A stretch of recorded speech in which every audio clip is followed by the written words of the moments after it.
Check out PerinoCustomHomes.com. The Browns officially hired Todd Monken as the new head coach on Wednesday. However, they may have lost defense coordinator Jim Schwartz in the process. Reports say he was upset about getting passed over for the head coach opening and even told some staff members he has no plans of sticking around. Schwartz is under contract for the 2026 season. Cavaliers laid a 30-point beatdown on LeBron James and the Lakers last night. One of the guys helping out was Jalen Tyson, who scored 20. Head coach Kenny asked how Tyson didn't act like some punk who's just in his second year in the league.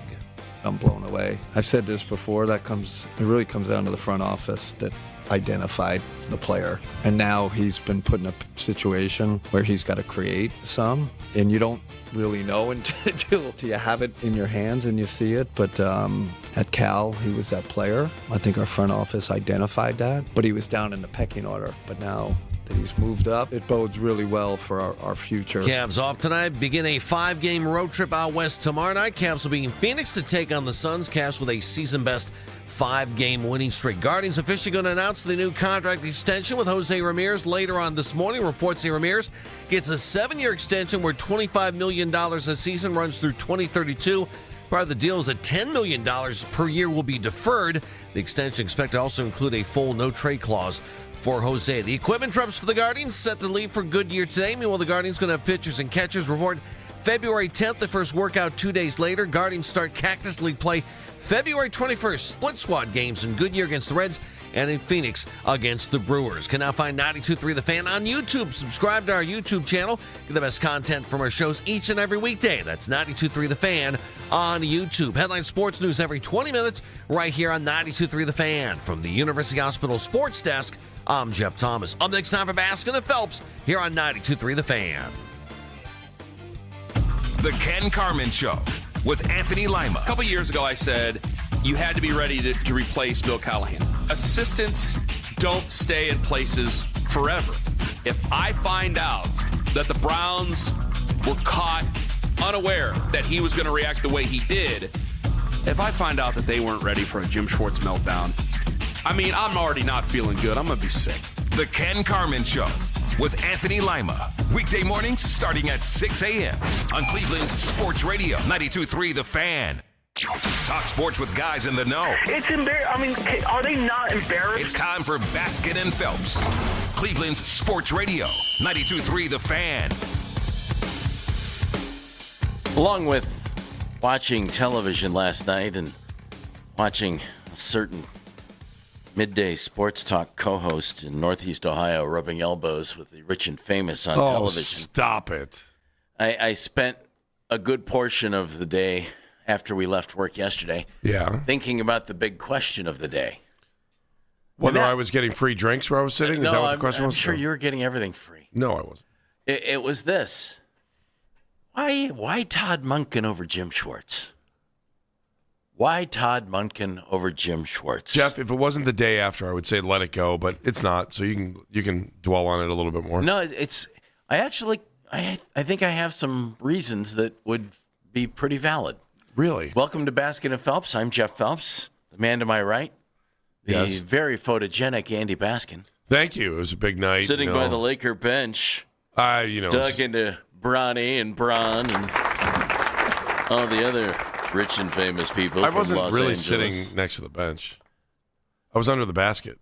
Oh, excuse me. That's true. I had to get a couple rebounds during the game. Excuse me. Why can't I have a contract? You had people coming over, and as you said, I was in the landing zone, looking at pictures of yourself online. Look, Luka blocked me out. Yeah, what was up with Luka, man? Come on, you got a better game than that. He blocked me. I was looking at Luka blocked me out. I was looking at the News Herald. Tim Phillips, his pictures are fantastic. Fantastic. Why, are you in them? Yeah, of course. Okay, there we go. I got blocked out on one. I was like, folks, this is what we deal with every day. I had to talk to Luke after the game. Most people are asking him questions about basketball. I'm like, dude, you made a nice shot, but you were in front of me, and that meant that the photographer couldn't take a picture of me. And so we're gonna have to reassess what your whole deal with the Lakers. Maybe we send you back to Dallas or something. It's good to know nice people with money. Are you done? Jealous? No, I'm not. Jealousy? Done.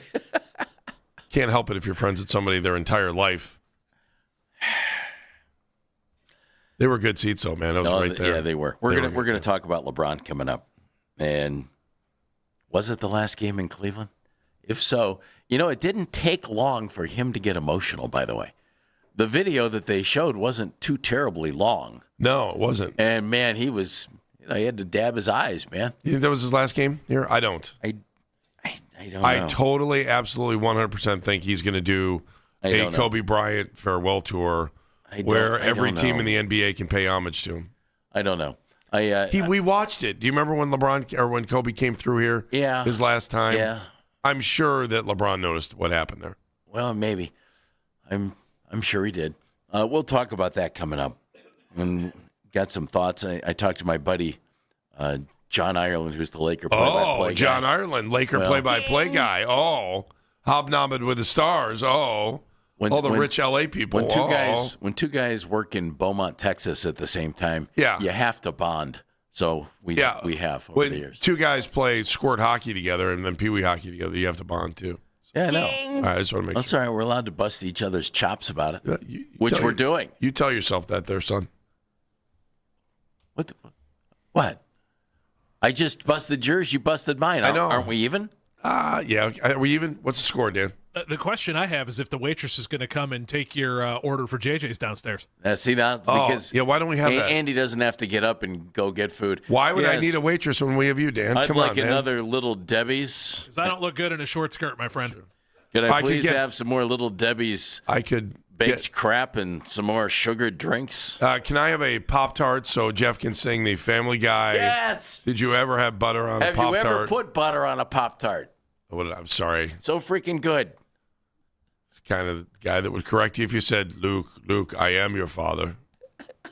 But the correct line is what? I don't know. I don't know what the line is. We're gonna. No, that's not the. Everyone says, Luke, I'm your father. We're gonna get into the LeBron stuff in a little bit. Search your feelings to be true. 5-year contract for Todd Monken. 5 years, Jeff. Who turns 60 next week, which is fine. That's great. Jim Can Schwartz. we stop with the age stuff? I hate it. It's in the. Let's be realistic, Andy. This is the age of the young hot coordinator, and the Browns didn't go that route. Yeah, but that's not the way fans look at it. Fans are just like, oh, over what? What do you think? What's old now for our listeners? Anything that begins with a 5. I think anything that begins with a 4 sometimes is old. Regardless, Todd Monken's the new head coach of the Browns. Yeah. And I mean, think about it. How long did the cavemen live? 18, 19? I mean, middle age was like 6 or 7. They had to go up and, dig up food every day. That's true. That's true. I mean, it's hard trying to invent fire. Okay. We good now? I mean, I don't know if they invented fire. I think they discovered fire. Yeah. No, I think they invented it. When the lightning struck and it burned down their cave. I saw it on the internet. It's more of a discovery than an invention. I saw it on the internet. They invented it. They didn't discover it. And if it was on the internet, it's got to be true. I think the cavemen invented the internet. It was. No, it was on Instagram. It was just Al better Gore? than regular internet. It was Instagram. Anyhow, Monken turned 60. Jim Schwartz about to be 60. They're the same age. Oh, basically. so old. So old. And no, that's not Andy. That's not. It's I'm not just throwing. old, I'm just. Jeff. Of course not. I'm just throwing it out there. Dude could coach another 15 years if he wants. Good for him. Yes. But the question I had yesterday, I spent some time trying to answer, and that was why Todd Monken over Jim Schwartz. And I came up with a couple of things. I don't know. Is this a list? No, I don't. Would you come back? I'm telling you, it's a list, dude. You hang out, you're sitting baseline. See, here it is you're again. Getting your face all over ESPN. Your hair's looking great. I don't care about your hair ESPN. Look good. Your hair look really good. I care about the News Herald. That's good all product. I care about. You had yes. good product. Yes. Shout out News Herald. Anywho, you hire Monken. You don't hire Schwartz. Schwartz, according to reports, is steamed and isn't coming back. Would you be? Yeah, I mentioned that yesterday. I wouldn't come back if I was Jim. And if he does, okay, well, good. I would think that he goes and looks for another opportunity and might have to calm down before he would even think about coming back. Yeah, to the Browns. wouldn't. But the difference, I think, here is, Jeff, he would have been better served not saying a word and just waiting to see when the phone calls come in, and then just going back and saying, "Let me out of my contract," and staying home. Oh, I don't know. If he could go to San Francisco, I'd go to San Francisco if I were him. No, I meant not going into the offices in Berea. Oh, yeah, for sure. Yeah. Just stay home. It's a snow day. I'm out. See ya. Don't feel good. Hey, I've got Mike McDaniel's number. Let me call him. He can start working on my presentation. Yeah, see? If I'm the Browns, why would I hire Monken over Schwartz? Andy, it's a phone call for you. Is that your agent? I don't know. Probably. I don't have an agent. They're jealous. And I thought of this. If you're Andrew Berry, if you're Jimmy Haslam, but especially if you're Andrew Berry, your offense on this football team was just god-awful. Yep.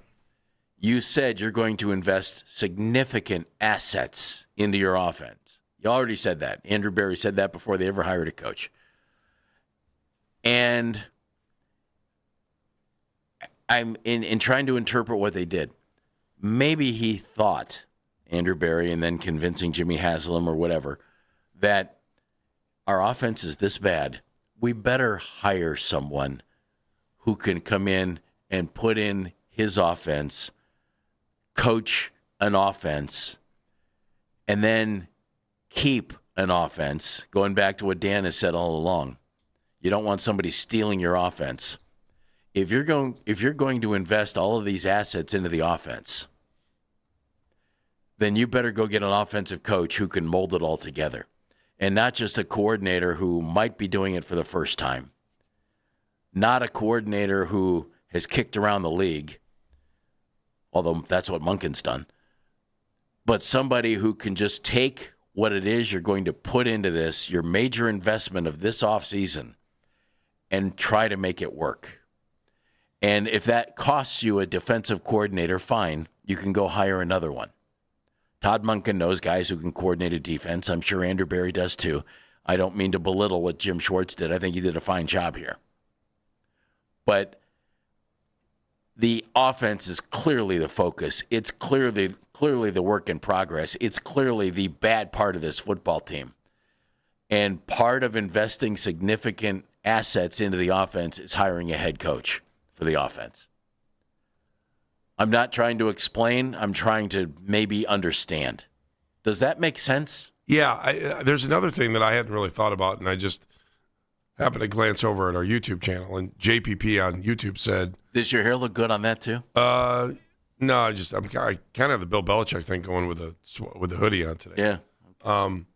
He said, "I think the question is why would you hire Schwartz over Monken?" Can you look at it that way too? Yeah. Why you would have hired Schwartz over Monken is this: you already had the respect of well over half of your football team. Well over half. Because you can be sure some guys on the offensive side of the ball feel the same way about Jim Schwartz as some of the guys on the defensive side of the ball. And it's that reason. You don't have to win anybody over. Monken's going to have to win over guys on defense. You know, the Chargers yesterday hired a defensive coordinator. And we've talked about coordinator du jour. And think of who the Browns were talking to. A 30-year-old offensive coordinator from Jacksonville, a 35-year-old pass game coordinator. They weren't talking to too many of the young, hotshot defensive guys. Jesse Minter in his early 40s. Yes.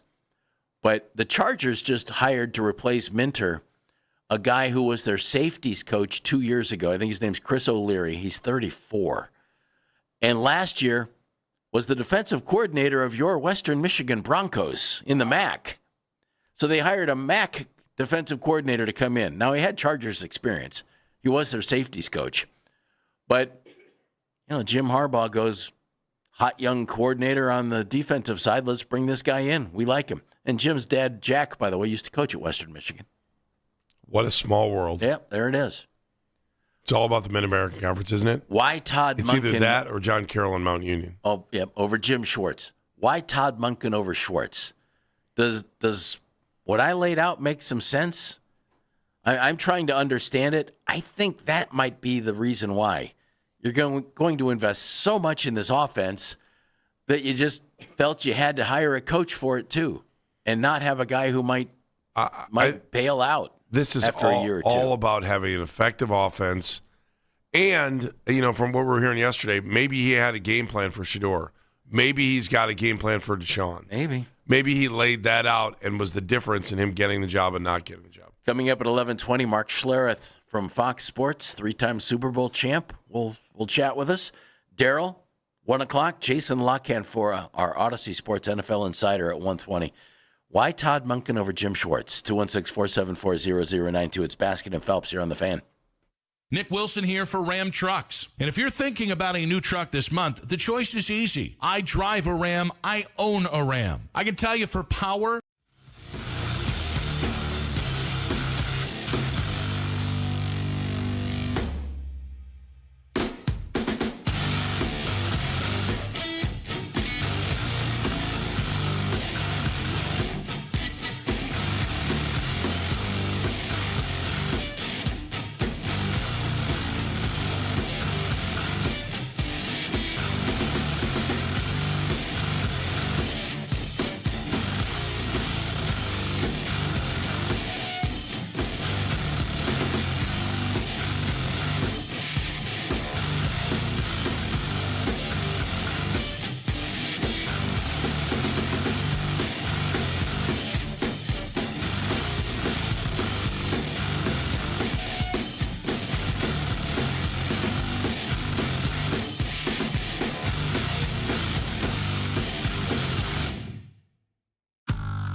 and in Phoenix against the Brewers. Want to catch highlights from the Fan from earlier today? Get over to 923thefan.com or favorite 923 The Fan on the Odyssey app for all today's headline segments. Headline sports news every 20 minutes right here on 923 The Fan. From the University Hospital Sports Desk, I'm Jeff Thomas.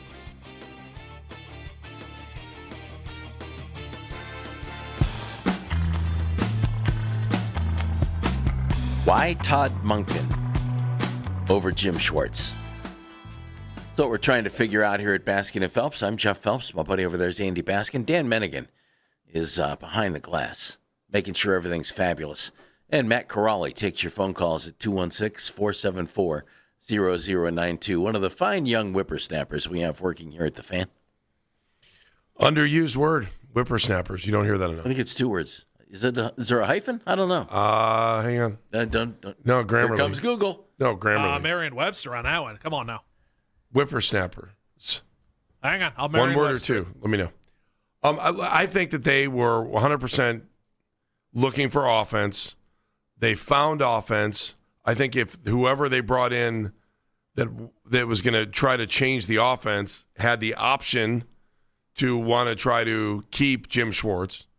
Schwartz wanted nothing to do with that. So I think that's one part of it. I'm also convinced that Monken's going to say he had game plans for every one of those quarterbacks in the quarterback room, like how we could develop them. Because I would have been looking for that if I was Jimmy Haslam, if I was Andrew Berry, I would want an offensive coordinator that would have come up with a game plan for my current quarterbacks. If I'm Jimmy Haslam and Andrew Berry, I would want to hear that. But I would also really want to hear, what do you think of those guys? Do we need somebody else? Just for the sake of fun, Monken's quarterbacks that he's worked with in the NFL. Jameis Winston for 3 years, and this is as an OC. Jameis for 3 years in Tampa when he worked for Dirk Cutter. Baker for 1 year here when he worked for Freddie Kitchens. And then Lamar Jackson, 3 years with Baltimore. So certainly 3 guys who know how to play quarterback in the NFL. He hasn't had to take what we have here and try to make it work. Doesn't mean he can't. I just think big picture, they think the offense is in such a mess that if they're going to throw all of these personnel assets at it, you better have a guy who's into it for the long term. And say an offensive coordinator, if Jim Schwartz got the job and he hires an offensive coordinator, and then they actually turn it around, well, then that guy leaves. It goes back to the Mennigan theory. And, Dan, I think you're right on this. Whippersnapper, 1 word, by the way. 1 word. Wow. As I said. Nice. I like that. Dr. Redpen has been corrected. Well, I wasn't sure. All I know is I love it. And I think Dan's right. Dan mentioned it some time ago. You don't want somebody stealing your offense, especially if you're going to put those kind of assets into it. And maybe they can go ahead and if Jim doesn't want to stick around as defensive coordinator, and if I'm him, I wouldn't. Ephraim Banda, the safeties coach, received some head coaching interviews during this cycle. Maybe he becomes your new defensive coordinator. Maybe you promote from within. Maybe Anthony Weaver, who worked with Monken in the past in Baltimore for a year.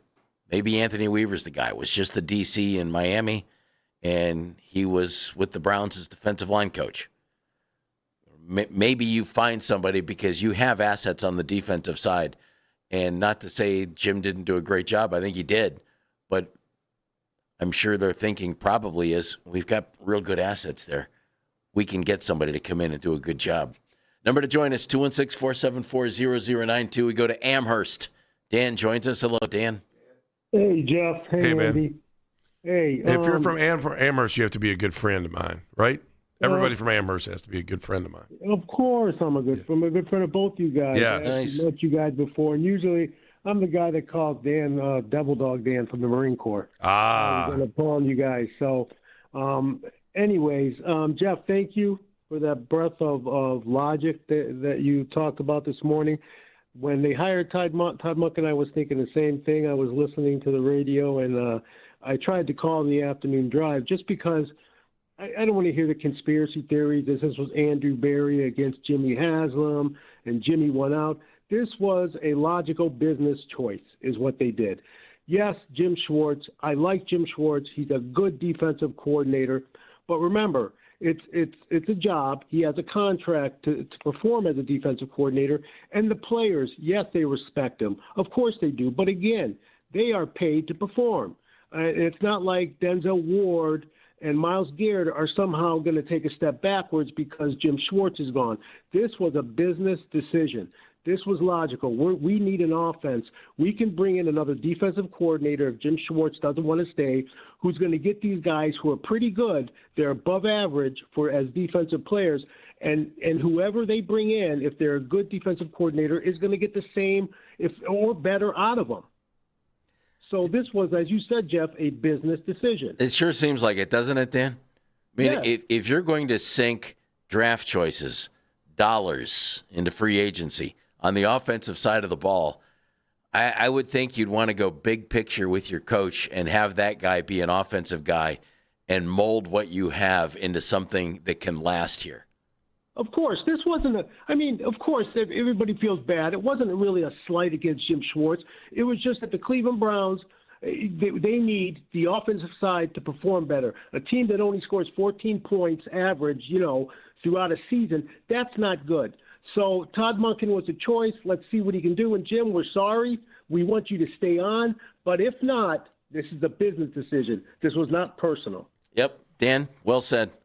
Thank you, Dan. Thanks. Hey, Mary Kay Cabot said something this morning on the morning show that I agree with, that if they could get Myles Garrett to change his mind after being upset, what would happen if you put Todd and Jim in the same room for a couple minutes and said, guys, why don't you talk about this before we break this thing up? I'm sure that conversation will be held. I mean, it's silly. I mean, you have to expect him to be mad the day he didn't get the job. I would be, and I'd be stunned if he weren't. The guy's passionate about what he does, and I think was certainly deserving of the job. Certainly deserving of the job. Yes. But they went in a different direction, and I'm trying to understand why. I think I have some thoughts that Jeff, might be on. Offense is the only reason why. Has to be, doesn't it, Andy? It's the only reason why. I mean, if they're going to sink all kinds of assets, and by assets, we know what that means. Money, draft picks, maybe trade. If they're going to do all that, you don't want just some guy who's somebody's offensive coordinator trying to be on his way up, and if he does a good job, leave. And it goes back, Dan said this weeks ago, and I give him a lot of credit. I think he's right about it. This is a scary show. I'm getting a lot of compliments, and I'm uncomfortable. Well, you should be. Clark's in Cleveland. Hello, Clark. Hey, Clark. Hey, fellas, how's it going? Okay. I mean, didn't we always know it was going to be an offensive guy? Well, unless it was Schwartz, I think, right. Clark. Unless it was Schwartz, exactly. So I think this comes down to floors and ceilings and probability. I think, the floor when I say the floor, I think the floor is higher for Todd Monken than it is for any of the young offensive guys that they would have gone for. So I think that they knew that, and as you put very well, that they knew they had someone who could basically put it all together, that they have trust in that, whereas a young guy, he could do great, but he could do really, really, really bad as well and flame out, or they could lose him in a couple of years as well. So I think you're absolutely right there. As far as Schwartz staying, I don't know how I feel about it because, you cheat on your wife, she might forgive you, but it may never be the same, and you're going to hear about it forever. So I don't know if those guys are going to be able to coexist long term. If things go sour, they could go really, really bad. So you might have to go ahead and end that marriage right there. Clark, that's really smart. I agree with that. If Jim Schwartz is able to come back here and coach, more power to him. But I would think there's always going to be, and that's only human nature, And imagine dividing the team. You're talking about a team divided. Well, I'd be concerned really, about really that. Yeah, Clark, I'd be concerned. But you'd have to have your pulse on that right away. And, if you saw it was dividing, right Jim would be gone. That's it. Yeah, but you can't it can't be goodbye later. It's got to be goodbye now. So you have to make that decision now. You can't make it during the season next year once things have already hit the fan. Yep. So they are going to have to know that he has to come back. It has to be with a full heart. And if it's not that, or a gigantic checkbook. Yeah, but But that doesn't take care of what Clark's talking about. Yep, Clark. Money doesn't take care of what you're talking about. I don't. Money can take care of most things, if you ask me. No, it doesn't. How about Myles Garrett? This is what Mary Kay was talking about. Myles Garrett. Thanks, buddy. Went up and down Radio Row saying, I'm out of here. Peace out. Yeah, but you knew somebody was going to pay Myles. I mean, that was going to happen. Somehow or another, he changed his mind. Remember, he was leaving. I know, but you kind of knew. You knew somebody was going to pay him. I want volunteers, not prisoners. Mike Tomlin. He's right. That's how I feel with the Schwartz thing. Would you be a happy prisoner if they put a couple more zeros on the end of the check? I want volunteers, not prisoners. It's not going to alleviate the idea that he got screwed over. If he knew he was in it for a year, like he was, and said, all right, I'm going to try to get in on this next round of coaching hires. But Andy, he might not. It's been 13 years since he was a head coach in the league. It's also tough to walk away from this defense. I'm sorry. That can't be easy. It's certainly easy. No. And I'll say why. San Francisco 49ers. You talk about money. Hey, we've got a pretty good defense, and we'll pay you another $1 million a year. Thank you. I'm out. Jeff, he was vested with Myles the guys Garrett, on this Nick defense. Bosa. Okay, great. Let's swap them out. Vested. Yeah, but Andy, coaches are vested with all kinds of guys. Yeah, but not when you're looking at one of the top defenses in the NFL. It's hard to build that. It's hard to get. How often are you getting the player of the year on defense on your roster? How often are you getting the rookie of the year on defense on your roster? How often are you getting one of the best defensive backs on your roster? It's not easy. How often are you getting a it. chance to go somewhere else, build another defense, and show how good you are? But if the pay is the same, I think you could eat it for a year and then try to find another job. Manny's in. And here's the other thing. What if it doesn't work? Hang on, Manny. Yeah. Hi, Manny. Hi, guys. How are you? Hey. Okay. Hey, two questions. One, how did Schwartz find out that he wasn't selected? Sounds like they told him. Sounds like they told him, yeah. Yeah. The owners told him, or did somebody else tell him? Someone in that group that was making the. I'm assuming Owners you have to assume Andrew Berry. Andrew Berry or Jimmy Haslam was in the room. If not, then they did him wrong. Then but, shame on them. Yeah. That's what I was going to say. If somebody else told him, I'd be upset as well, because if I put my blood, sweat, and tears into this team and got you the number one defense and the rookie of the year and the player of the year, and you're promising me all of these things, coaching job, but didn't get it. And I just think you're right, Andy, in regards to he doesn't want to leave this team. He invested way too much time and effort into getting us a number one defense. Why would he want to just up and walk away? Something else has had to come down that has really upset him as much as he's upset. Well, I'm sure, Manny, he thought he was in a position to get the gig. I'm sure that was it. Right? And forgive me, he hasn't invested that much time in it. He's been the defensive coordinator here for 3 years. Though in coaching, that can be a significant thing. Jim has coached for a number of different teams. That's what happens. They just hired an offensive line coach, George Warhop, who's been here before. And I did the little bit of math, and it took a while. This will be the 10th NFL stop for George as an offensive line coach. And he's been with the Browns twice now. So he's been with 9 different NFL teams. These guys go from team to team to team and do what they do. And they know it can be a short-term thing. And so that's why let's see what happens with Jim Schwartz. And if Jim decides to go, if it can't work out, they'll find somebody else to come in and coordinate some pretty good players on defense. Why Monken over Schwartz? We've got a theory. We think it might work. We think it's why. What do you think? It's Baskin and Phelps right here on The Fan.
Better than something else. I went pineapple. I don't know why. Really? I went pineapple. Pineapple juice is serious. Get you expanding horizons. Yeah. Number to join us is 216-474-0092. You mean there's seafood other than Swedish fish? We're wondering why Todd Monken and not Jim Schwartz. And I laid out the offensive theory that I think that's one of the big things. Another thing, and this one I'm not quite so sure about. Dan thinks this. Jason LaCanfora is going to join us at 1:20, excuse me. And Jason might say this. Jason, longtime NFL writer, our Odyssey Sports NFL insider. Mary Kay Cabot wrote a really great piece yesterday. It was really interesting. You should read it. Why new Browns head coach Todd Monken is the right choice to revive the offense and lead the young roster. And Mary Kay came up with a bunch of old quotes from Todd Monken. And what's a nice way of putting this? Sounds like a hard ass? Is that the nice way of putting it? Old-time football. And Eddie Shore. He just... Otto Graham. He flat out... She has a bunch of old quotes that were really good and very telling as to what's going on and what his philosophy is on some things. In other words, he'll call out some guys. It's not, and this was his style. Kevin Stefanski never threw a player under a bus. Sounds like they're going to have multiple buses lined up in Berea. I don't know that Kevin didn't throw. They're going to be in reverse. I don't know that Kevin wouldn't throw guys under the bus in private and hold guys accountable. Never publicly. Never publicly. Never publicly. But it sounds like Todd Monken will not hesitate to say what's on his mind. Is that fair? That is 100% fair. Yeah, I think so too. Which might be refreshing, which might make Dan want to play his press conferences. Well, which might make players want to do a little bit more. Dan, what's the threshold for press conferences? What do you need to hear to be excited by a press conference? To change your mind? That doesn't exist. Oh, so lame. So lame. Lame. Join us, 216-474-0092. Cool Ray's in Bedford. Cool Ray. Hey, Cool Ray. Hey, what's up, fellas? How y'all feeling, man? Very well, thank you. Man, only in Cleveland do the Browns mess up a coaching hiring. That is crazy. So my thing is this, though. You don't like this guy, huh? I don't like him. We're the only city that can mess us up, too. Don't think any other city's ever messed up a coaching hiring. Now, I've called the radio station, and I kept saying about Baltimore's offense, something was wrong with it. It was like, you know what I'm saying? Like, I don't like that. I look at the talent that a person has and what you ultimately did with it. So that's how I look at it. So my problem with this, with the Browns, is they shouldn't have never interviewed Schwartz if he wasn't really going to be a contender. And I think that's the problem I'm having here. Like, because now, and one of your callers said we can get just another defensive coordinator. You really can't. Offenses put fans in the seats. Defenses win championships. He built the relationship with Myles Garrett. He built the relationship with Denzel Ward. Whoever they bring in may not have that type of relationship. Whoever they come in may not know what Denzel Ward does best or the best way to get Myles Garrett to be Myles Garrett. So we are now looking at potential different schemes. Instead of playing man covers, they may. Corey, I love you. I love you. You're one of my favorite callers. But these guys are going to keep playing for that check no matter who's calling the plays. And the only way that a player is going to be upset with an assistant coach is if they quit calling plays for them. And anybody that wouldn't call a play for Myles Garrett would be an idiot. No, but we've seen this defense under this guy over the last 3 years. Win. We can say, honestly, win 9 games in the last 3 years because the offense been so bad. We can contribute at least 9 wins under him. So I don't know. I'm going to throw a couple wins at special teams too. So at least 3 of those. We may not see that under that, and we may not see that.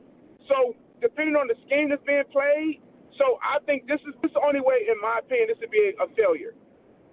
If the defense drops past 5 ranked in the national defense, You know what, Cool Ray? I won't put a ranking on it, but I am with you. You got to maintain the defense. I mentioned some of what Mary Kay wrote about Monken and some of the things he said. It's under the story, I'd rather be winning in Alaska than losing in San Diego, about Monken.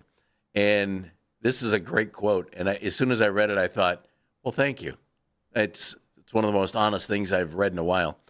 When he was coaching at Georgia, and he was the offensive coordinator of the Bulldogs when they were winning like crazy there, prior to the 2022 college football playoff against Ohio State. He said this, let's not kid ourselves about what we do. I am paid to score points and run the offense. And that relationship only goes so far. Don't want it to be any different. Kirby Smart's my boss. My job is to work my rear end off for us to be as good as we can on offense. The moment I don't see it that way is the moment I'm wrong. This is a business. And then he said this, and this has always been a little bit of a pet peeve of mine, and he cut right through it. He said, I've gone to organizations that say, this is a family. He continued, this isn't a family.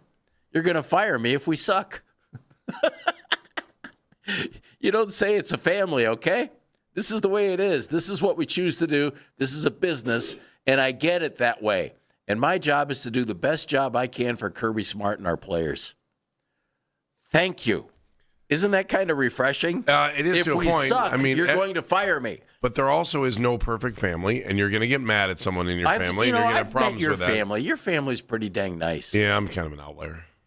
I'm an outcast. Yeah, I know. Everybody else is really nice. Yeah, right? Yeah. Kids, thank God for my wife. Oh, your nieces and nephews are great people. As far as you know. Yeah. That's interesting. We're not a family. We suck. You're going to fire me. Mike's in Streetsboro. Mike. Hey, Jeff and Andy. Hey. I agree with Corey. You know, they should have never interviewed him. If they weren't planning on, hiring him, they should have never interviewed him. You know, and Mike, they probably thought that, I'm sure he was under consideration, and I'm sure he wanted to be interviewed. They also interviewed Tommy Rees on staff.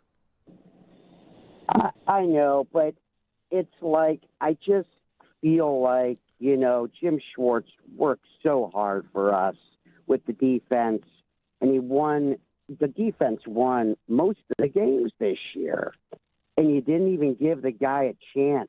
You basically spit in his face. See, I understand you're saying that, and I hear people, and I can come around to your point of view. But the other point of it is, he's under contract as the defensive coordinator. They gave him an opportunity to interview for the position above his. They felt like they could bring somebody else in who might be able to do a better job with him, and it appears that he could have kept his job. Yeah, but, come on. Would you want to be, after you busted your butt for somebody, would you want them to do what they choose some other 60-year-old and, it doesn't make Here's sense. my point. What are his other options right now? His best bet yesterday probably would have been to just be mad. He could let people know he's mad, but not set the building on fire. Hang on to his job until he has another offer so he can walk back into the Browns and go, okay, San Francisco wants to hire me. Will you please let me out of my contract? Right now, now you look at it and owners are going to be like, oh, man, if we ever have to let this guy go somewhere down the road, is he going to be disgruntled? And is he going to, go nutso if we let him go? I just think his plan of attack yesterday wasn't right. And even if he didn't want to come back, you hang on to your job, and it's much easier to find a job when you have a job, isn't it? So I guess so. But, look, if he goes to San Francisco, I hope he comes back here and kicks our butt after this deal. All right, Mike. See, it's unfortunately it's the way it is in the NFL. If you look up any coach, like Kevin Stefanski. Kevin was such an outlier, Andy, like you and your family. Kevin was such an outlier. I'm more like Outlander. Kevin has now been in his career that has been 20 years plus now in the NFL with only 3 teams. Only 3 teams. Todd Monken, and I added them up, this is stop number 14 for Todd Monken in his career. 14 different gigs as a coach. I mentioned George Warhop, who they hired as an offensive line coach. George Warhop, who was here before and was pretty highly thought of, was with the Browns from 2009 to 13 with Eric Mangini and Pat Shurmur and Chud. So he was with 3 different coaches here. And he was with Monken and the Ravens the last 2 years. He was an offensive line coach at 5 colleges and 9 NFL teams. That's 14 different teams that he was employed by. 14. I mean, it's part of the game. That's what this is. And I get the Jim Schwartz loyalty from fans. The only thing we saw that succeeded on the football field for the Browns the last 2 years was the defense. The only thing. So I understand why we all feel that way, and I do too. I think the guy would have been a really solid hire for the head coaching gig. And would he have been a better hire than Todd Monken? I don't know. We'll find out. We might find out. We may never know. Will Monken be a good coach? We'll find out. I can't sit here and tell you it's a great hire, Andy. I don't think you can. I don't think anybody can, to be honest. I get a little bothered with people that just like shut the door on it right away. Yeah, you can't. Let them lose before you get completely mad. Let's see what it looks like. And we all hope, because we all want the Browns to do well. But goodness, man. Curtis is in Lakewood. Curtis? Hey, how you guys doing? We're all right, Curtis. What do you think about all this? When I first heard of the hiring, I guess I wasn't that thrilled because, I wasn't too sure who this guy was and this and that. And I really thought Schwartz was going to get the job, It's like everybody said, he's deserved it. He's been our savior on the Browns as far as defense and wins. It did feel that way, didn't it, Curtis? And if it wasn't going to be him, it seemed like it was going to be the young up-and-coming coordinator on offense. Yeah, but you know what, guys? At the end of the day, it can't get any worse, right? Like, how many games have we won in the last few seasons? That'd be 8. And coming from Baltimore, they got a pretty good winning way there. We Browns fans would be ecstatic to have the Ravens record over the past few years. True. That's the truth. If this guy comes in and he wins 8-9 games next year, and hopefully, God willing, somehow Haslam's and the Browns get together and manage to keep Schwartz, guys, we're gonna have a good team, right? Like, I know we've all said this before. Oh, next year they're going to be great. They're going to be good. But Schwartz has got the defense going. If we could just make something on offense happen, Curtis, we hope so, and we hope Monken can be the guy. It's curious to me. They brought in an offensive guy. They let go of an offensive guy, and Kevin Stefanski. That's Kevin's background, and saying we've got to throw assets into the offense. Significant investment in the offseason. Maybe if you had done that before, your head coach who was in place would have won with it. Now we'll see if the new head coach who's going to be in place can win with it. Maybe he can, maybe he can't. Tom's in Seven Hills. Tom, got about a minute. Hey, Tom. Hey, guys. First-time caller, long-time listener. Terrific. Thank you. Welcome aboard. Hey, what's going on? So my thing was, and I'm curious how much this factors into the coaching search, who the coaching staff would have been behind Schwartz and what Monken could have sold them on. Because Monken, as we think, was big on Shedeur Sanders, and maybe Jim Schwartz didn't have an OC he would have sold to the front office that maybe would work very well with Shedeur, and maybe the plan would be to move on from Shedeur. So I don't know how extensive that gets if they submit who they would have had as an OC and if the front office interviews them. But just curious how much that played a role, who would have been a coordinator underneath them, and maybe the DC that Monken would have suggested besides Schwartz would have been a good candidate to work with our defense. Tom, that's a good thought, and thank you. Please call again. You could be sure Schwartz had laid out who he thought might be a good person to work for the offense if he was going to be the head coach, and you can be sure Monken talked about the defensive side of the ball too. I can't imagine that a selling point for Todd Monken getting the job was, I'm sold on the quarterbacks who are here and I can make it work. I would think they're still in the search mode for a quarterback. Maybe the guy's here. Maybe. But I would think that Monken couldn't have sold the team on, I'm going to turn Dylan Gabriel into a stud. I'm going to turn Shedeur into a Pro Bowl. Oh, wait a minute. Sorry. I'm going to get Deshaun Watson back and rolling.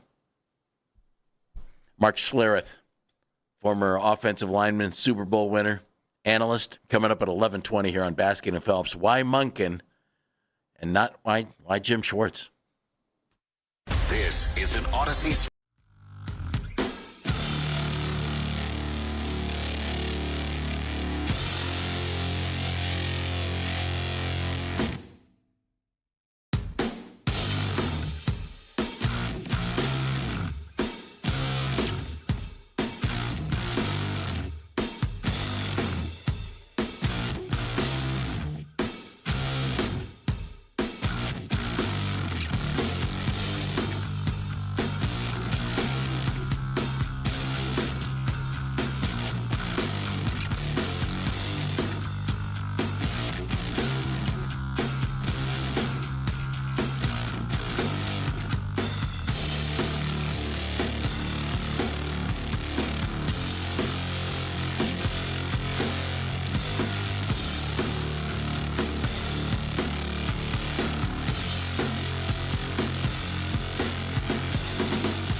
92.3 The Fan on the Odyssey app. Headline sports news every 20 minutes right here on 92.3 The Fan. From the University Hospital Sports Desk, I'm Jeff Thomas.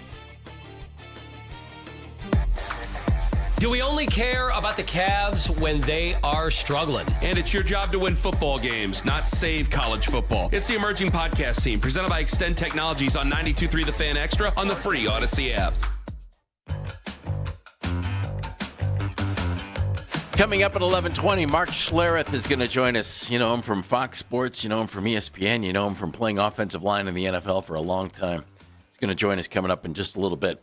I'm Jeff Phelps. My buddy over there is Andy Baskin. We're talking about Todd Monken, new head coach of the Browns. And why Todd and not Jim Schwartz? And we've kind of settled on, if they're going to throw all this into the offense, they wanted to bring in a guy on offense who can orchestrate the whole thing and will be here for a while because he's under contract for 5 years.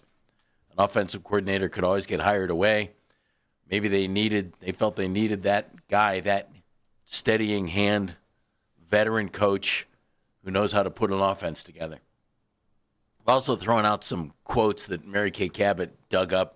Really good story about some insight into Todd Monken. He's not going to sugarcoat a whole lot.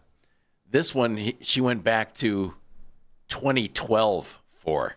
This was interesting. He was the offensive coordinator at Oklahoma State, where, by the way, in his first year, he was there 2 years. His first year as the offensive coordinator,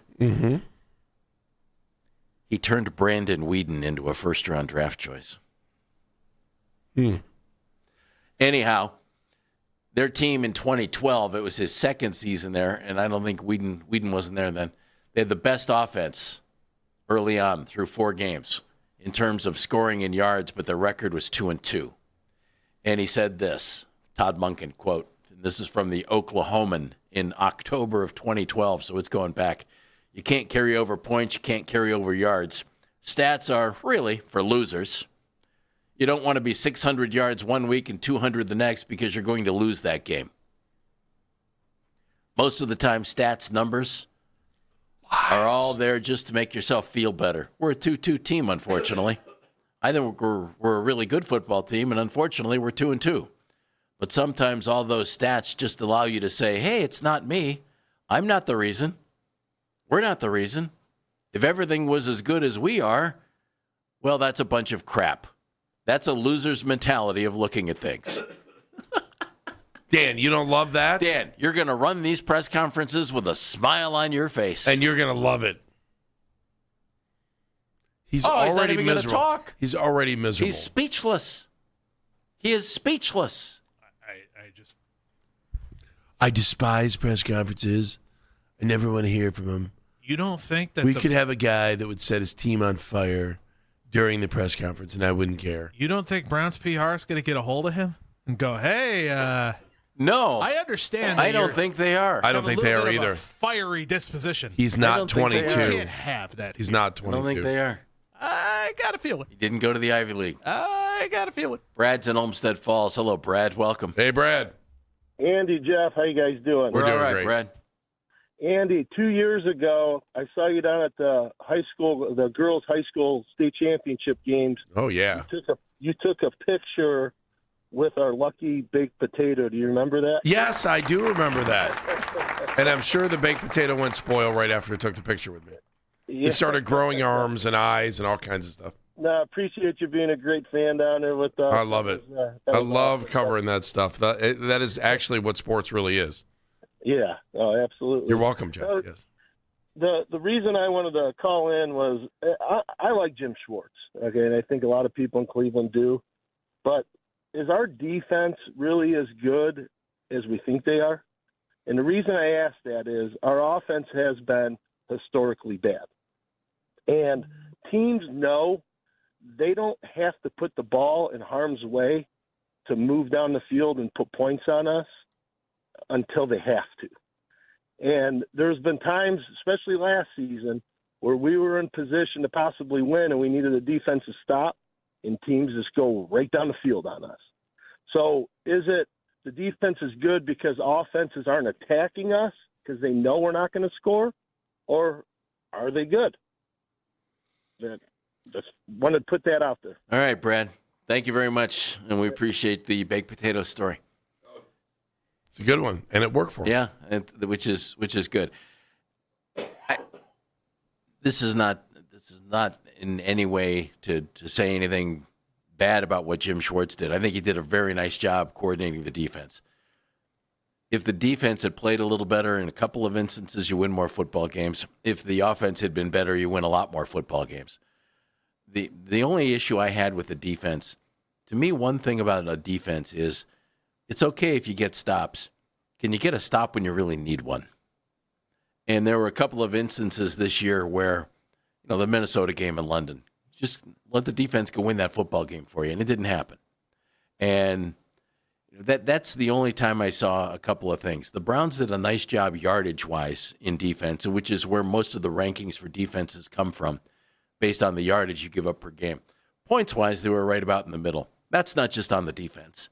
That's on the offense, giving the defense bad field position to deal with and some other things. I don't think our defense was the second coming of the Bears of the mid-'80s. You know what I mean? It wasn't the Steel Curtain in Pittsburgh. It wasn't the Purple People Eaters in Minnesota. It was a good defense. I don't think it was a great defense. And I wouldn't be surprised if you see some more assets even put into the defensive side of the ball. I even saw a mock draft the other day that had the Browns taking a defensive end at 6. The kid out of A&M to play opposite of Myles Garrett. And I thought, well, okay, except for one thing. You've seen the offense, right? Yeah, no kidding. That was the one aspect of it that I kind of had to wonder about. Michael is in a place called Cleveland Heights. Heights, hi. Hey guys, how y'all doing? Hi, Michael. Good. You guys are right. We got to see what Monken does. I mean, obviously we don't know he's going to be bad. I'm hoping for that. But, unless you get one of these marquee head coaches, what is the issue with elevating Schwartz and getting yourself the 30-year-old passing coordinator who's still taking a step up by becoming our OC? Because he might not have taken the gig. I mean, that's fine. There's more people with good ideas around, you know what I mean? But, if you lose Schwartz, it feels like you're taking a very real step back on the defensive side of the ball for a theoretical 2 steps forward. You know what I mean? Yeah, I can see that. There's a lot of people who can run a good offense, and they sprout up all the time. Every time Sean McVay has a new offensive coordinator, he's the second coming, Michael, let me flip it, though. Chargers just hire a 34-year-old guy who was a defensive coordinator at Western Michigan to be their DC. True. True. But again, we've had a lot. If the argument is Schwartz is replaceable, which inevitably he is, which they had to think when they hired somebody else, right? They had to. They had to have known that when they didn't give Schwartz a job, that he could flip out. Yep. Yeah, of course they had to know that, right? But I mean, if that's the thing, then too, it goes back to my initial problems with this whole hiring process. We're so late in the game, they better get started right now, because that defense is going to need, to adapt to a whole new setup. So they need that dude in the door within the same week that Monken gets in the door. You know what? If let's just say, Michael, he calls his former coworker Anthony Weaver, who was the defensive coordinator in Miami for 2 years and was a former defensive line coach in Cleveland, and was interviewed for some head coaching jobs during this cycle. If they call him, hey, Anthony, defensive coordinator here in Cleveland, you ready to go? Yep. All of a sudden, things calm down like crazy. Don't you think? Yeah, sweet. Yeah. I love that. Yeah. But I mean, that's the thing. It's just the way they went about the coaching search. And I like them doing their due diligence and this and that and the other. But it seemed like everybody else got their man, and we were a few days behind. And it's just man, pieces are coming off the board awful quick. And that's and Michael, building a staff at this time is critical for all of these coaches, and that's one thing that we've talked about with that. I agree with you completely in there. Tom is in North Olmsted. Hey, Tom. Hey, guys. I got a little different spin on this thing here with Schwartz and whatever. I'm just wondering, don't you think it's kind of sweet and sour for the defense saying, hey, look, we got a proven winner coming from a proven program going to run our offense, so we don't have to bust our butt out there on defense every single time? and the ball gets turned over and the plays are lame and everything else? Yes, I think that's part of it, Tom. I mean, you were counting on your defense to win your football games. And though that's an essential part of playing defense, man, it shouldn't be all on them, and it was last year. Well, and you know, Garrett may even break his own record now if he gets a little bit more rest. Viable. You know, so I'm just saying that I think this could be a real good thing because I kind of think Stefanski lost it, and I also kind of think that Stefanski and Barry were kind of a unit, and you know, maybe Monken will push back more and say, hey, this is what we should do. Tom, I wouldn't be the least bit surprised if that were the case. I don't know how the power structure is going to play out. We'll find that out. We haven't heard that yet. No, we'll find out during the press conference. It'll be interesting to see. Mark Schlereth going to join us momentarily. Mark, former ESPN, now works with Fox, played in the NFL, opinionated fella. I am anxious to hear what he has to say about the hire here in Cleveland. Todd Monken, head coach of the Browns. Ready for some actual sunshine in baseball? AAA has the ultimate getaway. Blue skies in baseball. Cleveland spring training in Arizona. From March 9th through 13th, soak up the sun at the all-suite Hilton Phoenix Resort at the Peak. Enjoy the massive water park, spa, and welcome dinner. Premium seats for 2 big games at Goodyear Park versus San Francisco and Milwaukee. Plus so much more. Just $2,299 per person. Double occupancy. Space is limited. 1-800-354-8761. 1-800-354-8761. Wesley Financial Group is not a law firm. Do you feel embarrassed, trapped, maybe even ashamed just because you own a timeshare? Well, I'm here to tell you you're not alone.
weekday. That's 92.3 The Fan on YouTube. Headline sports news every 20 minutes right here on 92.3 The Fan. From the University Hospital Sports Desk, I'm Jeff Thomas.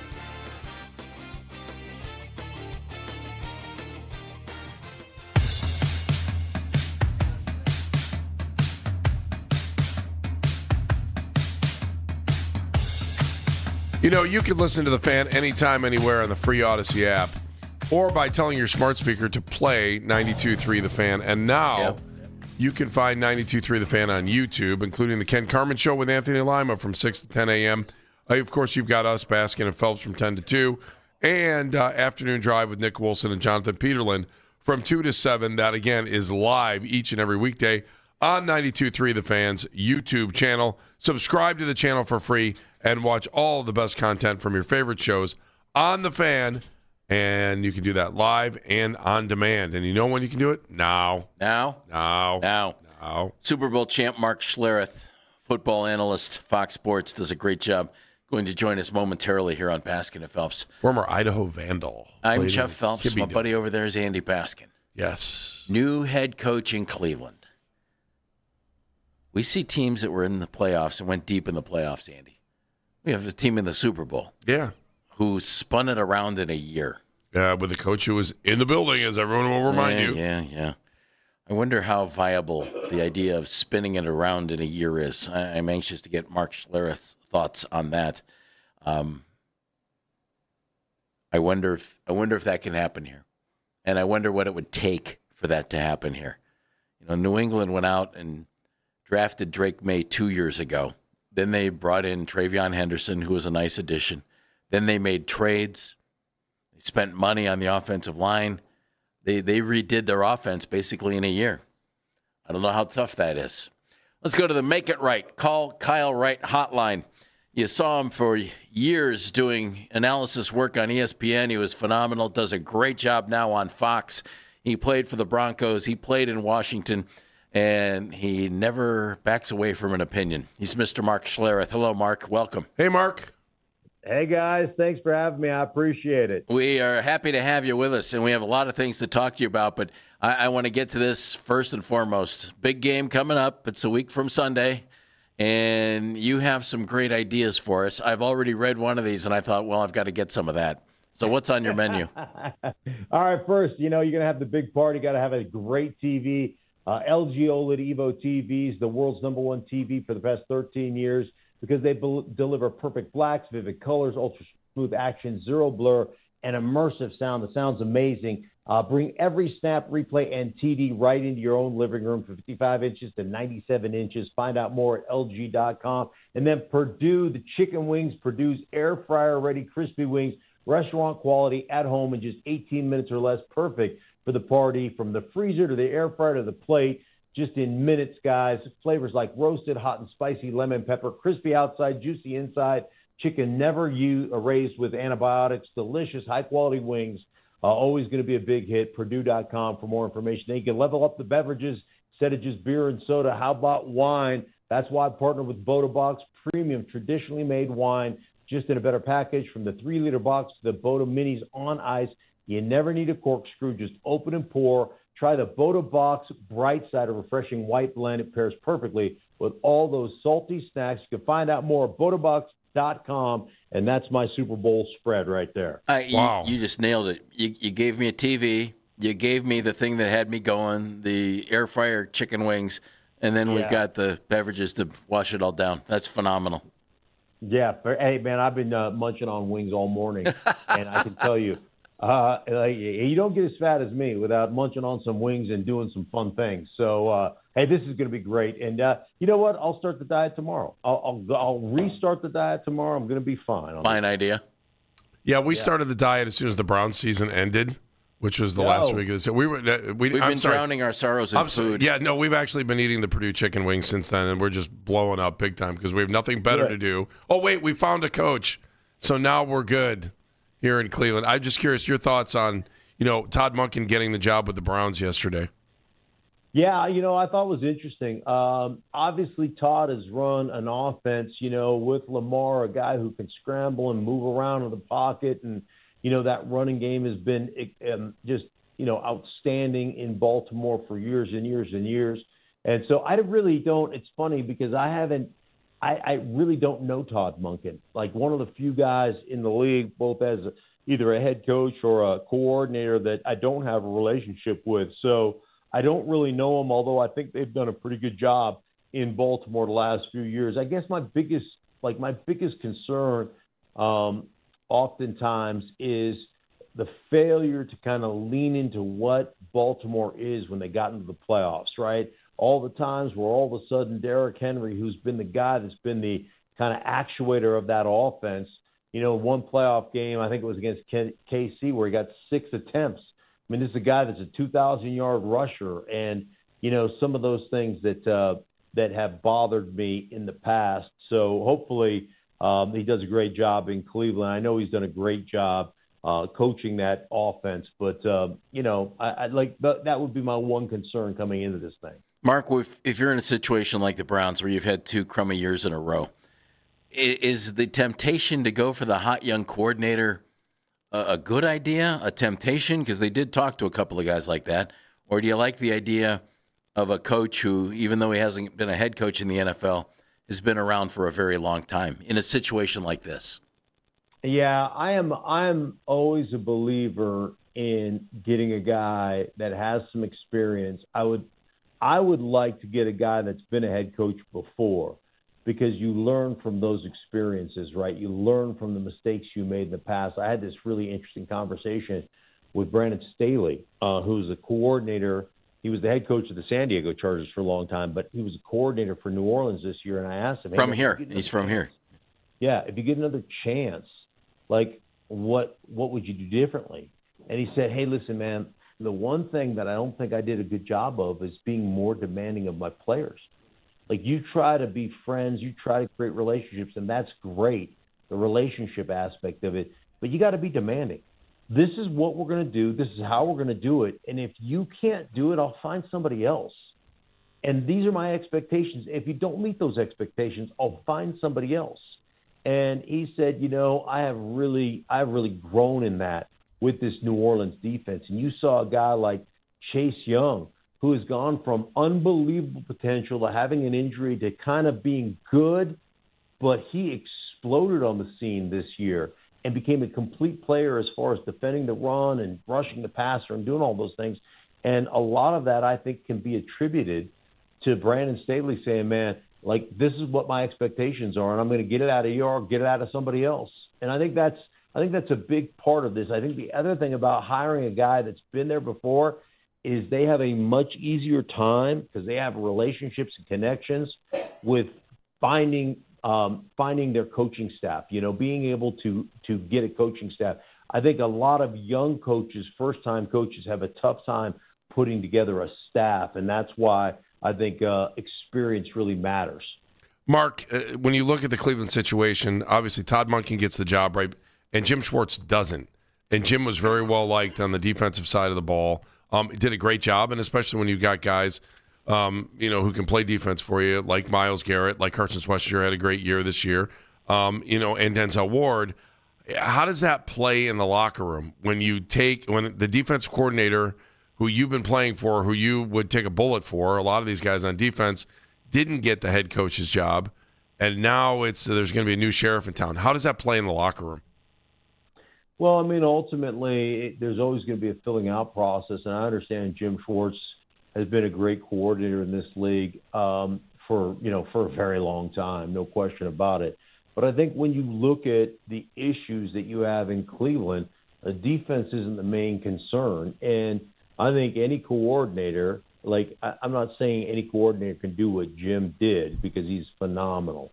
But when you've got a Myles Garrett and you've got some stars on your defense, your middle linebacker who was Schwarzenegger was unbelievable this year. You mentioned Ward.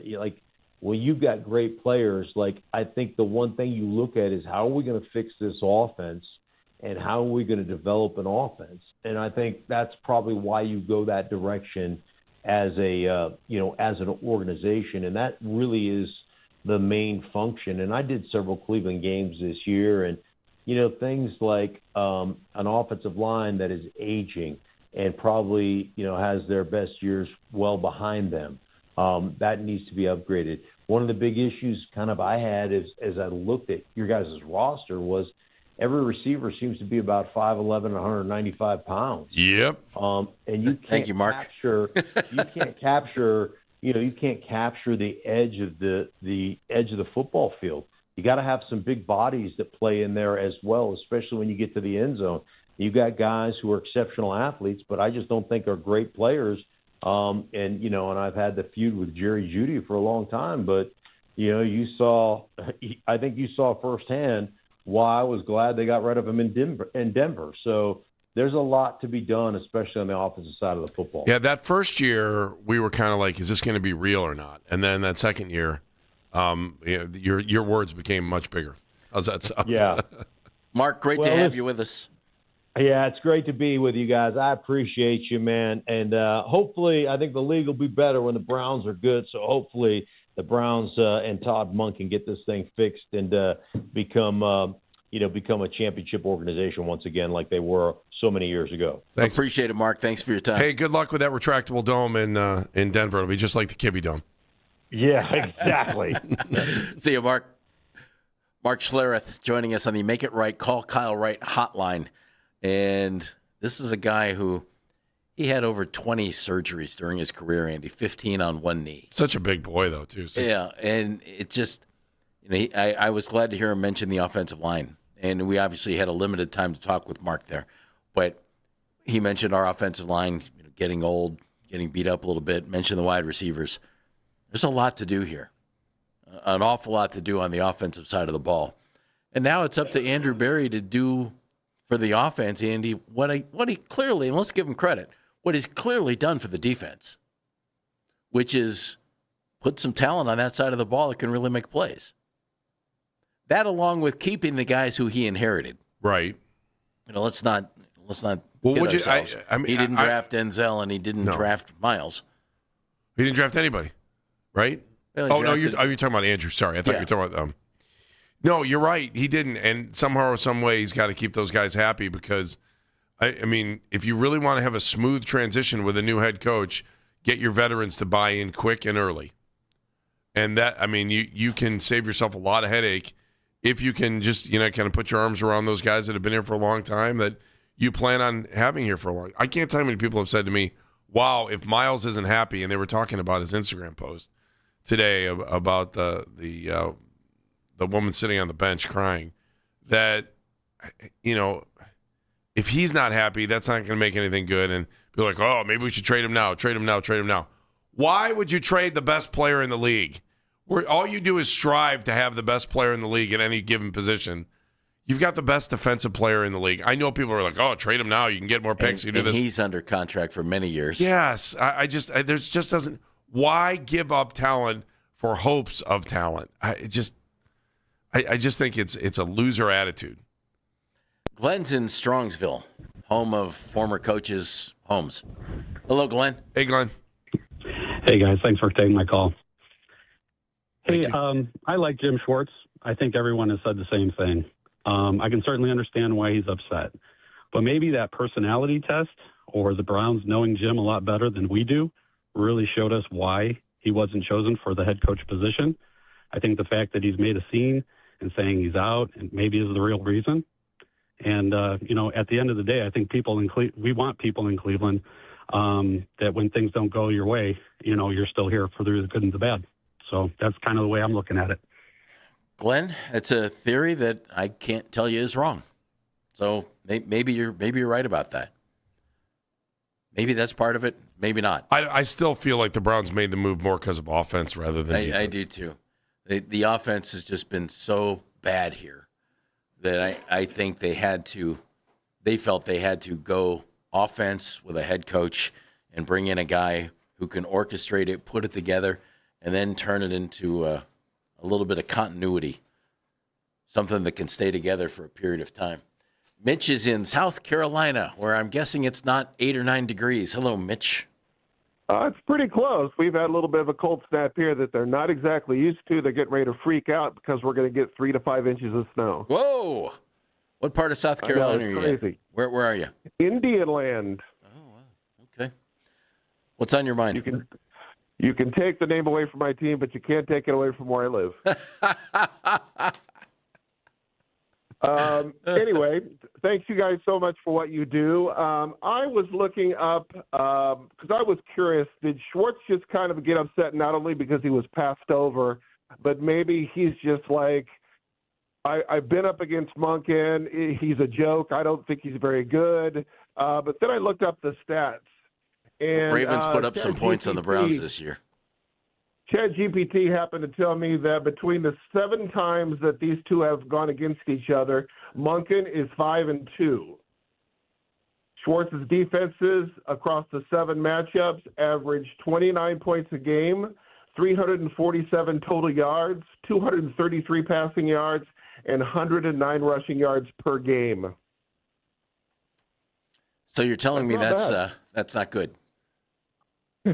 The 2 games, the Ravens put up 41 and, 23 points against the Browns. Yeah. Mitch, interesting thought on that. Again, can't argue with you on some of these things. All we know is that Jim Schwartz is a good defensive coordinator. I mean, we all know that. And we'll see if he's here, if he's not here. The defense against Baltimore is put in some bad spots. There's a block punt for a touchdown and some other things that happened, and it just whatever. But we'll see if he can stay. I'll still be surprised, Andy, if he ends up staying as defensive coordinator, but we'll see. Stranger things have certainly happened. Good to talk to Mark Schlereth. If you missed that conversation, by all means, missed any moment in our show, you can use the rewind feature on the Odyssey app. It's powered by Integrated Restoration, your local experts in water, fire, storm, disaster restoration. I'm Jeff Phelps. He's Andy Baskin, and we're right here on The Fan. Hey, everybody. It's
The Fan from earlier today, get over to 923thefan.com or favorite 923 The Fan on the Odyssey app for all today's headline segments. Headline sports news every 20 minutes right here on 923 The Fan. From the University Hospital Sports Desk, I'm Jeff Thomas.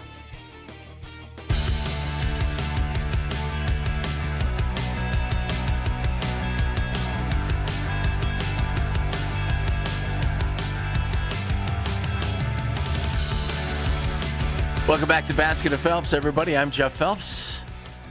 Andy Baskin to my right. Dan Mennigan right in front of me behind the glass. Matt Corrali taking your phone calls. 216-474-0092. Or is it Mackenzie today? It's Corrali. Yeah, Mackenzie was at the Cavs game last night. Hello, Corrali. Oh, working hard last night. Sure she didn't have the seats you had. No, she didn't. She had better seats. I'm sure. She was calling plays. I saw her draw it up. That's beautiful. She brought her own chalkboard. That's beautiful. We were just talking to Mark Schlereth from Fox Sports. Mark had some thoughts about everything going on with the Browns right now. And as he said, oddly, I don't have a relationship with Todd Monken. Interesting. Guys who have been around the league always seem to know each other a little bit. Yeah, I love the fact he was honest. By the way, I don't know if you caught that last thing I said to him. Did you see that Denver's looking at retractable dome? Yes. They're on their way. Yes, and they said, here's what this game against the Patriots would have looked like had you had a retractable dome. Yes. And they're going to call it the Baskin and Phelps retractable dome. Oh, nice. Yeah, I thought that was cool, we didn't get that here. Baskin and Phelps Field at Mile High Stadium. Because Mile High Stadium is one of the coolest names. That's got to stay, yeah. Yeah, you got to call it Mile High. When you put the 5280 on your helmet, that's pretty cool, too. Yeah. I like that. It's kind of like how it's Oriole Park at Camden Yards. It's Baskin and Phelps Field at Mile High Stadium. Yeah. But wasn't it Indians Park at Gateway? There you go. Yeah. Was until somebody dropped some money. And is the Mile High actually because it's a mile high or because the city itself is a mile high? Because I got to tell you, the sweet smells. Measure it yourself. The sweet smells of Playhouse Square. You have Google. Let's go. No, it's actually because of the altitude. But I mean, I think they legalized that stuff there before we did. Oh, I see what you're talking about. Okay. Yeah, that's right. Where'd you think of Dan? Of all people, I figured you would have got that like right away. Well, first, that's hurtful. No, you are socially aware. Yeah, that's what it is. Let me taking throw naps in Golden, Colorado, and Boulder wherever necessary. Is that what you're saying? I'm dropping whatever it takes, man. Whatever. Dropping this on you guys. Jeff's trying to get back to the show. Would you please let him get back? Talk about stuff. Yeah, it's got to be sports though. Strictly sports. Can't talk about the sweet smells of Playhouse Square in the morning when we're trying to walk into work, and all of a sudden you're like, "Man, is JJ's open for Fritos?" At like 4 a.m. It's crazy. Also, whoever's in charge of Playhouse Square, thank you for the last 2 weeks of playing nothing but Grateful Dead as I've been walking by. That's been making my life a lot happier. Doesn't that make us feel like we're a big city? Yeah. When you walk it's through cool. Playhouse Square, cool. and whether they're playing Broadway music or they're playing Grateful Dead or whatever, it's a good feeling. It's a good look for us. It's really cool, and they did a great job with all the renovations too. I will. And let me just say this: I thought the chandelier was stupid at first. So did I. At first, I thought it was really dumb. Now I think it's the coolest thing ever. So do I. It's really grown on me. I was making fun of it initially, and now I've seen it more, and I'm like, you know what? That looks really good. Like, who cleans this thing? That's a good question. Mother Nature. It's a lot of Windex, man. Mother Nature cleans it. Jeff, can you get back to sports? I was going to play a little game. We're going to play it later. Oh, we have a game? Well, we do. We have a lot of folks who are wanting to talk. So wait, what's the name of the game? Talk. Well, I was just going to say, does this mean anything? Based on some of the people that Todd Monken has worked with in the past. Maybe we'll play it later. It's your Letterman ripoff game. Absolutely. Yeah. Instead, we'll talk to Diane. Hello, Diane. Little ditty. Hi, guys. How are you all? We are well, thank you. Well, I spoke to you guys last week and told you I wanted Jim Schwartz as coach. Yes. I thought you told us Todd Monken was going to be the head coach. No, I didn't. I thought you did. I was going to give you credit, but if you don't want it, okay. No. I'm saying I am disappointed, but I'm willing to give him a chance. There you go. That's the best I can do. I'm still disappointed. You know what, though, Diane? I think you have the right attitude. Hey, if they win the first game, you won't be disappointed, at least until week 2. 1-16. Right. Well, I hope our record is better than 1-16. You and me both, Diane. All right, Diane, thank you. Thanks, Di. Okay. We appreciate Have a good day, guys. Thank you. Got it.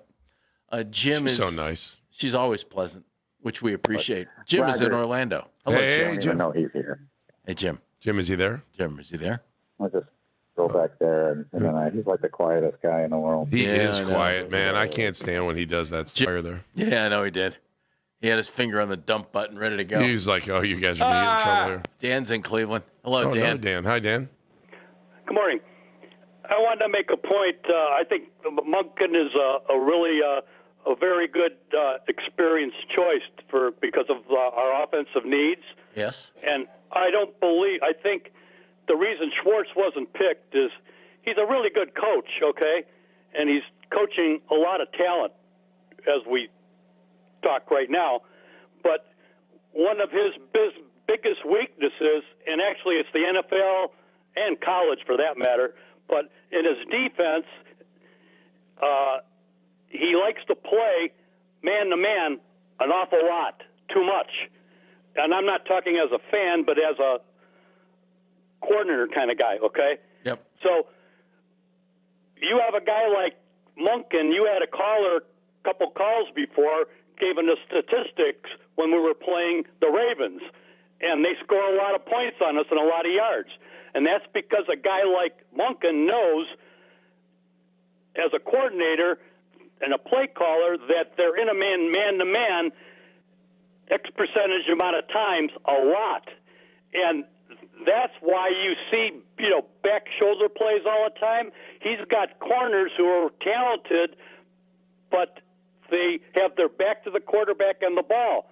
So we won't miss Schwartz if you get another guy who plays more sophisticated zones, sort of like Matt Patricia does with Ohio State, okay, as long as you have that pass rush.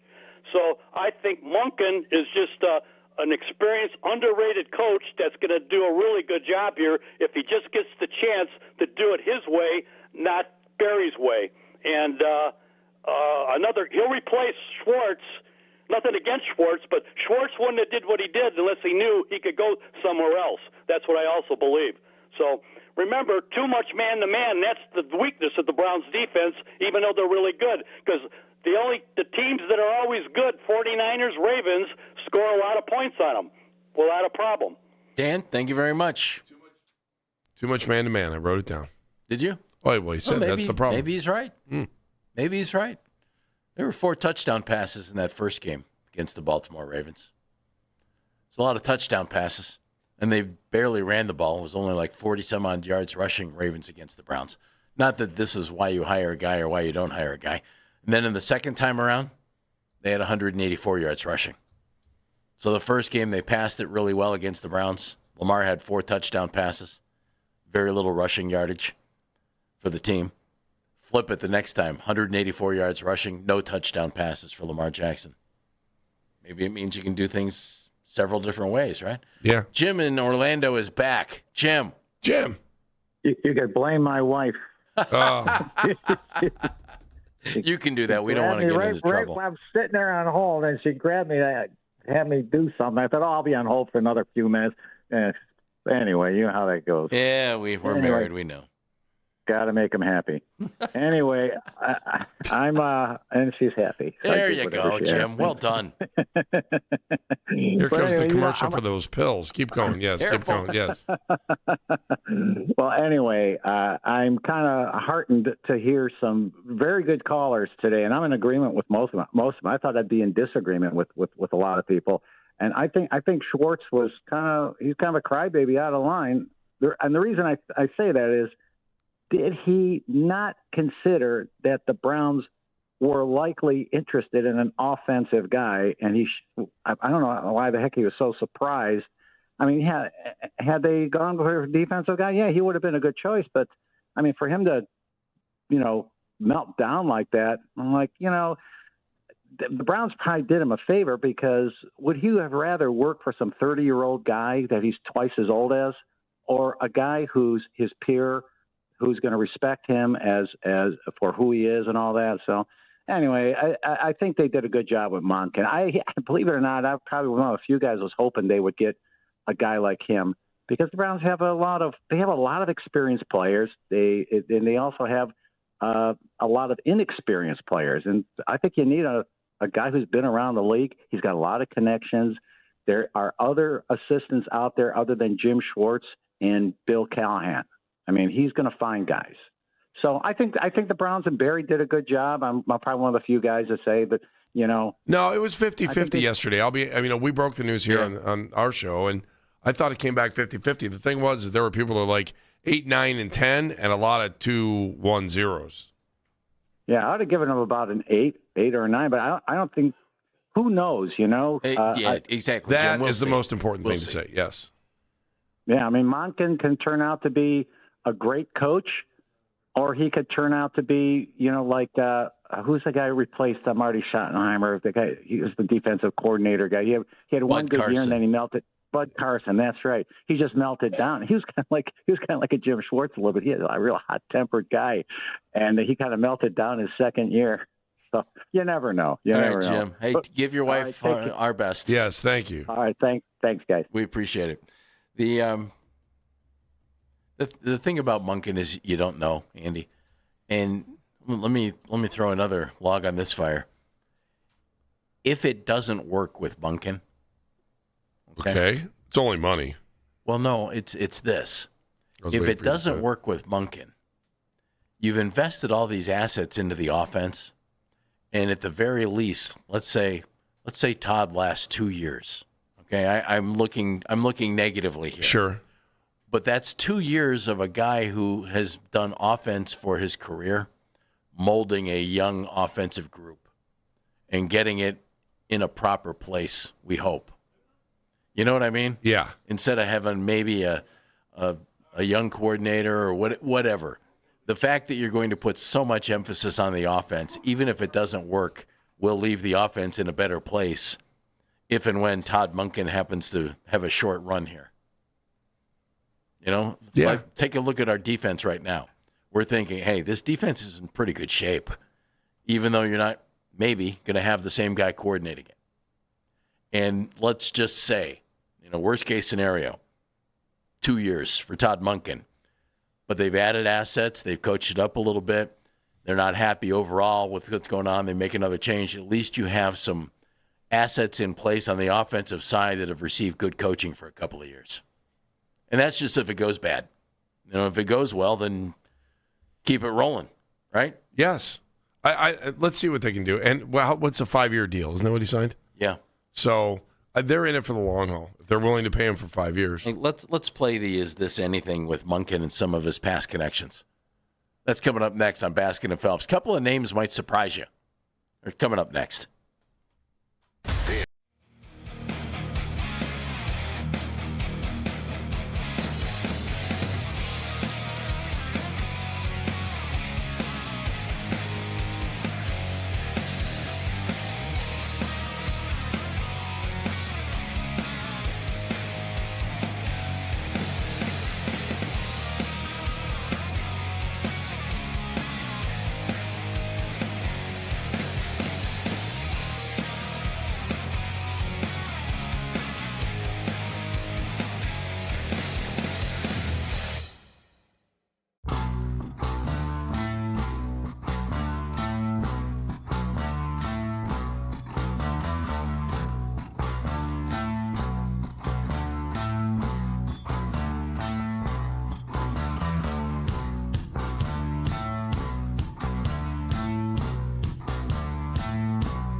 Well, I think when you look at this, they needed to fix the offensive side of the ball.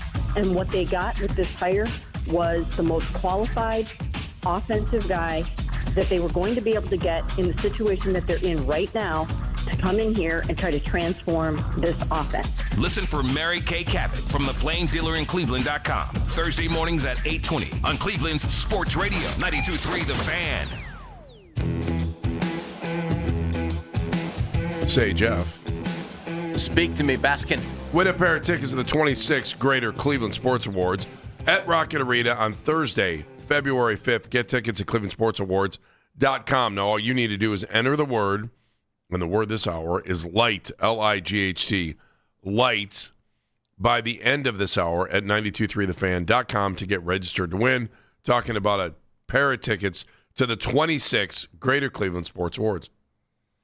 That's Andy. I'm Jeff. Dan Mennigan, Matt Corrali, helping us out today as we try to dissect what the Browns did yesterday and what's ahead. And Daryl Ryder, our Browns beat reporter, is going to be joining us shortly. He was our Guardians beat reporter a few moments ago because he was over at the ballpark for the Jose Ramirez stuff. We'll ask D about some of that coming up as well. I want to take a look into Todd Monken's past. Oh, Andy, look at you. You are and see if sneaky. Well, just see if this stuff is anything. He or apparently, is he a stalker? Apparently has hired an offensive line coach, George Warhop, who has been here before, but was also with him before. The last 2 years in Baltimore with the Ravens, George was the offensive line coach. So he's obviously bringing in somebody he's familiar with, and I thought, does that mean anything with some of the other things? So I just looked at a couple of different deals. Player-wise, does this mean anything? Todd, are we playing the game then? Yeah, a little bit. There's no need for music or anything. This is just this is just discussion. Todd has been an offensive coordinator in the NFL for 3 different teams: the Tampa Bay Buccaneers, the Cleveland Browns, and the Baltimore Ravens. And he just had Lamar Jackson in Baltimore for the last 3 years. That to me screams, boy, you've got one of the most unique talents at quarterback. Good luck replicating that skill set. You had Baker Mayfield here in Cleveland for a year, and Baker wasn't great with him, but that was what it was. And Baker was actually better after Kevin Stefanski took over than he was with Freddie and with Todd Monken. And then the first go-round in the NFL as an offensive coordinator, he had Jameis Winston in Jameis's second, third, and fourth years. And then it was the 5th year where Jameis threw for the 5,000 yards in the 31 and 30 or whatever it was, touchdowns, interceptions. You guys take anything out of the type of quarterback he's had? I think he's had 3 different kinds of quarterbacks there. Lamar's just a different beast from everybody else. Baker, kind of unique skill set, little, not as big of a guy, can run, but not known as a runner like Lamar. And Jameis, big guy, big arm, mobile enough, but that's not his strength. I don't take anything out of that. I don't either. I think he's proven to be able to be successful with any type of quarterback. Although here, don't you look like they're going to have to figure out a way to have a quarterback who's able to run or pass, right? Well, if you hang on to the 2 quarterbacks that are here for sure. In this day and age, I don't think there's any question you have to have a quarterback that can move a little bit. Mm-hmm. In college, for whatever it's worth, at Georgia, the 3 years after he left the Browns, he had Stetson Bennett as his quarterback, and Carson Beck was there for 2 years, but Stetson Bennett was the starter. At Southern Miss, when he was head coach, Nick Mullins was his starting quarterback for all 3 years, and then he had Brandon Weeden at Oklahoma State. So Mullins, different type of guy than Weeden. Brandon was a stand back in the pocket passer type guy. So I don't know that we take anything out of that. Do we take anything out of this? I went back and looked at defensive coordinators who he's worked with in the past. He just finished up in Baltimore with Zach Orr. And there were some issues there that Baltimore's defense wasn't up to its usual standards. Mm-hmm. And he's unemployed right now. He's interviewed with Dallas and for a linebacker coaching job. Last 2 years he was with Zach Orr in Baltimore. The other year he was with Mike McDonald, who's on his way to the Super Bowl now with Seattle. He also worked with Anthony Weaver there. So I think that's a name to keep an eye on here. And I don't know if they had any kind of a relationship that was worth a hoot or not, but Anthony Weaver was the defensive line coach in Baltimore when Monken was there for 1 year, his first year in Baltimore. When he was here in Cleveland as the offensive coordinator, his defensive coordinator was Steve Wilkes. Steve was just cut loose by the Jets. Steve's bounced around like crazy. He also there was Joe Witt on the staff here when Todd was here, and Joe was just let go as the defensive coordinator in Washington. And he was the defensive coach here when in the 1 year that Todd Monken was here. And then in Tampa, I don't know if this tells me anything or not, he was the offensive coordinator, and Mike Smith, veteran coach, former head coach of the Falcons, was the DC. And he's retired. But anything you can glean out of that might make you think? I don't either. It doesn't give me any indication. The one thing I wonder about, he did hire George Warhop. George is 64. And Todd is going to be 60 next week. And I just wonder, is this guy going to build like a veteran type of staff? You know, guys who have been around, been there, done that, have really coached in the league a long time. I think that'll be one of the curious things to keep an eye on as this thing goes. I don't mind veteran guys. You know, guys who've been around and coached like crazy, that's fine. Here comes the can they relate to the players conversation. Well, there is that, Andy, and there's like George Warhop. Let's look at this two ways. He's coached at 5 colleges and 9 different NFL teams. On one hand, you think, wow, you're in demand. On the other hand, you think, wow, you can't keep a job. I think it's more you're in demand a little bit more, just because we know exactly. guys. And the especially assistant coach. You can have a great assistant coach, but if they fire the head coach, you're toast. You're done. It's the circumstances of coaching. That's the business. So it's one of the few things where you look at a resume and you see all the guys bounced around like crazy and you don't hold it against him. That's just the nature of that beast. Totally agree. That's why these guys are all looking to see if they're released when a guy gets fired. Yeah. And a lot of times the general manager hangs on to the entire staff because they want to give the coach. And that's exactly what happened with Schwartz. Yeah. Same thing. You hire a new head coach, and then they have the choice to either keep the assistant coach or not keep the assistant coach. We'll see. Jake's in Akron. Hello, Jake. Hey, Jake. Jake, you with us? Yeah, I'm sorry. I had you muted. That's all right. Much like our wives. Yeah, right. No, but just wanted to call, just quick 2 cents on the coaching hire. Sure. You know, I'm glad we didn't settle with Jim Schwartz. I feel like that was settling. See, I didn't, but that's okay. And I'm also glad we didn't go with the McVay tree guys. You know, there's only one Sean McVay. There's only one Bill Belichick. Same deal. How many of the Belichick guys worked out? More of the McVay guys are working out. Kevin O'Connell's doing a real nice job in Minnesota, even though they had a rough year. Right, but I guess in the same breath, you know, talking about fire on the floor, McDaniel got fired. So I agree with you, but I just don't want to see a Matt Patricia situation. I can understand I that. mean, you can go back to Charlie Weiss. You can go back to Romeo, right? Yeah. Yep. Yeah, that's very true. Jake, thank you very much. Although Romeo goes all the way back to the Giants with Parcells. Yeah, that's true. You know, and Belichick is an assistant coach there. Can I want to throw some numbers at you that are going to make you puke. Oh, great. I'm looking forward to this. When Monken was at Oklahoma State, I mentioned that Brandon Weeden was his quarterback. And Did they have a giant American flag? He got lost there, too? That year, Brandon Weeden completed 409 of 565 passes. With Monken, he completed 72% of his passes for 37 touchdowns and 13 interceptions. Wow. College football. You're so fun. I know. It's just, and they were, they spread it out. And they did some things there. So that was when you have 23-year-olds going up against 17-year-olds. College football. You're so fun. It's kind of what I thought. Like, wow. Dave's in Cleveland. Hey, Dave. Hey, Dave. Dave hung up on me. Oh, he's that happy with you. All right. Sorry about that, so, Dave. Typically on the defensive coordinator side, though, a lot of these offensive guys will just go get someone that they hate facing. That's always kind of, or some system that they Whose despise defense facing. that I hate preparing for. Exactly. Yeah. That was always the thought. It's why a lot of people have connected Jim Schwartz and Kyle Shanahan, because Kyle Shanahan hates facing Jim Schwartz. Yeah. That's like his kryptonite. It's the only guy that's out there that can truly slow down and stop that offense. So I wonder what Todd Monken will look at and say, okay, what's my kryptonite? What is the hardest thing for me to prepare for? How do I get that? It's so strange to watch guys build staffs because, Dan, that's one theory. The other is, who have I worked with? Who's my buddy? Who am I comfortable with? Who do I know is going to have my back?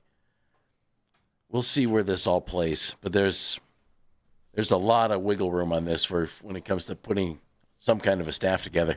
Chuck is in Collinwood. What's up, Chuck? Yo, hey, Chuck. What's up, fellas? How you doing, We're man? well, sir. So what I want to say about the new coach is I love it. I love it because he's coming from a winning culture, for one. Good point. And from 2020 to 2025, see, when he was in Georgia, they had the second most points scored within that span that he was there, 2 years. They were good.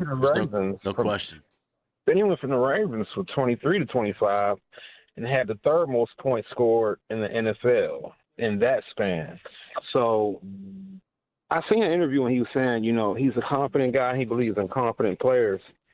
And we got a very confident young quarterback. Needs a little bit of polishing. But, what I see out of him coming from the Ravens, more importantly, is the division. I mean, those guys, how many times they won a division off the last, 5-6 years? He coming from a culture of hardball, which the NFL is all about coaching trees, guys. And, Harbaugh wanted him. And he would have been in New York if we wouldn't have got him. And I think it was a great move from the Browns. Chuck, thank you very much. Good insight, good thoughts from you. I wonder, I wonder about that too. I'm sure he would have been Harbaugh's offensive coordinator. That position is wide open in New York right now with the Giants. And Chuck's right. The word was he was going to be there, Monken, if he weren't hired by the Browns. And now we'll see what the Giants do. We'll also see what Monken does. Andy, I can't see any world where he's not the play caller. Can you? He is going to be the play caller. Yeah, I think there's no question about that. And we'll see what he does for an offensive coordinator, who he brings in, and what they do in that regard. And really, I right now, I think you need some resolution to the Jim Schwartz situation. It sounds like it's over. I mean, they just have to figure out if they're going to cut him loose or try to get some compensation. I don't think he could get compensation. You never know. Well, I mean, it's either that or he's, okay, you're not coaching, so how bad do you want it? I would think the Haslams would let him go. I do, too. I mean, if they let Bill Callahan go to go coach with his son. Yeah, but that was different. That was totally different. Hey, we didn't hire you, but you're sticking around. We're not going to let you loose. That's bad. No, that's saying that's we're bad not business, man. No, it's bad business when you say we're not going to let you go coach with your son. Yeah, I know There's that. a difference on that one. This is bad business, too. We know you're not happy here, but you're going to stick around. Oh, that's not good. Well, Myles Garrett wasn't happy last year, and but he stuck around. There's a difference between a coach and a player. And there's also a difference between 1 year left on a contract. I mean, Jim could easily Look, just Jim, say, thanks, it was a really close race. It came down to the last 24 hours. We just decided in the end we wanted to go with offense over defense. This is nothing personal. It's completely business. We think you're one of the best defensive coordinators in the league. In fact, we're going to compensate you for that, and we're going to make you the assistant head coach. Why don't you reconsider what you're thinking about doing? Now. Thank you, I'm out. Now, if he torched the walls in Berea yesterday, see you later. Because they've spent a lot of money redoing that whole place. Although that burnt look sometimes is cool. It is, really. It is. You see it on the walls, it's great. It's like a marshmallow. Our Cleveland beat reporter has just walked into the building. He's Daryl Ryder. He's going to join us next. He'll have his thoughts on this, plus what happened over at the ballpark today. It's Baskin and Phelps right here on The Fan.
Rams have hired Browns special teams coordinator Bubba Ventrone. Ventrone led the special teams unit in Cleveland for the last 3 years. Our very own Daryl Ryder joins the guys next. Headline sports news every 20 minutes right here on 92.3 The Fan. From the University Hospital Sports Desk, I'm Matt Corrali.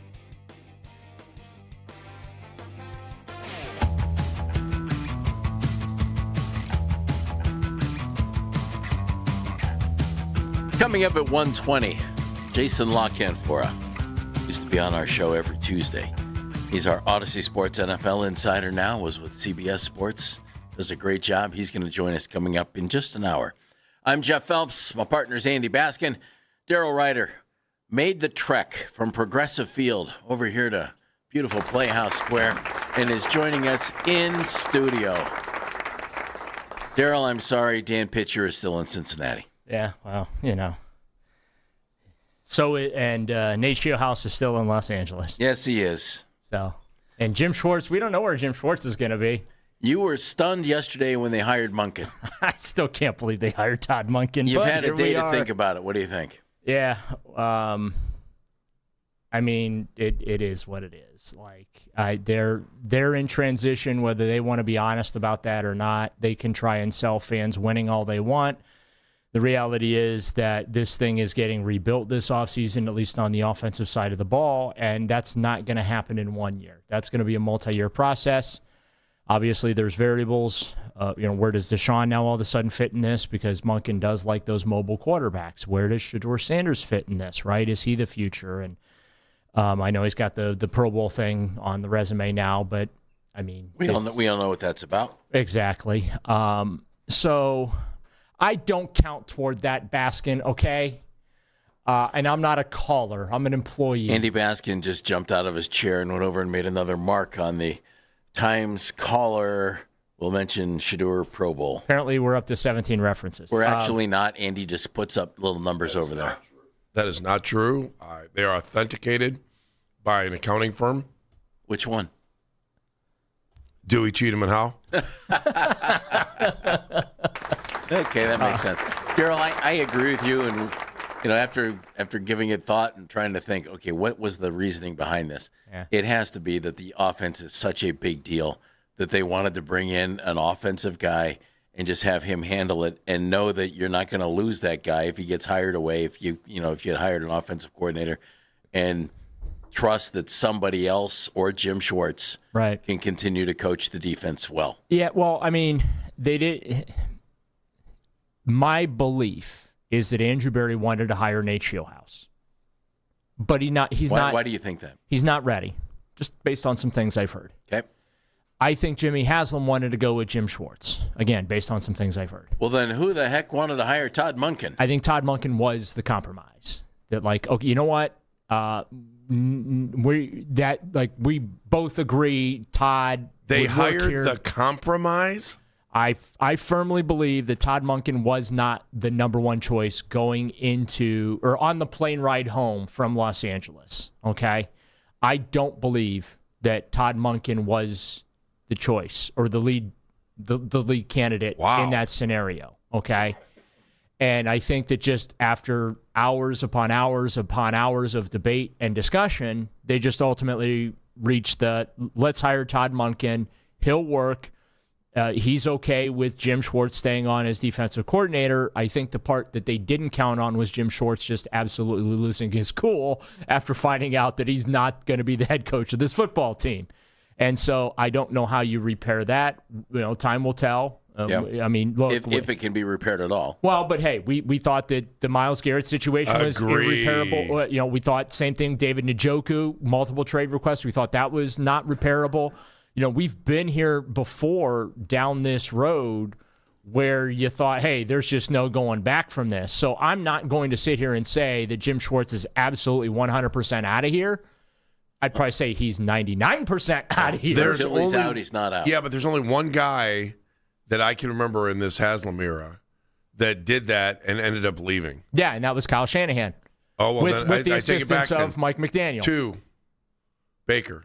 Oh, wow. Baker pulled that off. Well, but they were prepared to move on from Baker. They already made the decision. But don't you think they were prepared to let Jim go? They were not. They would have had to have been fools not to be prepared for this. No, what I'm saying is they were fully prepared to move on from Baker Mayfield, and I think that Baker's reaction to the Deshaun pursuit just accelerated that and then forced them into just a god-awful decision.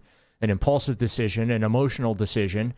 And then now with Jim Schwartz, way to read the room. If you did not see that coming, that he would have been very angry and understandably so. Here's the thing. Foolish. I think if they did hire Nate Shieldhouse, I think Schwartz might have understood it a little more. That's what I said. But you hired Todd freaking Monken.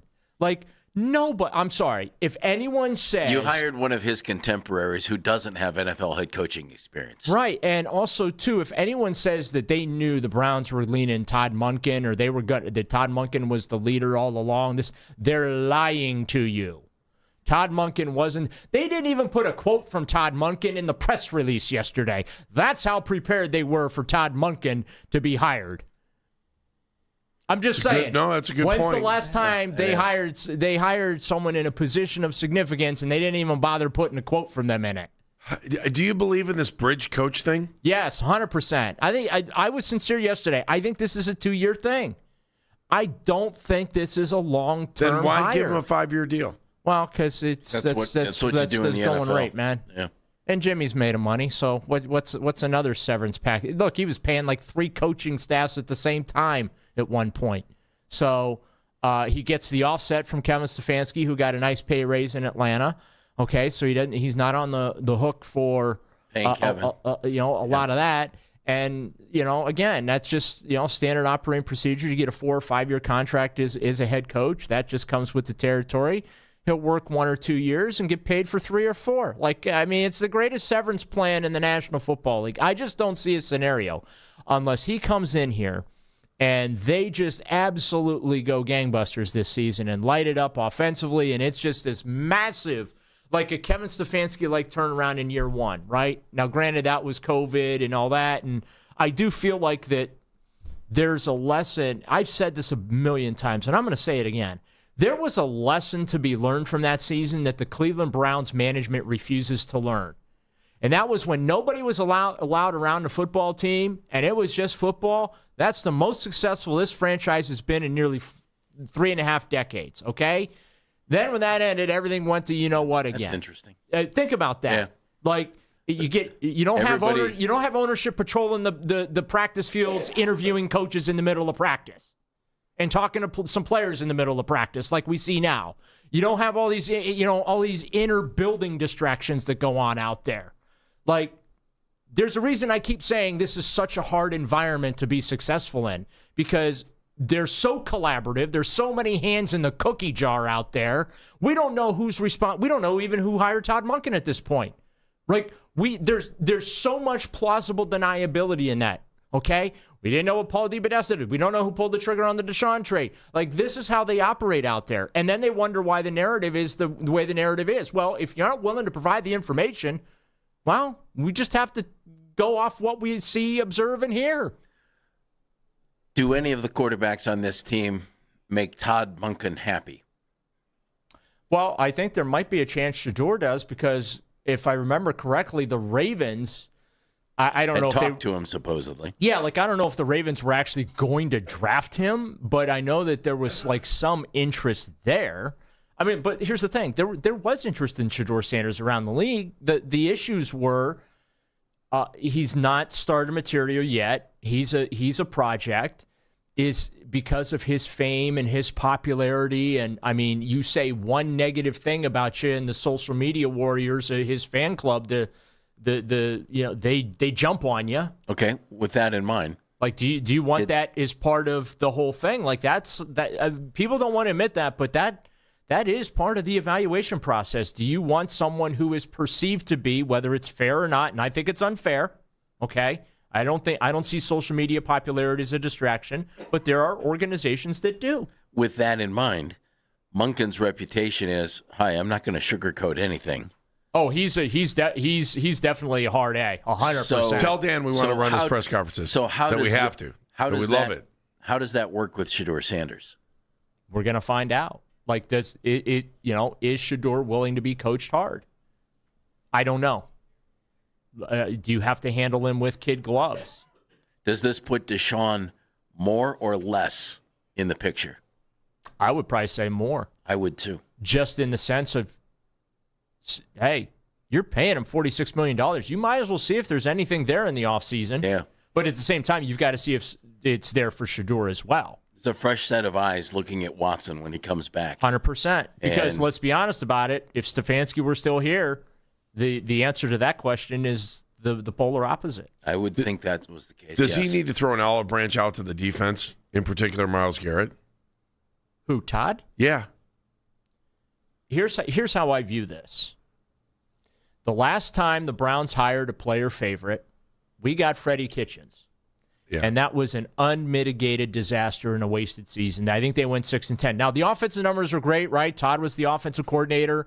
But, I mean, even he was telling people during that season what a disaster was. Zach Jackson, the great writer from The Athletic, it profiled some of the things that went on that year and how we read that stuff yesterday. Yeah, how he was. Yeah, man, it's quite the mess. We're preparing for stuff during the week, and then we get the game time. But then I forget where I read, but I read something similar was happening apparently in Baltimore. So I don't know how you square that, but. I'm a believer. The boss is the boss, and you're under contract. You're an employee. You do what the boss says. Like, the boss isn't there to be your friend. The coach isn't there to be your friend and hold your hand. Now, whether or not Monken's style is going to wear off, I thought Dan Campbell was going to wear off in Detroit, but he's the beautiful hybrid of the hard A and a player's coach as well. Like, and maybe Monken has learned to do a little bit of that. I don't know.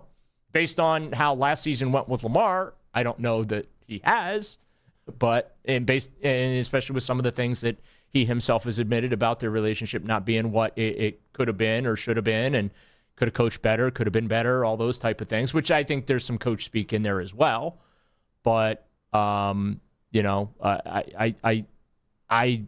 understand what you're saying, Andy, about, hey, they'll have a team meeting probably in April when the offseason program, I think April 6th is when the offseason program begins, and that's when he'll have the entire team to tell them how it is. Bubba Ventrone and the special teams were horrible this year.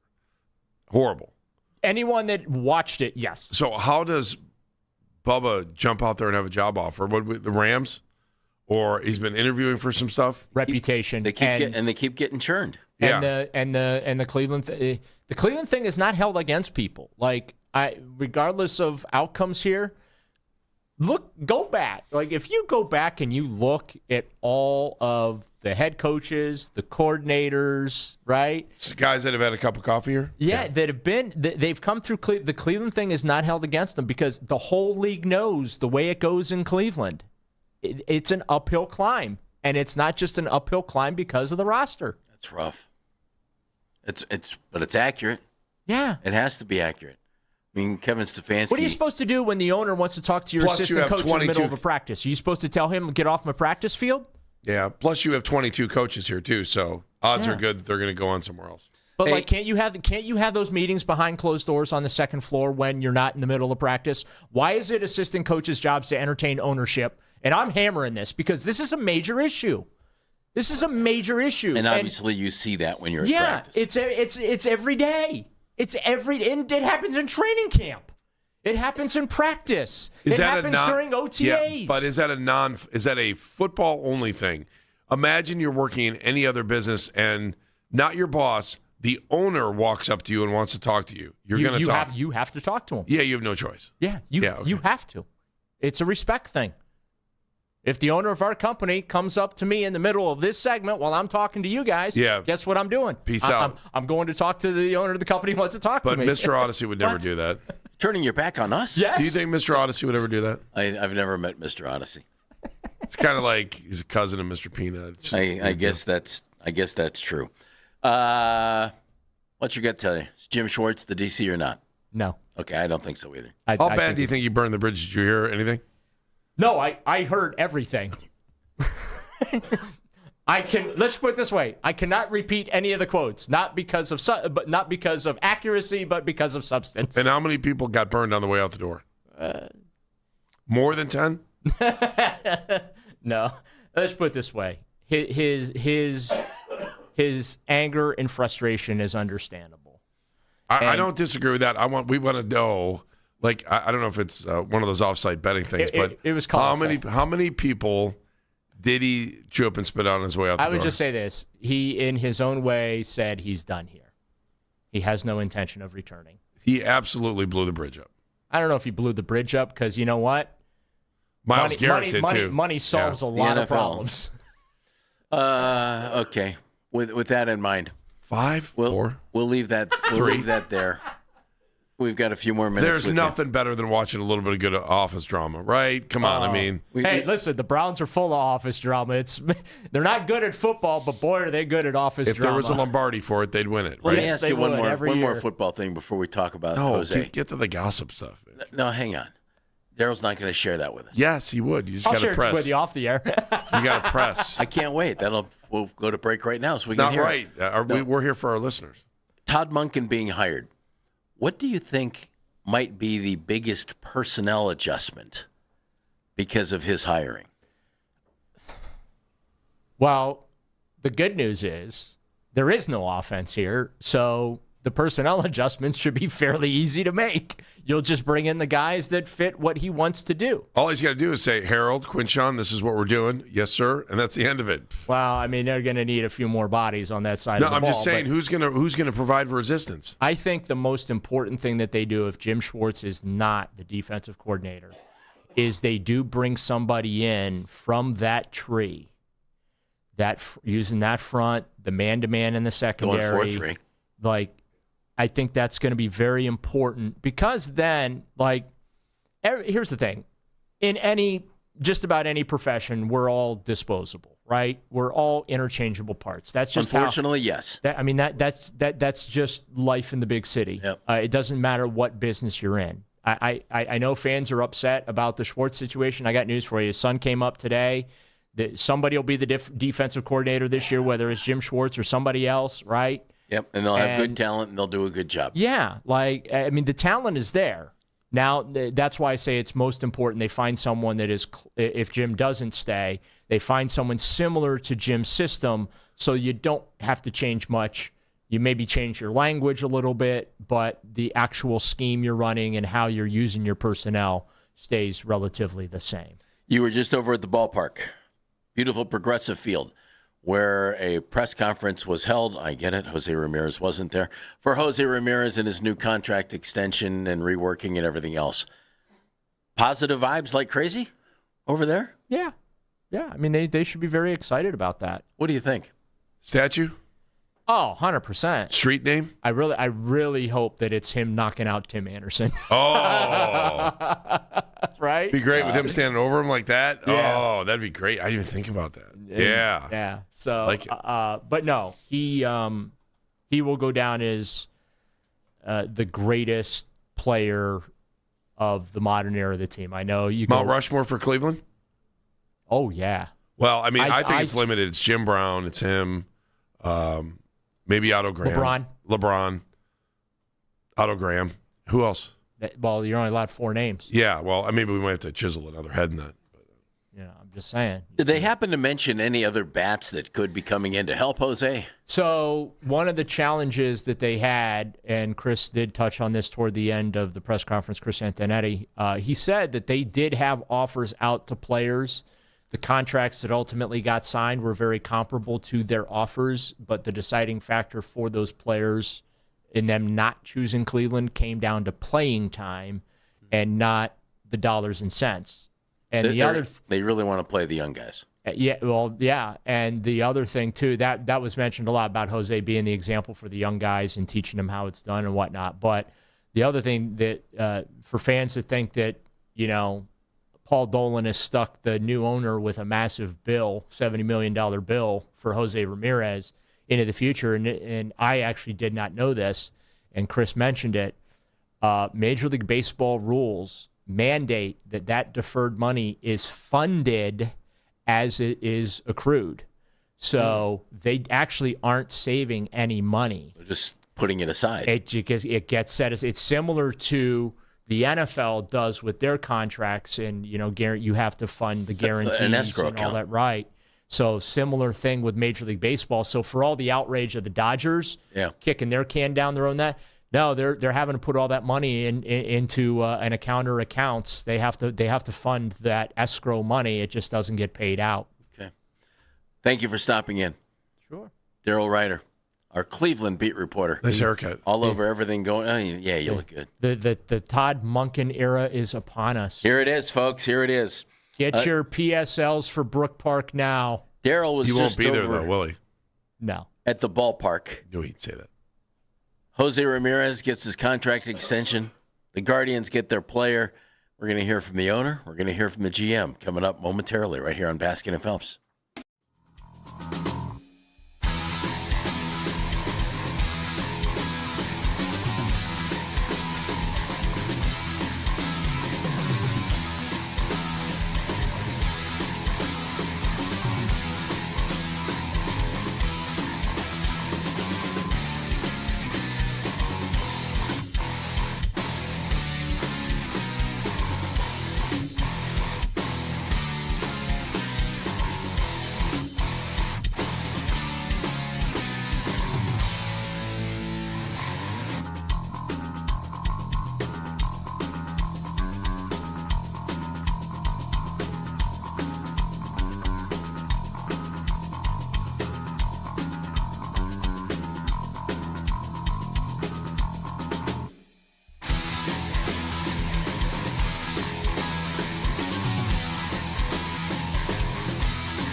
Overtime with Jake Volnick. Weeknights at 7. Sports Radio 92.3 The Fan.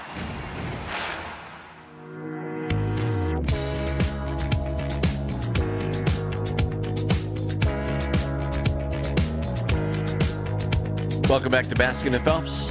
Hey, as always, you can listen to this show and all of our local shows on The Fan, on Apple Podcasts. You can listen to us on Spotify or wherever you get your podcasts.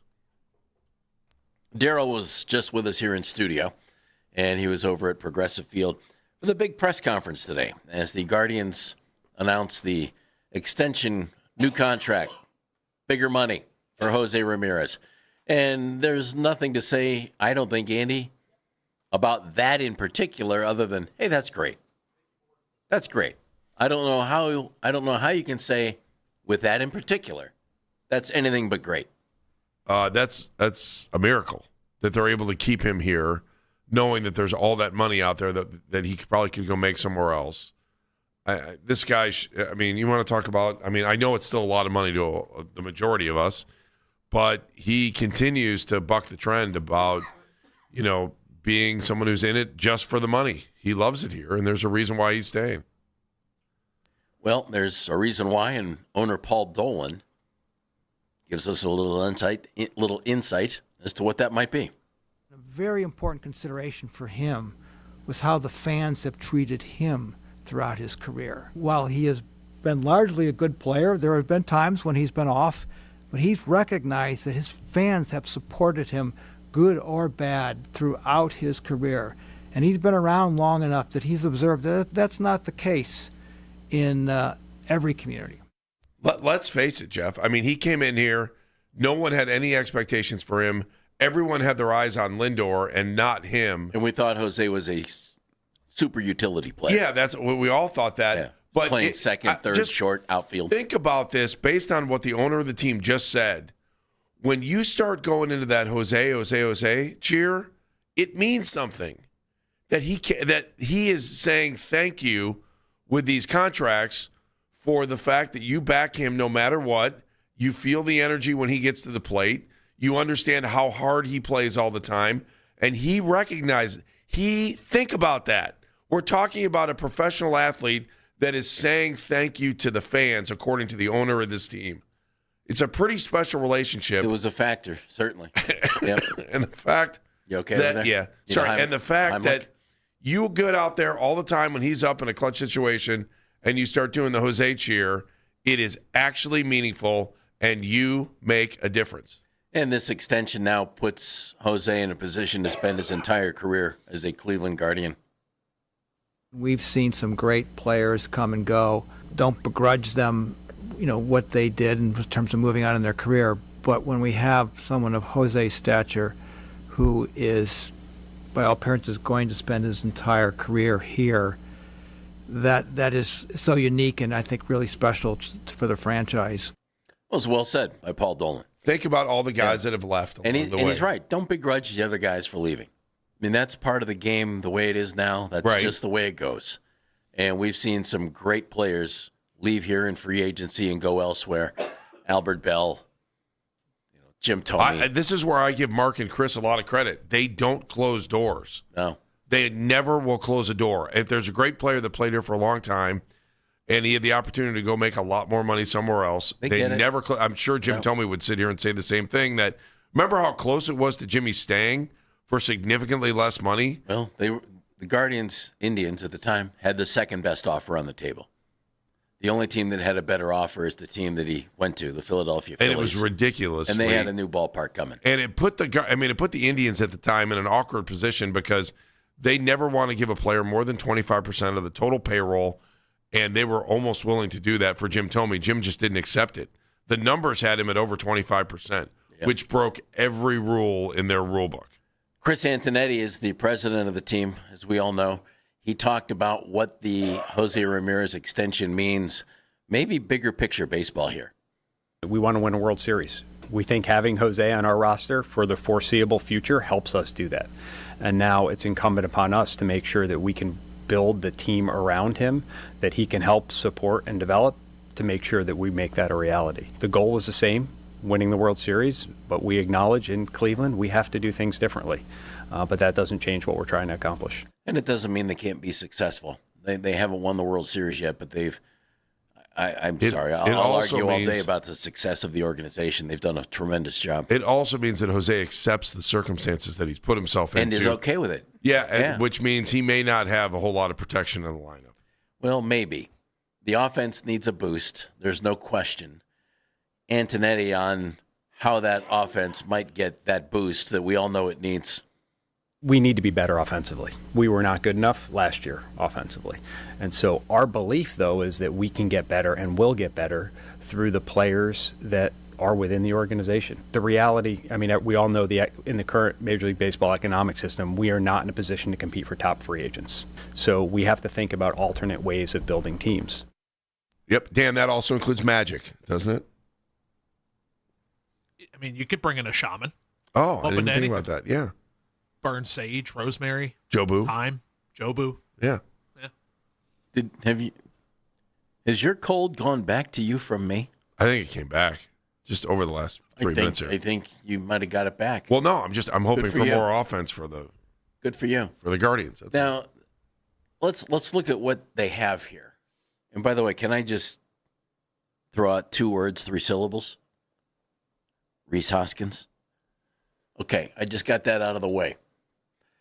But this team right now, the way it's built, you're looking. This is what you're looking at. First base is Kyle Manzardo. I'm okay with Kyle playing first base. I thought he did a really nice job. I hope he worked on his defense in the offseason. Yeah, I know, Dan. I can't argue with you on that. Wait, Mr. Gold Glove? No, you're talking about Manzardo. Sorry, I was thinking of Santana. Kind of Santana. looked like a baby giraffe over there trying to figure out which foot is the right foot. That's cute, though. At second base, I'm assuming you're looking at some second base and shortstop. Let's throw it all out there. You're looking at some combination of Brian Rocchio and Gabe Arias, and maybe Daniel Schneemann from time to time, and maybe Angel Martinez, unless you think he's going to be in the outfield. So in other words, you got the exact same guys you had until Travis Bazzana is ready to go. And you got to figure when Travis is ready to go, he's either at second base or in left field.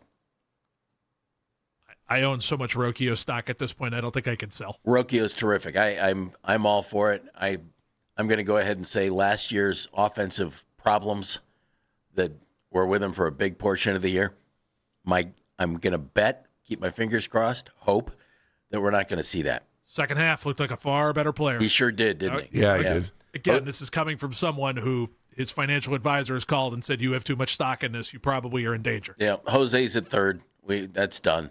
And then at catcher, you're looking at the same guys you had last year. Bo Naylor, Austin Hedges, David Fry's back. What's David's arm look like, after Tommy John surgery? DH, you're looking at C.J. Kefas.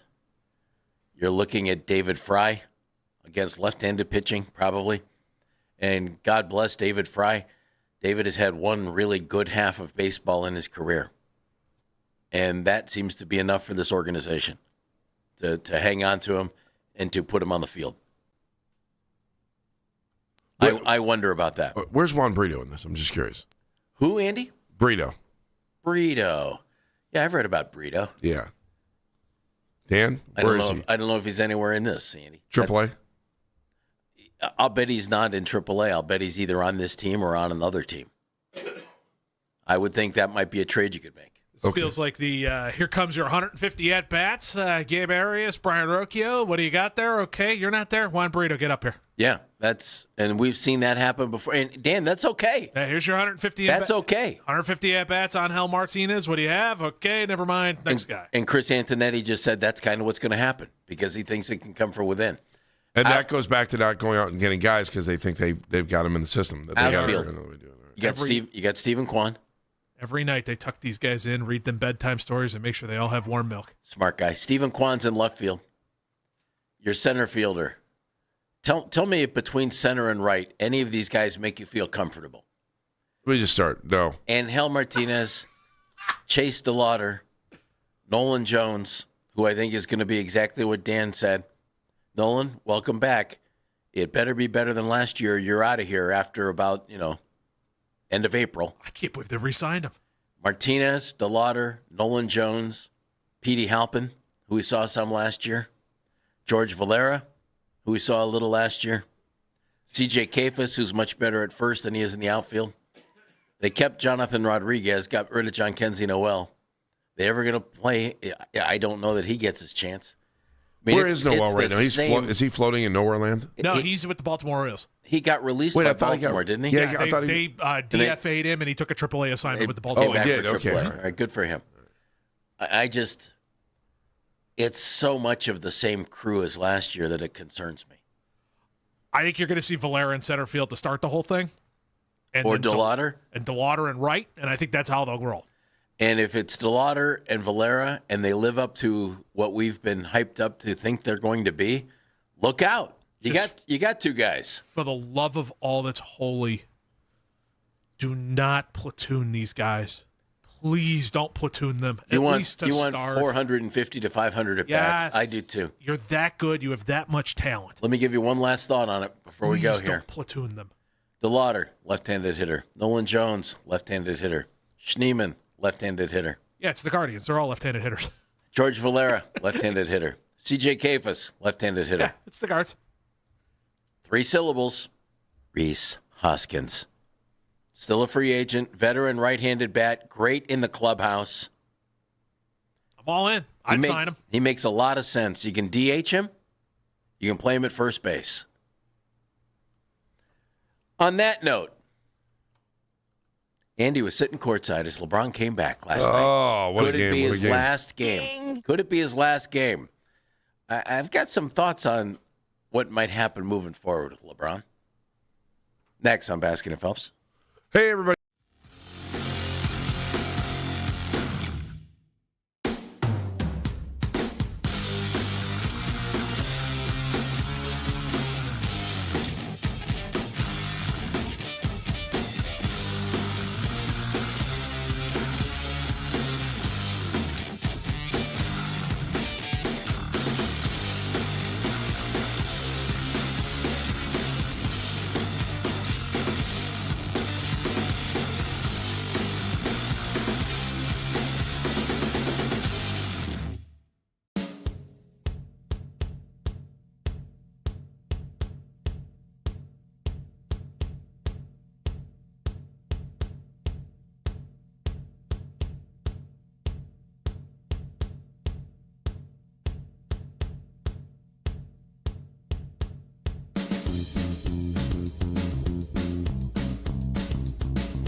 smart speaker by telling Alexa to play 92.3 The Fan.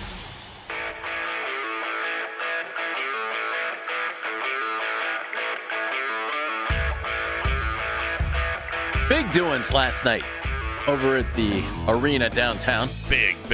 The Los Angeles Lakers were in town. It was fun. LeBron James, Bronny James, Luka Doncic, elevated court. Jeff, I thought it was awesome at the end of the game last night when the fans were cheering for Bronny to get out there and play. Why? It just shows you what Cleveland's all about, and here's a kid that grew up here until he went to high school. Excuse me. And that the fans recognize that. And, they were cheering for Bronny to get in the game. And then it was weird because the Lakers didn't bring him in during the game so he could get announced in. They brought him in during a TV timeout. So then he got in there, and then he had a dunk, right? He had a dunk, and then he had a jumper. I can't remember what he ended up with last night, but did he have 8 or 9 points last night? And the fans went crazy when he was scoring. But when you have a 20-point lead, you can do that. You can get excited for a hometown guy that had the opportunity to go out there and play. Okay. I know you're going to belittle me on this, but if you were at the game last night, you would have thought it was awesome. Our fans are great. They were great last night, especially when it came to that at the end. And then, respectful of what LeBron has done for this city. And it's a far cry. That narrative has changed. It is a far cry from that game when he came back for the first time against Miami. It was one of the most volatile crowds I've ever seen in Jeff, my life. I've never been to a game like that forever. That was nasty. That was nasty. But LeBron was back last night, and his team got smoked, so it all worked out great. And the folks at the Cavs ran a very short video, kind of focused on back in the day when he had the 48-point game against Detroit and scored 25 straight points and got him into the... Such a great game. That was phenomenal. He was only 22 at the time, but he just took over. And it's like, okay, we're on our way to greatness here. And that was the case. I chatted with my friend John Ireland yesterday, and that's not a ding. Yeah, of course it's a ding. It's just a buddy. It's a ding. He's a play-by-play announcer for the Los Angeles Lakers. That is a ding. All right. Well, we've known each other since we were in our 20s and playing bad golf together in Beaumont. Okay, stop trying to justify it. Good dude. Eat it. And we were chatting, and his thought was, could LeBron come back and spend another year in Cleveland? Mm-hmm. He's wondering, where's this going to go? He also said this, and this is entirely true, but I think it needs to be put into perspective. LeBron's playing way too well at his age to retire. He's really playing well. And that's a real valid point. Everybody looks at the number and just thinks, okay, well, the guy's too old, right? At some point, you got to retire, don't you? But do you retire when you're playing as well as he is right now? I wonder about that. His numbers have been terrific this year, and for some period of time, he's now 41 years old, and he's averaging 22 points a game, 6.7 assists, and 5.9 rebounds. I mean, who wouldn't want that on their team right now? I mean, it's not like he's limping to the finish line here, Andy. He's playing strong. And if a guy can average 22, almost 7 and 6, almost 7 assists and almost 6 rebounds at the age of 41, well, you got to figure he can help a team at the age of 42, don't you? I would think so. I think he's got. I mean, last night wasn't a good indicator. Indicator, good word. Of what he's playing like right now. No. And he's playing 33 minutes a game. I mean, it's Andy, he's not doing anything except not completely dominating anymore. Now he's just playing at a superstar level. He's not playing at the best player in the game level anymore, but he's playing at a superstar level right now. Yeah. And I would think if he wants to play next year, somebody's going to put him on their basketball team, whether it be the Lakers, whether it be the Cavs, whether it be the Golden State Warriors. We've seen rumblings about LeBron going to Golden State to play with Steph Curry and Giannis. You imagine that nonsense? That'd be fun. I think there might be another couple guys he might want to play with, too. Continue to play with Bronny, and then Bryce has another year, right? He's at Arizona, but he's not playing, which is a redshirt year, essentially. But he'll be 19. Wait, when do you have to be 19 for the draft? June 14th is his birthday. 1 year out of high school. 1 year removed from high school. Yeah, it's 1 year out of high school. That's all it is. 1 year removed from high school. One season away. So he'll be eligible for the draft, or he'll be a free agent at the end of the year. I don't know. LeBron might say, I'll come to your team and play. It doesn't matter what you're playing. But you're bringing. If I get both of my sons? Can you take both of my boys? Yeah. It's a Gordie Howe thing. It's frightening. Although they say that that Bryce is maybe better than Bronny. I don't know. I haven't seen him play. He's bigger. He's 6'5", I think he's bigger than that, isn't he? He's 6'5", 195. This is listed weight and height. I'm not making these things up. I don't know. If you were the Cavs, would you bring him back? For a year? If I was the Cavs. Would you put LeBron on this team next year? Would I do it? Yeah. Do I think Dan Gilbert will do it? I don't know. Can I just throw this out at you? I think everybody would. I heard Ken say this morning, who wouldn't bring LeBron back for a year? And I looked at you. And we had the same answer. And we had the same answer, like Dan Gilbert, perhaps. Perhaps. Not ruling it out, but if there was one guy that might not want him back, it might be Dan. Dan Gilbert. It might be sweeter if they could win a championship this year and then try to go into it last year for LeBron's farewell tour. If you put LeBron on the floor with Donovan Mitchell, Jalen Tyson, Evan Mobley, and Jarrett Allen, and he plays at the age of 42 like he's played at the age of 41, I wouldn't say you're a championship contender. I'd say you're a championship favorite. How are you going to get him here with the second apron? That's my question. And is he? I'll readily admit he's a free agent at the end of the year, is he not? Yeah, all signs are he's out at the end of the season. Here's how that happens, Andy.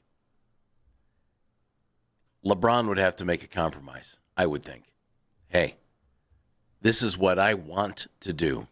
This is how I want to end my career. I will sign there on a vet minimum. Now, he hasn't been willing to do that. He's very well compensated by the Lakers. He never went for absolute, if I remember correctly, absolute top dollar, earlier in his career. Lately, he's not missing any paydays, let's put it that way. But if he wanted to come to Cleveland, and if it was important to him to come here and finish his career, he could come here on a vet minimum. They could bring him in. And I think they'd be a championship favorite. Now, you notice I didn't put Darius in that. I can't imagine, and again, you know what I think of Darius? I think he's a really good basketball player. Evan Mobley, LeBron, Tyson, Donovan Mitchell. Those are four guys who are going to need shots. If you put Donovan and Darius and LeBron and Evan on the floor together, I don't think there are enough shots to go around. Which means I don't think you get your money's worth out of Evan. I don't think you get your money's worth out of LeBron. It's just something to think about. So just so you know, that just because I still wonder about how you do this, yes, NBA teams above the second apron can still sign free agents to veteran minimum contracts while these teams face... I just said that. Yeah, but while these teams face severe restrictions, such as losing their mid-level exception, inability to aggregate salaries in trades, and being unable to take back more money than they send out, they are permitted to fill out their roster using minimum salary deals. So that's the only way they can bring them in. Yep. Yeah. And it depends on what he wants to do, Andy. Is it more important to him to, unfortunately, play second fiddle to Luka, which is clearly the situation now? LeBron's playing great basketball, but Luka's the man. They brought Luka in to be the man of that franchise moving forward. And you can't blame him. LeBron's 41 years old. I mean, at some point, it's going to come to an end, sooner rather than later. But here in Cleveland, if he wanted one more go-around, what gives him a better chance to win a championship? Playing with now, Evan and Donovan and Jarrett and a young Jalen Tyson whose legs are There's no way twitchy. Any chance they release him this year? You would have to Jedi mind trick the Lakers into cutting him and continuing to pay him his massive salary to not play for them. Which you would have to, it would require. Which I'd find hard to believe. It would require some serious Obi-Wan Kenobi Jedi mind trick stuff. Nothing to see here. Pay your $50 million. Don't worry. Nothing to see. This man does not help you win. Remember, you would have to try something like that and hope that Rob Pelinka would have listened to it. There's also been, if he had an opportunity to do it with the Genie Bus thing, if he would have just had a complete meltdown over it, that might have been his opportunity. But I don't think he wants his legacy to be that. So I think that he handled it unbelievably well. Yeah, I think that idea has been flushed. I think you've got to look for it probably next season, and even then, I don't totally know how the Cavs would pull it off. Keep this in mind. NBA is talking about expansion. Yeah. It's real clear that the cities involved are Seattle and Las Vegas. And it's been out there for some time that LeBron would like to be the owner of the Las Vegas franchise. Could you be a player owner? I mean, that's a possibility. Have we had one? I don't think we've had one of those. Not since we've had player coaches. Not since the Flint Tropics that I can remember anybody. It's the first one that popped in my head. Yeah. Pride of the ABA, baby. There's a lot going on there. Stay tuned. But Cleveland, good night last night. Treated LeBron well. Treated his family well. It was a fun and game. smoked his team. Wish and you you were made still him a washing machine. And you made him NBA cry. ownership is limited to just a minority stake. And you made him cry. Yeah. Well, it is now, Andy. Oh, you're saying if LeBron said change it, they could change it? Yeah, you're right. Yeah. Right? Yeah, you're right. I mean, come on, man. Without question. Jason LaCanfora is our Odyssey Sports NFL insider. Jason, all-knowing, has been on our show numerous times. He was with us every Tuesday for a while. Then he wised up. But we talked him into coming on today. Does he hate Cleveland? We'll find out. He's going to join us next right here on Baskin and Phelps. Ready for some actual sunshine and baseball? AAA has the ultimate getaway. Blue skies and baseball. Cleveland spring training in Arizona. From March 9th through 13th, soak up the sun at the all-suite Hilton Phoenix Resort at the Peak. Enjoy the massive water park, spa, and welcome.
Browns special teams coordinator Bubba Ventrone. Ventrone led the special teams unit here in Cleveland for the last 3 seasons.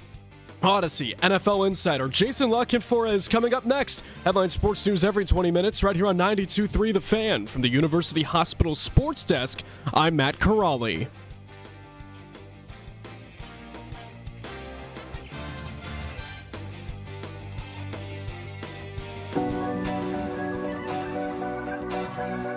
Well, we've been looking forward to this for a while. Jeff Phelps here, Andy Baskin over there. Yep. We are joined by Odyssey NFL insider Jason La Canfora. It's like a reunion. It is. He's the host of the Odyssey original podcast, Wanna Bet. Listen to Wanna Bet now on Spotify or Apple Podcasts, or you can watch it live daily on Jason's X account. Insider calls are brought to us by Nationwide for your insurance and financial needs. Nationwide is on your side. How about that? Ladies and gentlemen, his return to 92.3 The Fan. Dun, dun, dun, dun. It's Mr. Jason La Canfora. Hello, Jason. Hi, Jace. What's going on, guys? How are you, man? Been a while. I'm about to enter the Arctic, the great Arctic unknown here, and navigate ice to try to get to work. But I'm good. Oh, good luck. We Good respect luck. that. Do you still hate Cleveland? Yeah, do you? Oh, come on. You got an ownership problem, and I don't think that one's solving itself. But, All right, what's the problem? I got nothing against Cleveland, man. I hope you guys eventually get it right. And certainly, I guess you could call me a Todd Monken guy. So there's that too. So you're saying there's a chance after 14 years of talking to us? You're saying there's a chance? Not really, because organizations like to outsource their, culture, right? That's everybody's favorite word in football: culture. Culture. And they like culture is a coaching thing, right? I mean, I don't know, man. I think culture runs deeper than that. I think culture starts at the very top, and I don't think everybody they've hired there has been totally miscast, and obviously, the Stefanski thing has lasted longer than, I don't know. I mean, probably anybody thought much would. Now, it obviously didn't bring in the ultimate spoils or anything like that, but I just think they have institutional rot there, and they've always had institutional rot there since this guy has owned the team. And not that Lerner was any great shakes either, but so I don't know, man. Is Todd Monken at age 60 as a first-time head coach going to overcome all that? I doubt it. I doubt it. But look, he's an adult. He's reasonable. He knows his strengths. He knows his weaknesses. He at least has been a head coach at the college level before. He's done it in different ways. He's been around regimes that were failed from the onset. He's been around quality. He's at a stage in his life where he's not going to suffer fools. He's not a BSer. He's a straight shooter. I think he can, I think he can establish guardrails, and I think he can do a professional job. Now, again, are they going to have the right players? Are the wrong people going to meddle? Is somebody going to have a fixation with a player in the draft, and he just ends up there no matter what? I can't tell you that Todd Monken's going to stop that stuff. I mean, that stuff runs so much deeper than Todd Monken. That stuff, to me, is part of the reason why things got as I don't know, frankly, shameful for me at times this year, watching who's playing quarterback and who's not and the lengths people are going to get out of that building. I mean, is this search going to be the one that stops that? And Todd Monken going to be the guy who rises above and leads the Browns to playoff success? I don't know that the Browns are wired for playoff success under this regime, and I don't think this regime's going anywhere. With Monken coming in here, you've had a chance to observe him up close and personal. What can the Browns expect? What kind of a coach are they getting in here? And do you think he can run the whole show? Well, I know he can put offensive players in positions to succeed. He can morph and shape-shift from week to week based on the opponent. He has the ability to beat you running out of heavy and throwing out of heavy. He can beat you running out of light and throwing out of light. He can beat you, he can beat you in the red zone, 2 years ago, he beat you on every single down. I mean, it was the most efficient first, second, and third down offense in football. Now, they don't have Lamar Jackson. They don't have the same infrastructure. Like, there was a lot working in Todd Monken's favor. You can look at what he did at the college ranks and say, well, obviously Georgia had a paradigm in terms of their talent versus the other team, who they were playing pretty much every week, even in the SEC. That was tipped in their favor. And like, that's all true. But, like, he knows how to comport himself in front of people. He's not going to try to be something he's not. He's not a politician. He's not a climber. He's not he's not someone who's more interested in sort of playing the game, as in currying favor, climbing the ranks, getting the right person's ear. Like, he actually just wants to win the game.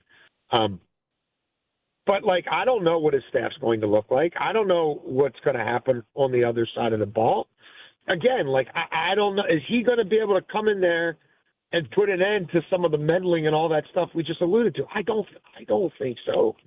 I don't think anybody can. I think this is who ultimately they are as whatever you want to call them, the ruling family of Cleveland football. And I don't think that's ever going to change. It doesn't mean that Todd Monken can't help put a competitive or competitive-ish product out there, especially on his side of the ball.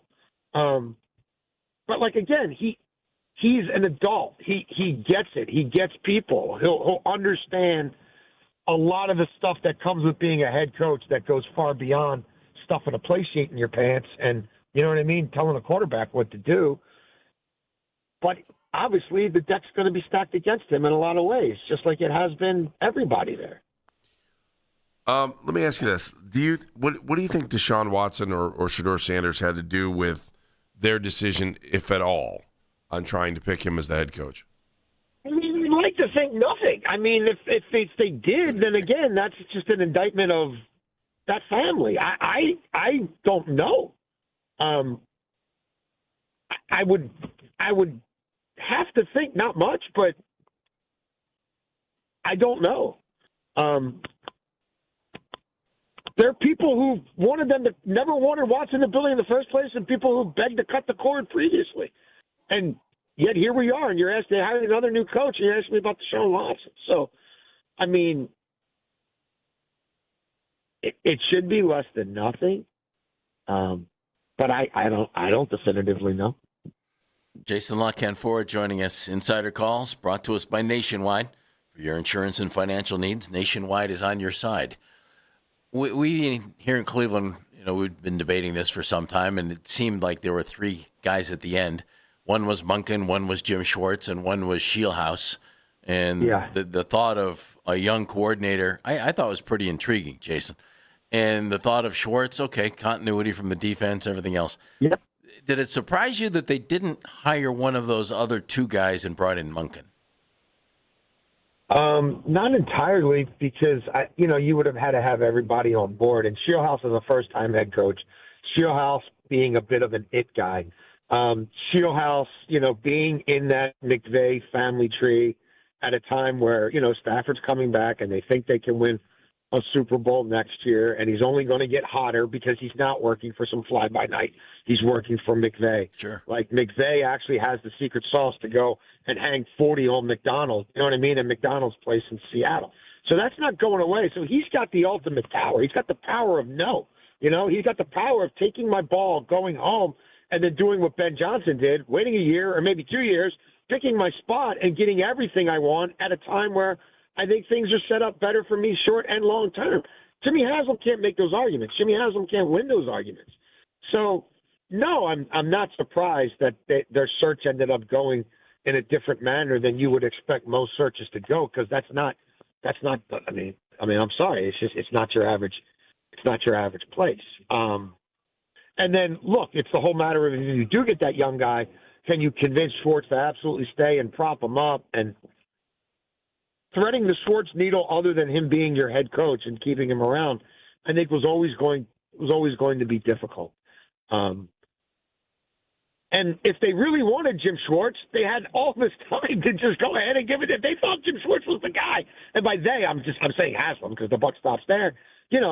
This thing didn't have to drag out nearly as long as it did for you to reach that outcome. So the longer it went without that happening, I think their plan A was probably, and I assume, the young OC riser with Schwartz. And as that became untenable, whether that's because the owner wasn't totally sold on it, or this young coach just decided, nah, man, this doesn't feel right. It's not right. I'm good where I am. One way or the other, I think this was going to be a tough sell for them. And it probably was. I'm just curious, your thoughts on the AFC North going into next year, knowing that you've got new world. Yeah, 3 new coaches. It's going to be really interesting. Yeah, I don't fancy any of their chances to compete. The big winner this offseason is Andy Reid. It boggles my mind. Nobody wants to talk to Spags. Nobody wants to talk to Dave Toub. He gets to foist Nagy on other people, bring the enemy back, and watch these GMs just their bloodlust for more power and more control lead them to searches that were over before they began. Like Mike McCarthy, the moment he got an interview, was the next coach of the Pittsburgh Steelers. Jesse Minter, the moment he took that first interview on Zoom, and honestly, I would say Jesse Minter since Thanksgiving, because I've been talking about it since Thanksgiving, was going to be the next head coach of the Baltimore Ravens, and nothing was going to, really get them off of that. They didn't even want to talk. They didn't want the owner to talk to Stefanski. The gatekeepers wouldn't even make a phone call to McDermott because this was always an inside job for Jesse Minter. And Buffalo, you look at Buffalo, when you look around at who's made changes, like, come on, what is that? I mean, that's ridiculous. McDermott's OC is the answer? No, it's about currying favor with the owner. It's about getting more years and a bigger title and an extension, even though your team fell short, and you blame it all on the head coach, who's actually done more at his job than any of these general managers have done at theirs. So no, I mean, and look, the Bengals, they should have done something and they didn't because he's too cheap to do it. So no, I think it's a pox on all their houses. I don't think any of them are going anywhere. I don't take any of their front offices seriously. I don't know how you could. So yeah, I think somebody will win 9 games like last year, and they'll go to the playoffs and they get their ass kicked by a real team. Jason Luckenford joining us. Tell us how you really feel. Jason, riddle me this one. Just ask me, I'll tell you. As this search went for the Browns and they end up with Todd Monken, in hindsight, would they have been better off keeping Stefanski and Barry together for another year, seeing how it goes?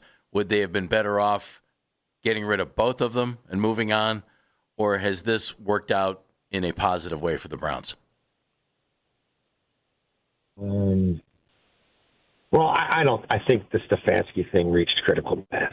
So I don't think just you can hold a guy hostage. Just time to move on. You can't hold a guy hostage. Like I just think that now the total reboot. I think last year's draft class probably helped. The fact that through most of this you think or you hope that maybe you have Schwartz in your back pocket, and there's some there's the potential for continuity there. Probably worked in their favor. But look, all these, and I like Andrew Berry personally, and nothing against Andrew Berry. Like, I think Brandon Beane is good and sharp and pretty shrewd, but they're not infallible. I mean, the owner came out here, hadn't talked publicly in 8 years, and said Eric DeCosta bats 800. He's as better as he does than anybody else in the league, and he only gets it wrong 20% of the time. And now that this Mook Harbaugh's not here holding us back anymore, look out. Like, that's basically, like, a lot of that was said out loud, and a lot of that was the inference. But, like, that's crazy talk. What Pagula was saying is crazy talk. Haslam, you guys know, it's always been fat bleep crazy there. So, I mean, Mike Brown, is Mike Brown ever going to win? Godspeed. They got to a Super Bowl a few years ago. Like, come on. But, like, so, I don't know. I mean, in Pittsburgh, they went and did the most convenient thing possible with a guy who that front office and that ownership group's been comfortable with, you know what I mean, forever. Like, and the other ones are basically hiring from within. So, like, is this, like, what should they have done? Should they have kept continuity, too? Like, I really don't think – these GMs are more incubated now than ever, and they're better at playing the game now than ever. And They know how to talk to these billionaires. They know how to sort of get them under their thumb. And so what are you seeing? You're seeing places where, the logical thing would be a full reboot. And instead, the GMs are getting to handpick their replacement. They're invariably picking people who are far less experienced at their new jobs than these guys are at theirs. They're getting extensions at the same time. Well, if that guy got 5 years and there's only 2 years left on my deal and I picked him for you, boss, you better tie us together. Oh, and maybe give me a new title along the way. But, there's people who are good at this and people who aren't good at this. Jimmy Haslam has no idea still now somehow how to build a foundation, how to build a franchise, how to build an organization. And, look, I hate the word, but how to build a culture. And I Pegula will look back on those McDermott years and be like, my God, wow, I'd sell my soul to get back there. Around these parts, I give it 2 years, I think they'll be saying, if this staff is as young and inexperienced as I think it's going to be, it's going to be welcome to the other side. The same thing in Pittsburgh. You think you're going another 20 years without hiring a head coach, and obviously at this guy's age you're not. But, no, man. No. Good luck. You'll be lucky to get to those 9 or 10 wins every year. I think we will look back at this offseason and say so many franchises expedited their demise. Wow. I only have one more question for you. Will you go see Rush in Philadelphia? Because they're probably not coming to Baltimore, right? No, man. I don't know. I'm not the best guy with these reunions. Oh, you're not? I draw a line. I draw a line with some. Now, I will admit, I drew a line on Izzy with GNR, and then I did get free tickets to see GNR at Madison Square Garden 8 years ago. And I went. And while I missed Izzy, I don't regret going to the concert. But, without Neil, I don't know, man. She's supposed to be awesome, dude. She's supposed to be awesome. Rush. I know. It's like the Pixies without Kim Deal. It's not happening. Sorry. I'll go see you. I'll go see your solo stuff 1,000,000 times, Frank Black. I love you. You're a genius. It ain't the Pixies without Kim Deal. I don't know, guys. But I'm thinking probably not.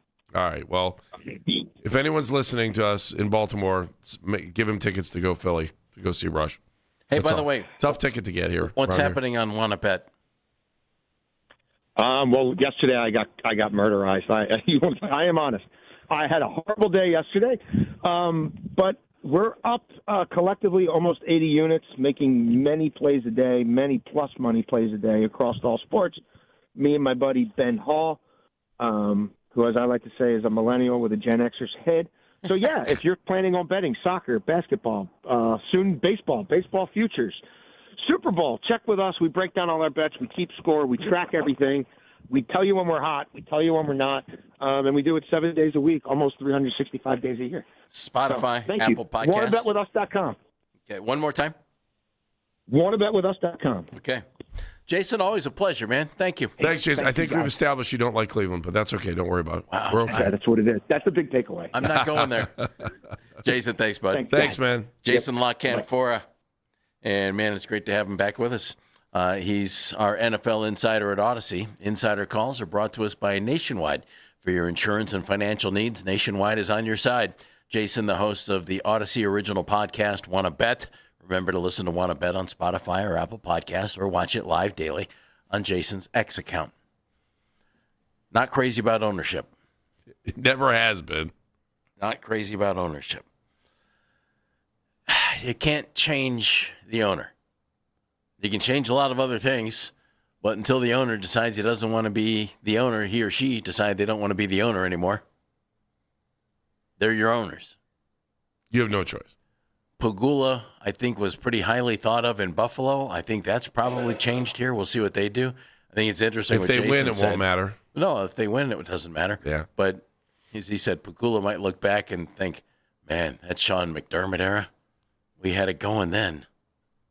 What were we ever thinking? But 10 teams decided to make a change this year.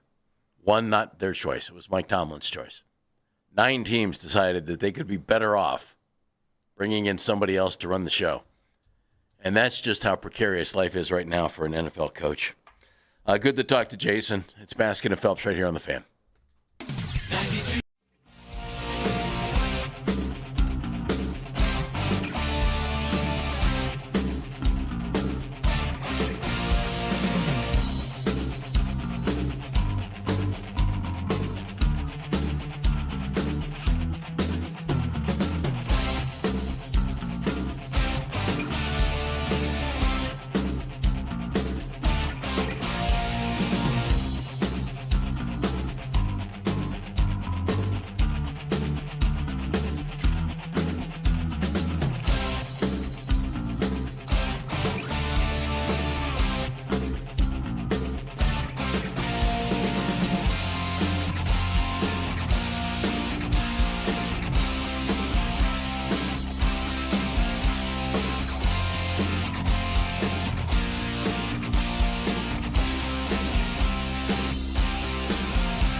minutes and is pain-free. Leave it to Vanscoy Hair Clinics to have the latest treatments to restore your hair for men and women. Find out if Exosomes is right for you. Call 216-370-7980. That's 216-370-7980. Or go to vanscoyhair.com. Exosomes can restore your hair. Call now. Whenever you need to talk about the Browns, we got you covered. We are Sports Radio 92.3 The Fan.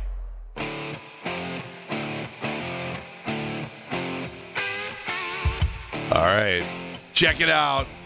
Fan off-season special. That's right. It's the off-season special. It's every Tuesday night from 7 to 9. You know who's on it? Jake Volnick. Yep, he's on it.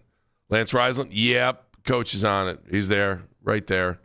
And Daryl Ryder. We all know and love him. He was live with us on the show earlier today. They will recap all of the latest Browns news and the moves ahead this offseason in free agency and the draft. For 1 week, the show moves to Monday, February 2nd, with Westwood One's Pro Bowl games broadcast live from the Super Bowl on February 3rd. So check your local listings on this station. I guess there's only one place to check it. It's me right now. You can listen right here on 92.3 The Fan, stream us on the Odyssey app, and watch every episode live on YouTube. That's The Fan off-season special each and every Tuesday night from 7 to 9 right here on 92.3 The Fan. That's Andy Baskin. I'm Jeff Phelps. Yeah. Welcome back to Baskin and Phelps. The show's pretty good. What? Their show's pretty good. Oh, good. I'm glad you approve. Well, it's all I'm about sure they're glad you approve. They don't care. I've done enough shows with Daryl over the last 5 years here that he's done with me. I didn't say anything about his hair, though. Probably should have said something about his hair. You didn't say it on the air, but you did tell him nice haircut. No, I did say that on the air. Jason LaCanfora was just with us. He's talking about coaches and cultures and everything else. And Todd Monken, he does like Monken. He does like him. Yeah. I just don't think he thinks he's set up for success. Well, Andy, you could make the same argument about Kevin the last several years. I mean, what offensive-minded coach thinks that this roster is set up for success right now? I mean, we know how Kevin Andrew is. Barry? Kevin, well, he's not a coach. Kevin, No, but somebody had to try to set him up for success. Kevin And it would have been the didn't general say manager. it. He won't say it. No. Maybe Todd Monken will at some point if he thinks the roster is not set up for success. I'm going to hold Andrew Barry to his word. He said we need to put significant assets into the offense this offseason. Well, I think they just did that. This was step number one. Step number one was hiring the coach with the offensive background. Guy who's been around a long time as an offensive coach. Well respected. Maybe off the board hire, but also the first guy they talked to. In both rounds. First and second round. So we'll see what's next. And what's next should be good position coaches. George Warhop hopefully is a good offensive line coach for this situation. Who's he bringing in as an offensive coordinator? Who's he going to bring in as a defensive coordinator? Well, he's the offensive coordinator. We know that, but they'll have somebody with that title. Yeah, for sure. Yeah. As they should. He's got other things to do as well, does he not? This is true. Fantasy Ray joins us from Houston, Texas. Ray, what's up, man? What's up, Andy? What's up, Jeff? How y'all doing? Hi, Good. Ray. How are you? I'm doing good. I'm just calling. I want to touch on Jim Schwartz. Yes, sir. To me, his position, I think, is ridiculous. Cleveland gave him an opportunity to coach a top 5 level defense, the best defensive player in the world, which set him up to be a potential head coach. And out of every team that had an opportunity, Cleveland is the only team that seriously considered him to be a head coach. That is true. So I understand being disappointed that you didn't get the position, but to be upset it's such a ungrateful position to take to me. So if that's how he truly feels, I'd rather him leave and bring in a DC that will appreciate the opportunity to coach such a great defense and potentially have head coaching opportunities down the road. Okay, Ray. I hear your perspective. I think a lot of people could agree with everything you just said, too. I agree. Yeah, but I do understand the disappointment. I do, too, but you didn't need to blowtorch things on the way out the door. You just didn't need to. last thing I'll say is I love the Monken hire. I think he checks every box: analytics, football guy, track record of success, straightforward, hard nosed. I love it. All right, Ray, I hope you're right.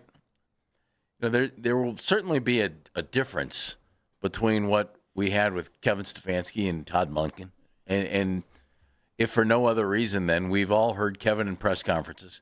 Kevin doesn't publicly throw anybody under the bus, ever. Ever. Closest thing he ever came to giving us anything that made you think was in the last week he was here, when he was asked about David Njoku, and he said, everybody, Dave might have thought, blah, blah, blah, whatever, because I told him the truth. That's the most, I think, open comment that Kevin might have made in the entire time he was here coaching. It's fair. That's fair. He would tell you things, but he would never tell you anything about personnel and talks with players and things like that. That might be the most open thing that he said the entire time he was here. Jeff, I can understand the question and respect it. But I'm not walking down that road. Both of which mean nothing. Yeah. By the way. I can appreciate the question, he said. Yeah, he did it in the press conference this week in Atlanta. And that's really Andrew Barry's line. I can appreciate the question. Yeah. Well, can you? Good. Can you answer it? No. I just can appreciate everybody's favorite press conference where you ask questions and I barely answer them. I wonder if that's going to happen when they introduce Todd. Are we allowed to call him? What are you going to call him? What are we supposed to call him? Is this going to be a one-name coach? Like Marty? Monk? Like Sam? There's a Monk? Well, there's already a TV show by that name. It doesn't matter, Jeff. Doesn't matter. I mean, that guy was like OCD in the TV show. Yeah, the show was great. Tony Shalhoub. Yeah. Yeah. Good show? From what I saw, it was good. He's an excellent actor. Should we call him Todd? No, I think. Are we going to go first? That's every time I hear Todd, I think of Lisa Lupner from Saturday Night Live. You and I are probably the only two people that remember that at this point. See, I go Christmas Vacation. You do? Why is the carpet wet, Todd? So you know what that was, right? Julia Louis-Dreyfus. Yeah, Julia? Yeah. Yeah, I didn't. I saw. Remember, she's wearing like that. I saw very little bit of it. She's wearing that like aluminum foil sweatsuit in that scene. That she was. Corrali, moment of the show. Yeah, moment of the show came courtesy of our own Daryl Ryder. He was talking about how the Browns landed on Todd Monken as being their new head coach and how that kind of came to be. I think Todd Monken was the compromise. That okay, you know what? We both agree, Todd. They hired the compromise? I firmly believe that Todd Monken was not the number one choice going into or on the plane ride home from Los Angeles. Okay? I don't believe that Todd Monken was the lead candidate in that scenario. Think about that one for a while. And then cry. Dan just threw his hands in the air. Why are we smarter after 4 hours of Baskin and Phelps? Brought to you by QC Kinetics, the leader in regenerative medicine. If you're in pain, by all means, give QC Kinetics a call. 216-770-5488. Dan Mennigan. Our social media mentions are powered by Scheibman Jewelers, Cleveland's premier jewelry store. You can always send a message to show at CLE Talking Heads. Smarter today, courtesy of Jason Lockhead for a lot of stuff in there, especially a lot of stuff when it comes to Todd Monken. A lot of stuff in there. I mean, he's not going to clean it up for you. He'll tell you exactly how he feels at any point. Corrali. Credit. Smarter today because of Daryl Ryder. Great stuff out of D. You can listen to that wherever you get your podcasts, the Rewind feature on the Odyssey app, and 923thefan.com. AB. I'm smarter today because I'm going to take a couple more names off the board for offensive or defensive coordinator. Not sure if you know this or not, but Ted Ginn Jr. is the coach of the new Columbus Aviators in the United Football League. And today they announced the hiring of Todd Haley, former Browns coach, as the offensive coordinator, and Captain Munderland as the defensive coordinator. So take those two names off your list. Oh, we know. We had Ted on the show. Yeah. Talking all about it. You did? Yeah, you were out goofing off. Dan and I had Ted on the show. It was awesome. I don't think I was goofing off. You were goofing off. It was like a month ago, wasn't it? Oh, maybe I hope. Oh, maybe 6 I was in weeks ago. Maybe I was in Tennessee. Okay, then I was goofing off at the time. Oh, love Junior, great dude. Yeah, he was. We had a good time talking. He was to him. awesome. Love his I'm dad, smarter too. today after our conversation with Mark Schlereth. from Fox Sports. Mark talking about the Browns situation, coaching situation, offenses in the NFL. Go back and listen to it if you get a chance on the Odyssey app or 923thefan.com. I'm Jeff Phelps. I'm Andy Baskin. Hey, thanks for listening today. We do appreciate you. We're back again tomorrow at 10. Until then, be a hero, be a real hero, be an organ donor. Lifebank.org. Afternoon Drive gets you home next, right here, 92.3 The Fan.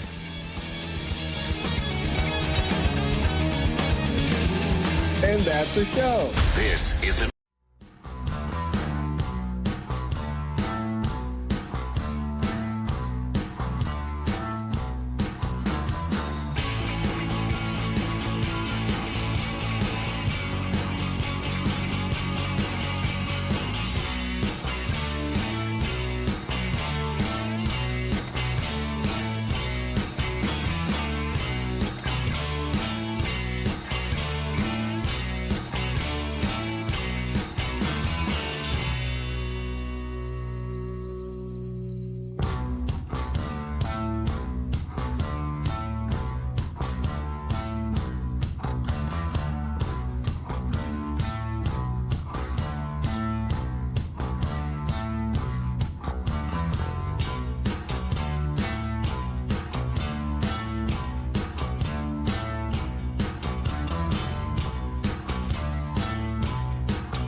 Jim Schwartz, you got to imagine he's pretty peeved off. I think there are some feelings that a lot of Baltimore fans still have that are not all positive towards Monken, but a lot of people are going to talk to you, I think, thinks he's a good coach. I'm just trying to figure out, did he not get an opportunity until he's 59 because he's not some sort of great coach? Or was it just all attitude that kept him back? And if it's all attitude, I can work with that.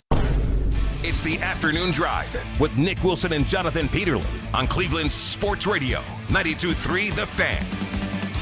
The show is back. Nick Wilson, Jonathan Peterlin. We are Afternoon Drive. Day 2 of the Todd Monken era in Cleveland. Cavs back to being good at basketball. Oh, yes, in Jose Ramirez press conference, the jam du jour of Cleveland sports today as we start the show. That open, courtesy of the NBA on ESPN and Mac Robinson on the board. Yes. We've got Jake Murren, man in the 92.3 The Fan YouTube channel and producing. As always, like our videos on there. We like to be liked. And do not forget, subscribe to 92.3 The Fan's YouTube channel. And we got Cam Manna, who still doesn't have a nickname because he's just a very nice, wholesome young man. And I just haven't found a way to, really berate him yet on the 2020s. Hi, JP. Hello. I think he might have the flaw of being too good at his job. Ooh, yeah, that's hard. It's not good. For yourself, I mean, you like an update anchor that's a little raw, make some mistakes we get to point out, have fun with. I like it raw. Yeah. Cam might be a little too good. He is. There's a lot of polish there. It's no fun when they're polished. It's no fun when they, they just make a clean update. I need a Matt Corrali who just loses his mind. The moment I almost spill the water bottle, he's just gone. That's when, that to me is the sweet spot there. All right, so let's see. Cavs is good at basketball again. That was fun last night. Yes, they are. That was a lot of fun last night. The Bronny dunk heard around the world. Good times. I can't say enough how much fun Jalen Tyson has been to watch play this year. I know what a roller coaster he took us on last night. He did. It's interesting. Like, everything that we heard about him as a young player out of Cal, that he was Mr. Fix-It at Cal. Yeah. Like, he basically handled the offense at certain points last night. He took over parts of that game, which I think is fun to watch him do. And then there was why did you make that pass? Well, but I'm even speaking more about what happened after the game, where he tried basically just taking LeBron away from Cleveland and being like, this is Donovan's city, and now J.R. Smith got mad, and Kyrie got mad, and Tristan Thompson got mad, and all these old 2016 players are like, you understand your history and be humble about it. It's like, geez, just trying to prop up his guy Donovan there. He elicited the perfect no foul from LeBron, where he just kind of bumps into LeBron, and then he moves, and then LeBron just kind of is like, turns his hips, and because LeBron's hands are close to his chest, yeah, the refs called it because of course Jalen fell to the ground, and they called it on LeBron, and LeBron, who of course because he acts like he's never committed a foul. It's funny to watch him, but it was he was just lighting up the refs last night. He 100% did not commit a foul. Jalen Tyson just played him. I know. He was pestering LeBron a little bit last night. Did you kind of miss it? I mean, we still watch a lot of LeBron games anyway because it's LeBron, but you missed just seeing him. It was always a thing that people complained about when he was here a lot, him just constantly complaining at the refs. It felt like an old blanket I was hugging. It just felt good to see him complain. It helped you beat him by 20+ last night. That was also very helpful. All right, so you and I had a conversation in the 5 o'clock hour yesterday, and we got a couple comments on social media saying we jumped the shark when saying that, hey, let's pay attention to what Myles Garrett feels on the idea if Jim Schwartz forces his way out of Cleveland. And there were a few people said some very nasty things on us. And about an hour later, Myles put up his Instagram post of the exhausted line cook sitting outside on a box, sucking on a dart, and just bent over like, I have nothing left to give the world. It's the I'm tired meme. Yes. It's the I'm exhausted, I've had a long day meme. Yeah. And so all of a sudden, that conversation that we were about 5 minutes ahead on has become prescient about where is Myles Garrett with the I still think it's ambiguity with Jim Schwartz's status in Cleveland. Well, hold on. Why do you think it's still ambiguity? Because I think people did the obvious thing, which is reacted to the emotions of the moment. I heard Daryl talk about He said some things. Yeah, that's usually how it goes when a guy doesn't get the job. It is funny how when Miles first talked about leaving during Super Bowl Radio Row, I was the one that was like, I don't think it means he's gone. And you're like, he's gone. Like, he's gone. And I'm like, I don't think he's gone. But on this one, we're in opposite corners, where you're the one that's like, this can be repaired. This can be fixed. And I'm like, I don't know that it can be. I don't know that I see it that way. There's a couple things in there that we'll get to why I feel like it can be fixed. But I think Miles' headspace coming off this news, I think it's really important. And it doesn't mean, by the way, like I'm not fatalistic with it that Miles will demand another trade. I think it's important, though. I don't think the trade reports out there about Miles, the Browns, and 3 first-rounders, I don't think that was put out there by accident. I don't know who put it out there. I'm not making a big report here. But the idea that during the trade deadline this year, that there was a lot of that. There was stuff that Elliot Wolf commented on yes. New England sports television station. Yes, and then when reporters picked up and ran with it, talking about, well, he's not available, but they'd at least have to consider 3 first-rounders, some of that felt like conjecture. Yeah, we had multiple things. It was Elliot Wolf on, I think it was Nesson is what it was, in Boston, and then it was people reporting that the Eagles had said that was the price. Yes, and so I think when you look at that, one of the things that reporters you and I had on at the time leading up to the trade deadline is, well, this is probably a better conversation for March. So I'm not alarmed by this. I think this is a great opportunity for Miles to help lead the organization, but I don't think it's off the table that you're going to maybe have to soothe Myles Garrett a little bit with this news because of the relationship and how much he really cared for the coaching of Jim Schwartz. Well, and I guess they also have to figure out what position they're in as well. Like if they hired Monken with the idea that next year is not going to be great, then maybe they revisit it. Because the haul they would have got for Miles last year, if you would have told him ahead of time you're having a 2-year, potentially 3-year, quote-unquote rebuild, they probably would have been, all right, 3 first-round picks, let's get this thing going. I think that's actually a really good point because Miles has talked about his preference on how he felt things were going in Cleveland was less about Kevin Stefanski not having a job, and it's more, are we trying to win or not? And this is another reason why it behooves the Browns with Todd Monken to have a really aggressive offseason where you give this team a real chance to win this next year. Yeah, you have to try to convince Miles this is not a waste. We went out and got an offensive guy because we're either going to fix Deshaun Watson or we're going to get Shedeur Sanders to be the greatest quarterback he possibly can be, or option C. Something's going to happen with the quarterback spot, and then we're developing something. We're building something here. That's got to be the selling point. But you said that we were a little bit early to the party, and I agree with that. And part of that is that Miles has become very predictable. Well, we've known him long enough. He's just been in our space long enough, and the fans know him well enough. Everyone knew he was going to say something at some point. Last night was it. He's obviously upset by it, but he also understands he doesn't have a bunch of really cards that he can play at this point. Well, I just think, I mean, theoretically, anyone can play any card anytime they want it. If Miles wants to make it ugly, much like Jim Schwartz, I'm sure he could. I think it's a really interesting spot for Miles. And I want to give him, in the same way that I want to give Jim Schwartz the time here to be furious about what happened, I feel the same way about Miles. Like, and then there's a part of here that, like, we'll see if we can trust Todd Monken as a head coach in a lot of things. But do I expect Todd Monken to be straightforward with Miles? Yes. And do I think that's the best way to deal with Miles?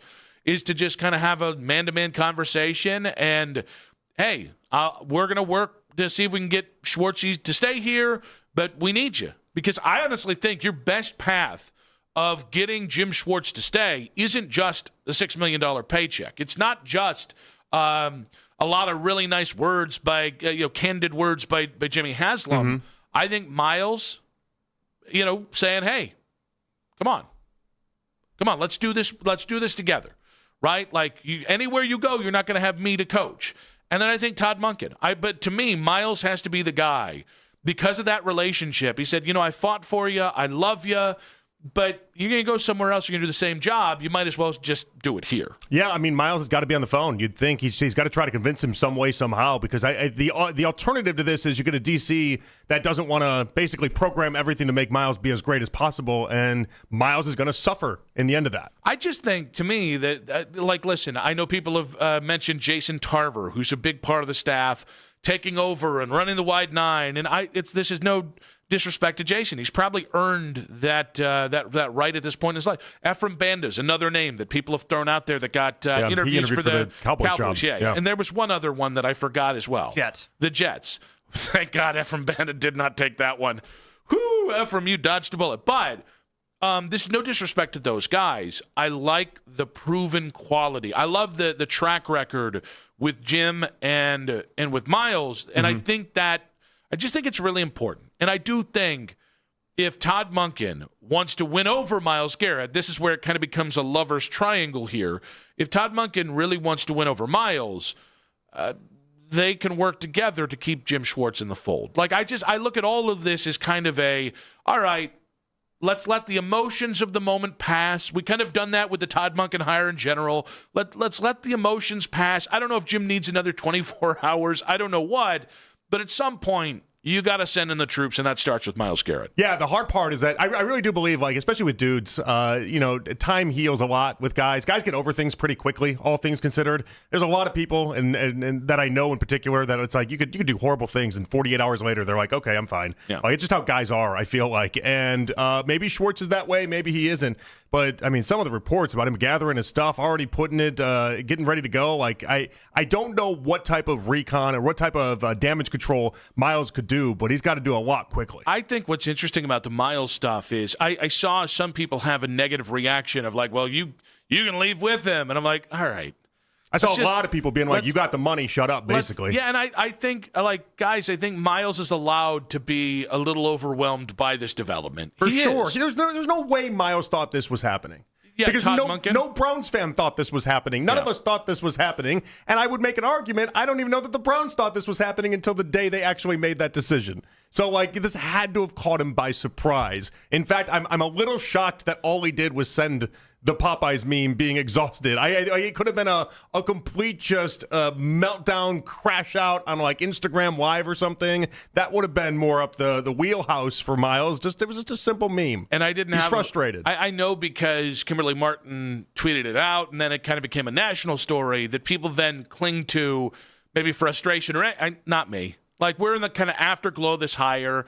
I'm coming around to what I think the hire is, what I like about it, the things that I think we can maybe do this year. And I think Myles is a smart dude. Jim Schwartz is a smart dude. I think time, a little bit of money, but more importantly, the right guys pulling the strings, I think maybe can help this. 216-474-0092. At Nick Wilson Says. At Jay Peterlin on social media. Social media reactions on X. Powered by Scheiben Jewelers, Cleveland's premier jewelry store. We got quick hits coming up at 2:40. Rob Long of the Big Bad Morning Show in Baltimore on 105.7 The Fan. He's coming up at 3. We'll get his take on Todd Monken. I do want to know. I guarantee you in Baltimore they're just happy Harbaugh isn't there anymore. I'm genuinely curious how they're feeling about that Jesse Minter hire. Greg Schwartz of the Bleacher Report talking Cavs basketball. Is the Cavs back? We'll also get his take on LeBron last night. Was that LeBron's way of saying goodbye? And Cecil Shorts, former NFL wide receiver, Mount Union man himself. He played for Todd Monken in Tampa Bay near the end of his career. We'll get his take on Coach Monken, what we can expect. That's coming up at 6 o'clock. But 216-474-0092. Want to hear from you. What does Myles' IG story mean? How seriously are you taking this situation and salvaging things with Jim Schwartz in 5 minutes on 92.3 The Fan?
at 92.3 The Fan.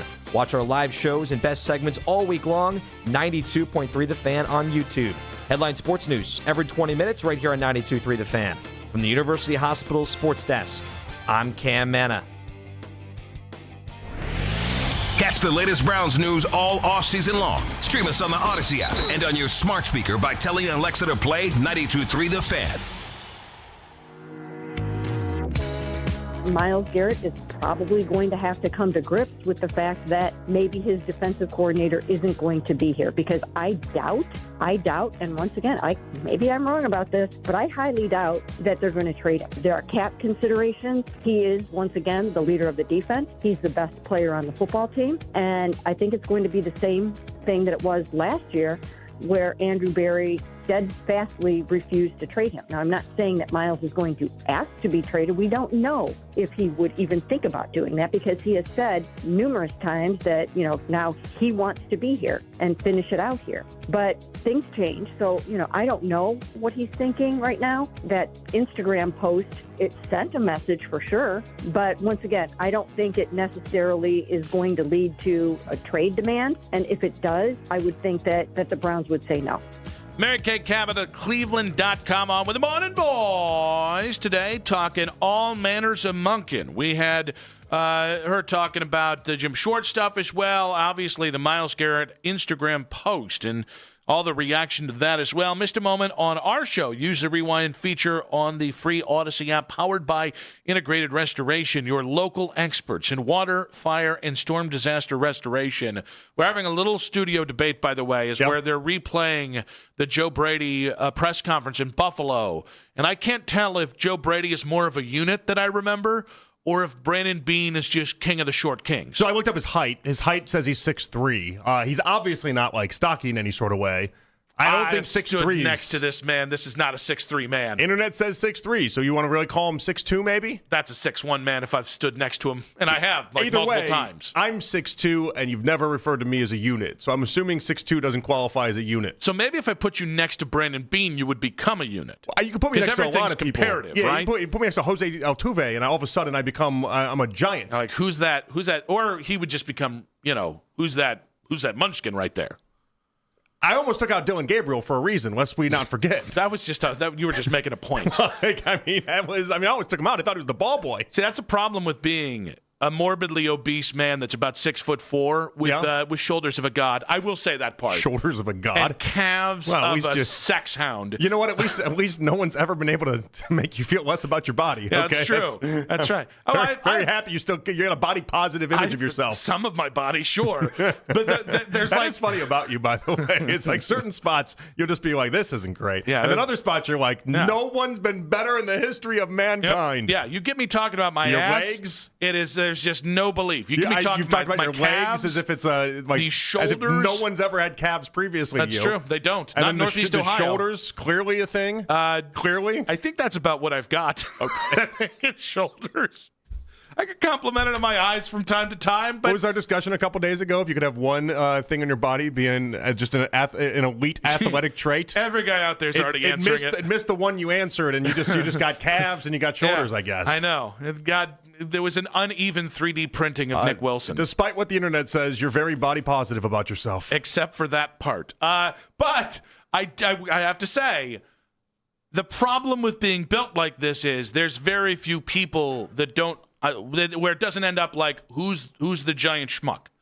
You know what I mean? Like, I am the fat friend you want to stand next to because you're going to look skinnier. I'm going to take 10 pounds off you just by standing next to you. It's the old high school girl principle where the somewhat relatively decent looking one gets a bunch of bigger friends to make herself look better. That would be the principle, yes. That would be the principle. And you know what? I'm proud of you for being able to espouse it on air. I would need DeJuan Jones to walk around. That's how it works. And even then, I still might be the fat one of that pairing. He might just be like, who's the short, fat? That might be the one place where I'm the short, fat penguin. Is next to DeJuan Jones? It's next to DeJuan Jones. Maybe you guys should be best friends. Like the time where I saw, Wyatt Teller's a little bit bigger than me. I think he's about an inch taller than me, but built similarly. He wears his weight very well, though. He does. No. And he also has muscles showing on a consistent part of his body. And I'm like, I got a muscle.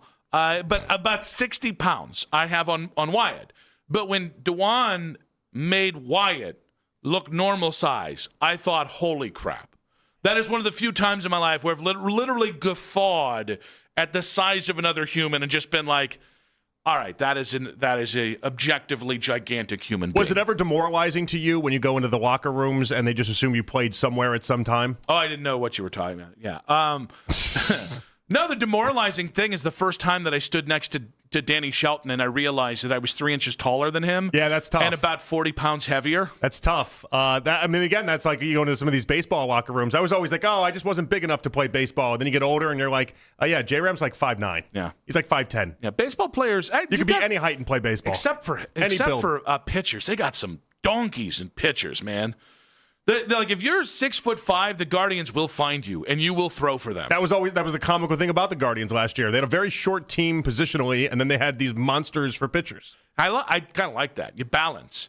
You got lumberjacks and then short kings. It evens it out. There's a joke about our quarterback room somewhere in there, but we're not going to get there. All short kings quarterback room. Think about it. Now we're talking about Myles Garrett's Instagram story, and I think it's. I do feel like I'm a little bit in the minority of saying, well, let's let this thing play out and see if you can salvage it. I think I'm just open to the idea of trying to salvage it where everyone, no matter who it is, despite, like Daryl today was like, there's just no hope. He said words. He said words. It's like, yeah, that's what, like, yeah, bad situations happen. I like that you're optimistic about it. I wish I could share the same sentiment. I just don't.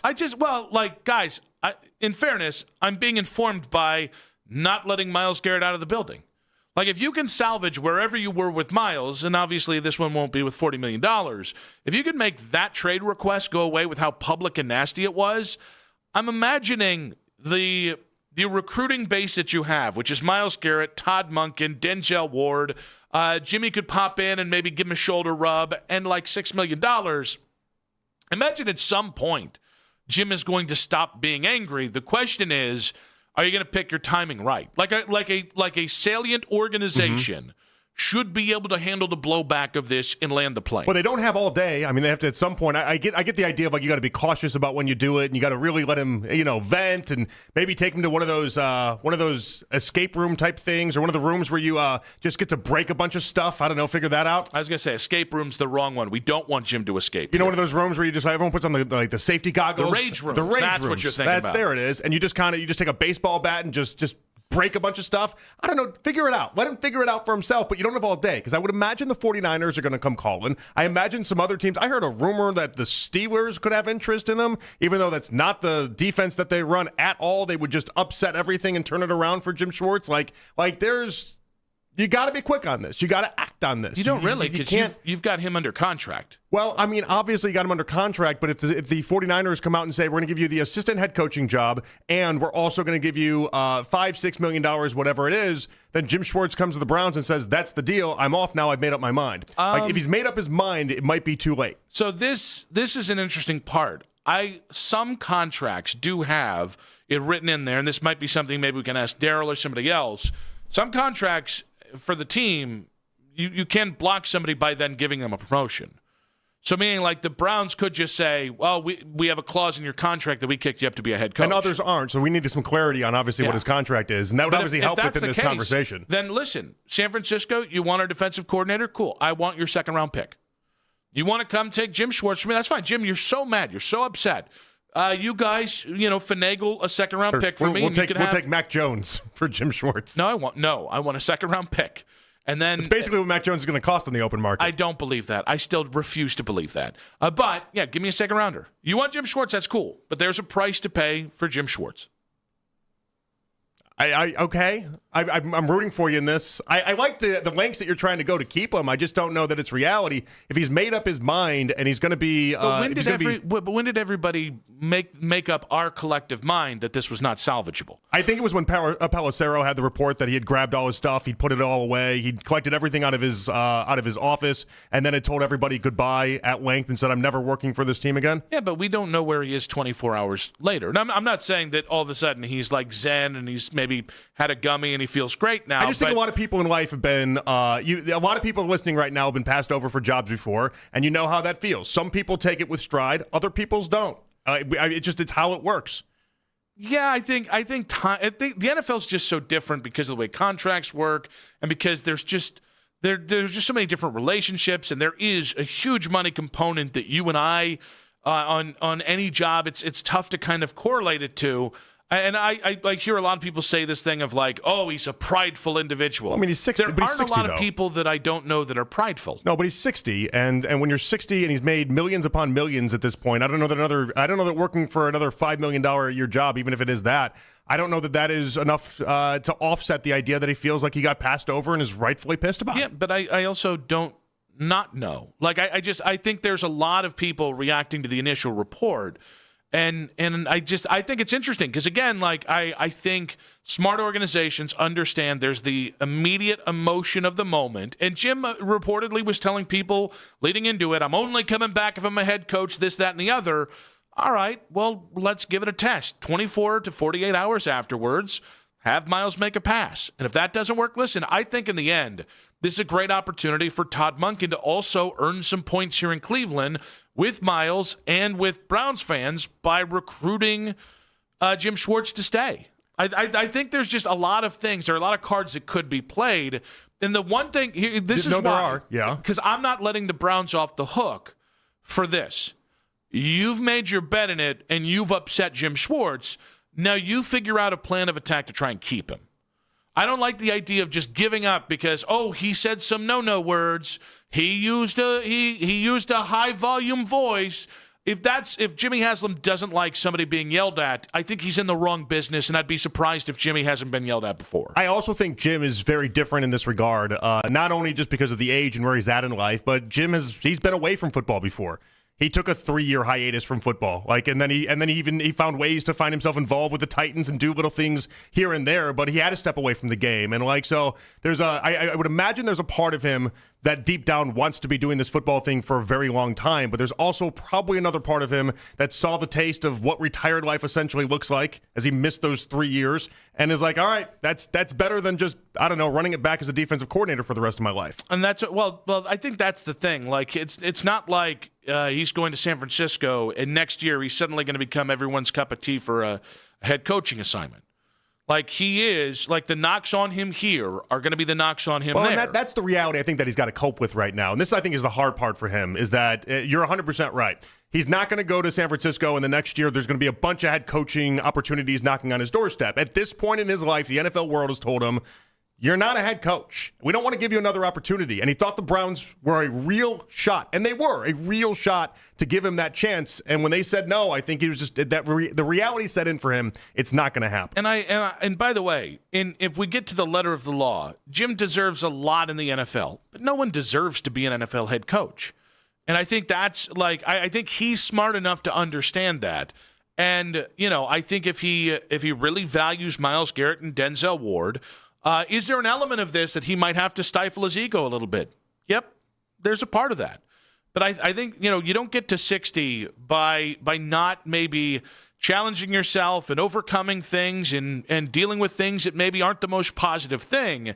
And I think to just, if the Browns go one of two ways, well, I said he was done. I guess we got to take him in. No. The Browns can't have that mentality. But if the Browns took offense to him getting angry at this, again, there's another lesson in this of you can swallow your pride and go to Jim and try and do the right thing, which is to keep him here. And if his answer is no, and there's a clause in his contract that allows you to promote him to assistant head coach and defensive coordinator, well, then, quite frankly, anyone that wants Jim Schwartz can come on down with a second-round pick. Well, because that's where the Browns can play hardball. And they can, and I think the response then in return from Jim, if he's truly that angry, and again, we don't know how angry he truly is, we're just going off of one report, but if he wanted to play hardball back, he'd be like, all right, I guess I'm just done coaching. Okay.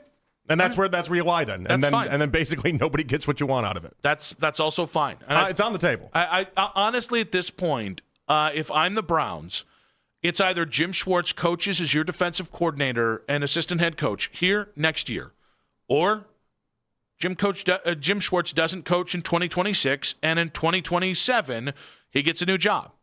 I think the Browns are well within their right to go to those lengths if Jim wants to play hardball. I think this is where this is business, and business feels personal. But if Jim wants to do the song and dance of I can make it real uncomfortable, the Browns can make it uncomfortable too, and they can be kind of jerks about this as well. Yeah, I mean, some of the reports that we were hearing was that Jim he's basically threatened them to tell everyone where the bodies are buried if he doesn't get the job. Like he is. We don't know where the bodies are buried. I mean, I don't know, but clearly he wants to. He's taken this really hard, as you'd expect. He's taken this really hard. There's such an obvious organization. There are signs that said, "Don't look here, bodies buried." We call ourselves thought partners. 216-474-0092. What are the Browns' options with Jim Schwartz? And it's either a LeBron diss or a Donovan love up. Either way, some people didn't like it. That's in 5 minutes on 92.3 The Fan. Wesley Financial.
2 eligible port-ins on Essentials 55 Plus for well-qualified customers with autopay plus taxes, fees, and $35 device connection charge. Credits end and balance due if you pay off early or cancel. Contact us. Finance agreement 128 gigabytes, $599.99 required. Best mobile network in the U.S. based on analysis by Ookla of Speed Test Intelligence data 1H 2025. Visit T-Mobile.com.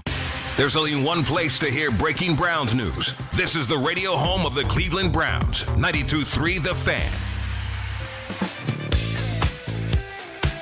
Back on Afternoon Drive, Nick and JP. We got Rob Long of the Big Bad Morning Show in Baltimore coming up in about 20 minutes. We'll talk some more Monken, and we'll get into how Todd Monken's reign in Baltimore ended.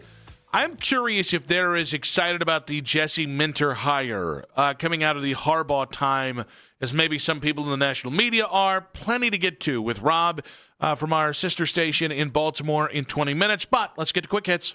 From the latest news and rumors around the sports world to the sound bites you need to hear. Hurry. It's Quick Hits.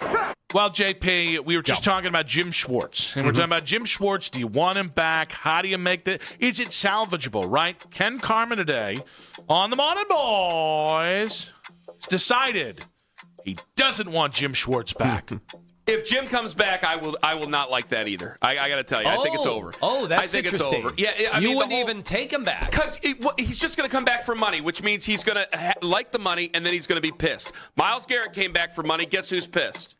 Myles came back and just had the best year in NFL history. And they won 5 games. Yeah. You all know it. The second they lose games, which will probably be early and often, considering the roster that we have, that's going to be something that's in the back of your mind. Guys, it will suck to lose Jim Schwartz. He's a good defensive coordinator, but it's now what has to happen. He made that decision yesterday.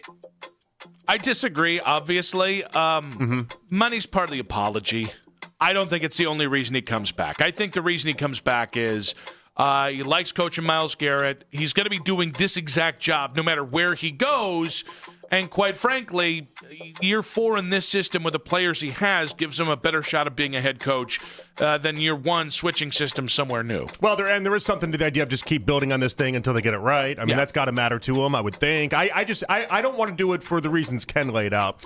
I don't think he's coming here just because that's my personal opinion on it. But if he wanted to come back, I'm not saying no because I'm worried about he's too mad over the past 48 hours. That's not why I'm doing that. Yeah, also, I'll get over it the way he got over it. Also, he's not doing it just for the money. The money is the apology, though. I do think there's a lot of Browns fans who are like, yeah, he's a good defensive coordinator. It's like, that's not the crap you were saying 2 weeks ago. Well, but also, there's so much protecting ourselves on this that it's like, we're being a little too precious with our feelings here. He's a great defensive coordinator. Yeah, let's just acknowledge that he's good at his job. And then also, I really do think there'd be something there with Monken where the idea that Monken's such a straight shooter that I feel like it would just have a nice connection. They'd yell at each other a ton, but I feel like it'd be something there between the two of them. It'd be foreplay. Basically, for the two of them, it's basically what would just, they both love it. Yeah. I didn't want to say foreplay for some reason. I saw it, but I didn't want to say it. No, I didn't want to push you on. I think it was more that you said it first, and then it wasn't the idea of speaking about foreplay. It's more the idea I didn't want to use your same term with it. I wanted to vary it up, mix it up a little bit, so it didn't get boring for the listener. You couldn't think of anything outside foreplay? of synonym for foreplay at all. You have one on the top of your head you want to give fair. me. No, it's great. I can't. Only ones come to my mind I can't say on the airwaves. Hello, sports fan. Specific Hello, forms of it. hello, sports fan. Yeah. All right, Tyrann Mathieu. We're a foreplay show. Let's just get that out there. Tyrann Mathieu has a podcast. It's called In the Bayou with Tyrann Mathieu. The Honey Badger. I know, very original. And he spoke about him almost dying trying to pass a drug test at LSU. I done tried everything in the books. I remember once I tell you a funny story. It's not funny. I could have died. But like a couple tests before I realized it was going to kick me out of school, I'm on Google trying to figure out, man, how pass this test. And I come across that said, man, just put some bleach in the top, the top, and put it in your Coca-Cola. And so I did that. It felt like my whole insides was just like erupting. You know what I'm saying? I ended up throwing that up. At that point, I'm like, man, I done ran out of tricks. That's the wildest story I've ever heard. I believe there's a word. One, why does Tyrann Mathieu sound 70?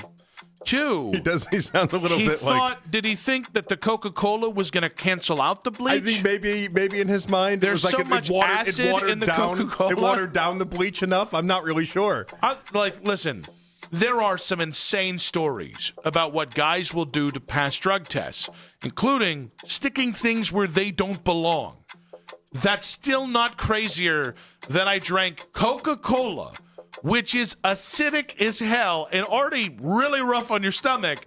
I'd focus more on the bleach one. But yes, Coca-Cola is the best part of that combination. By a lot. It's wild to me. By the way, whoever put that out there on the internet is like, this will work for you. You deserve a fine place in hell. Oh, that's such a jabroni move. That's so devilish because there's people that are going to actually try that, and it's insane. Yes. It is kind of funny to me, the idea of Tyrann Mathieu, though, at that point at LSU being like, I've tried the fake, you know what? I've done all the different methods I could. Google's going to have this answer for me. Let's figure this out. And then stumbling on that and being like, awesome, let's do it. Yeah. Hey, there's bleach in Coca-Cola. Wouldn't you run that by somebody at some point first? Why would you need to run it past anyone? That's what's frightful about this. I mean, if you're Tyrann Mathieu, this can't be the first time that he's probably almost killed himself, I would imagine. Based off the idea that he thought bleach was okay to drink, I'm going to assume that he's almost won a Darwin Award once or twice previously. I just thought at some point, maybe it was 10, maybe it was 15, we all understood. Guys, there's never been a point. You could have quizzed me at 5, and would you drink this bleach? No, I don't think I will. But as a 20-year-old man, he couldn't. That's just, that explains where we are as a country. Just kind of big picture. Donovan Mitchell and the Cavs topped LeBron and the Lakers in what could be LeBron's final game in Cleveland. After the game, Jalen Tyson gave Donovan Mitchell some love at the expense of King James. How would you characterize his impact on this city and franchise? Well, you could say something too. This is Donovan Mitchell city now. It's Donovan Mitchell city now. When he come back here, we're going to make sure that everybody root for him like they did for him. So this is his stuff. This is his city. So that courtesy of ESPN. You mentioned the former Cavaliers that were none too happy about this. Yeah. Shot or no shot at LeBron? Just unnecessary. Very unnecessary. I don't think it was a shot. It was him trying to prop up Donovan. But you're just wrong. It's just wrong. That's all there is to it. I mean, I can't blame Jalen for not understanding the significance of what LeBron has meant to the organization. At the same point, I can, because everywhere you go in their training facility is littered with that 2016 trophy everywhere. Yeah, no, I mean that's fair. Like they're not shy about the idea that they won. But what relationship do you have to LeBron's Cleveland Akron or Northeast Ohio relationship? Like when you see Donovan do what he's doing every single day. Like, listen, is it premature to say this on the real? Yeah, this is way too early. If Donovan plays here another 5 years and comes close to sniffing a championship, then we can have this conversation. I got no problem with Jalen Tyson saying this. And it sounds like somebody grew up a Kobe fan is what it sounds like. Tristan Thompson, Kyrie, guys, simmer down. Just because Jalen Tyson says it doesn't mean it's real. No, and it doesn't mean it's real. But okay, so listen, like if a Browns quarterback comes here and they don't understand that Bernie Kosar matters a lot to this city, I understand it a little bit. I'm like, all right, you weren't alive in the '80s, you weren't here in the '80s, but somebody will teach you. They'll get you right on what it needs to be. We'll cuff you upside the ear. There's really no misunderstanding LeBron's role in the NBA for literally anybody that plays professional basketball. You realize that of Jalen Tyson's awareness. LeBron's been a Laker for 8 years. He was a Cavs for 4 years, and he was a Heat for 4 years. Yeah, but Tyson was like 13 when the Cavs won a title. It's not like he wasn't on the planet. Yeah, but most of the time that Jalen has been alive, LeBron's been the best player he's been the best player on the planet for the majority of his life. Most of the time that he has been cognizant as a human being, he's been more of a Heat and more of a. He's spent 12 years with 2 other organizations and 4 years in Cleveland. I can't help you if you don't understand the impact that LeBron had in Cleveland. I can't help you at that point. I'm Team Tyson. He had a really nice game last night. I like him. I wouldn't have said it. Last year? Oh, I'd be cursing him out. What the hell you think? But now? Oh. He's averaging 14 a game off the wing. This is my Jesus right now. He's making pitches for the Browns to draft his brother. He had such a night. He was everywhere and anywhere, wasn't he? All right, Donnie Football, 93.7 The Fan in Pittsburgh. He's the producer for the PM Drive, their show. And he says, message he got about Aaron Rodgers. Wait, so they're PM Drive? No, they're PM Team. I just said PM Drive for some reason. I couldn't think in my head what it was called. And then I stumbled on it, and I went with PM Drive, not thinking you'd call me out, but here we are. Afternoon Drive, PM Team. No, it's the PM Team. Only the best names in Odyssey. Which I think it's because Pony, Mueller, PM, and then you're also in the PM. I think that's what they were going for. Oh, man, that at least involves your names. Yeah, radio names aren't the greatest. All right, message you got about Aaron Rodgers. He's coming back Period. Are you buying Donnie Chedrick's report? I'm not buying anybody on that show's reports. Okay, so you're out on Pony's reports. Now Donnie Football's reports are out too? Yes. Okay. Has Lima not proven to us that radio guys trying to report things more often than not is incredibly sketch? If Jeff Hathorn... I don't know. I mean, he got the horses thing right, did he not? Okay, do we even know that's true? What do you mean do we know it's true? No, that is the Lima cousin... gets 100% credit for the Monken story, the beating insiders by 2 hours, in my opinion, and also being the thing we'll talk about 10 years from now. That is the cousin of, my cousin's a real estate agent, and she showed Bill Cowher a house in Strongsville. Ken's line of planes in the air, animals on the ground is going to stay within the Monken story until the Monken story doesn't exist Discredited. anymore. I don't buy it, and I don't buy any... When I think of Monken, I think of horses now. I do not buy any radio guy report unless it's why sports isn't Lima director. getting more credit nationally for breaking this story is what I want to know. He's getting more credit for Chris Shula. Why did he get more credit for Shula? A throwaway line in an interview that I don't even think he meant. Why is he getting more credit for that than what he should be getting for this Monken story? I don't think he should be getting credit. I think random people saying things and then it just happens to be true. By the way, between Lima and then Ken at 9:45, they had every insider beat by an hour. Kalsi all morning long was in favor of Todd Monken overwhelmingly. So it's not like nobody saw that. It was just planes that morning in the air, animals on the ground. No, I'm not. No, I think we all knew what was going on. Apologies, you just had to pay attention enough to what was going on to 92.3 The Fan in the morning show. With apologies to Donnie Chedrick and all the Chedricks out there. I like his name though. Donnie Football is a good name for a producer of an afternoon show. Yeah. Okay. I don't know. Well, we can't show. call him Mac Football now. That's just a clear ripoff. Good old Mac Baseball over there. And Donnie Football's a ripoff of Johnny Football. Well, of course it is. That's why we'd be inside on the inside. No, I'm not giving him this. It's dimensions. No. Oh, hey, guys. I'm just going to do what Lima and what Donnie Chedrick and what Filipponi do. You know, guys, I'm hearing Schwartz is back in the fold. Miles got on the horn. There's a lot of conversations going on. Jim Schwartz will be your defensive coordinator in 2026. You heard it here first. There. When that happens, I mean, it would help if you told me. I look prescient. Like you talked to his dog keeper or something like that, and they said, "Don't worry, we're keeping you around." I was actually talking we're keeping you to around. the guy that plows his house. Yeah, that got really close. But the guy that plows his house, he got out and he said, "Jimmy, don't leave."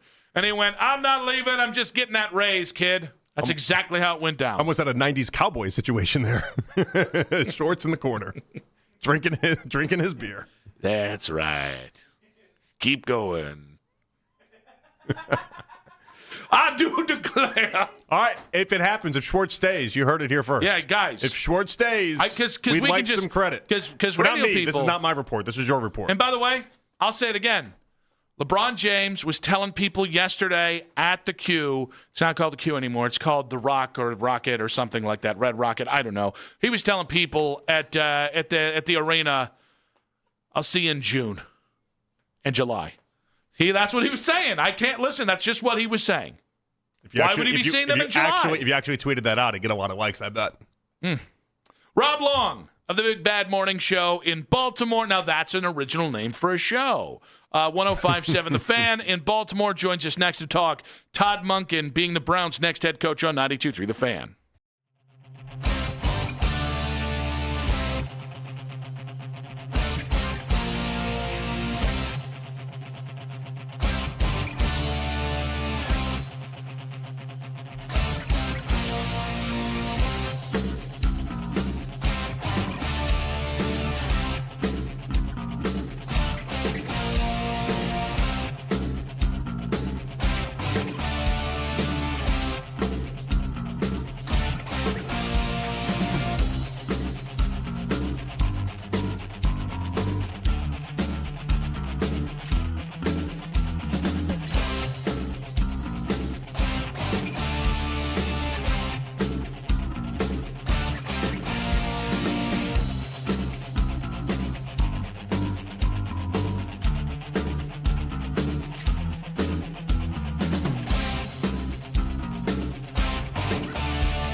all week long. 92.3 The Fan on YouTube. Headline Sports News every 20 minutes right here on 92.3 The Fan.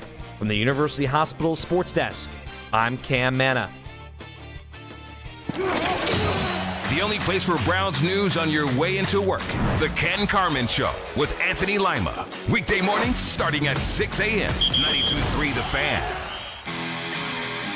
It's the 3 o'clock hour. I'm not wavering. I might be wavering. On Afternoon Drive.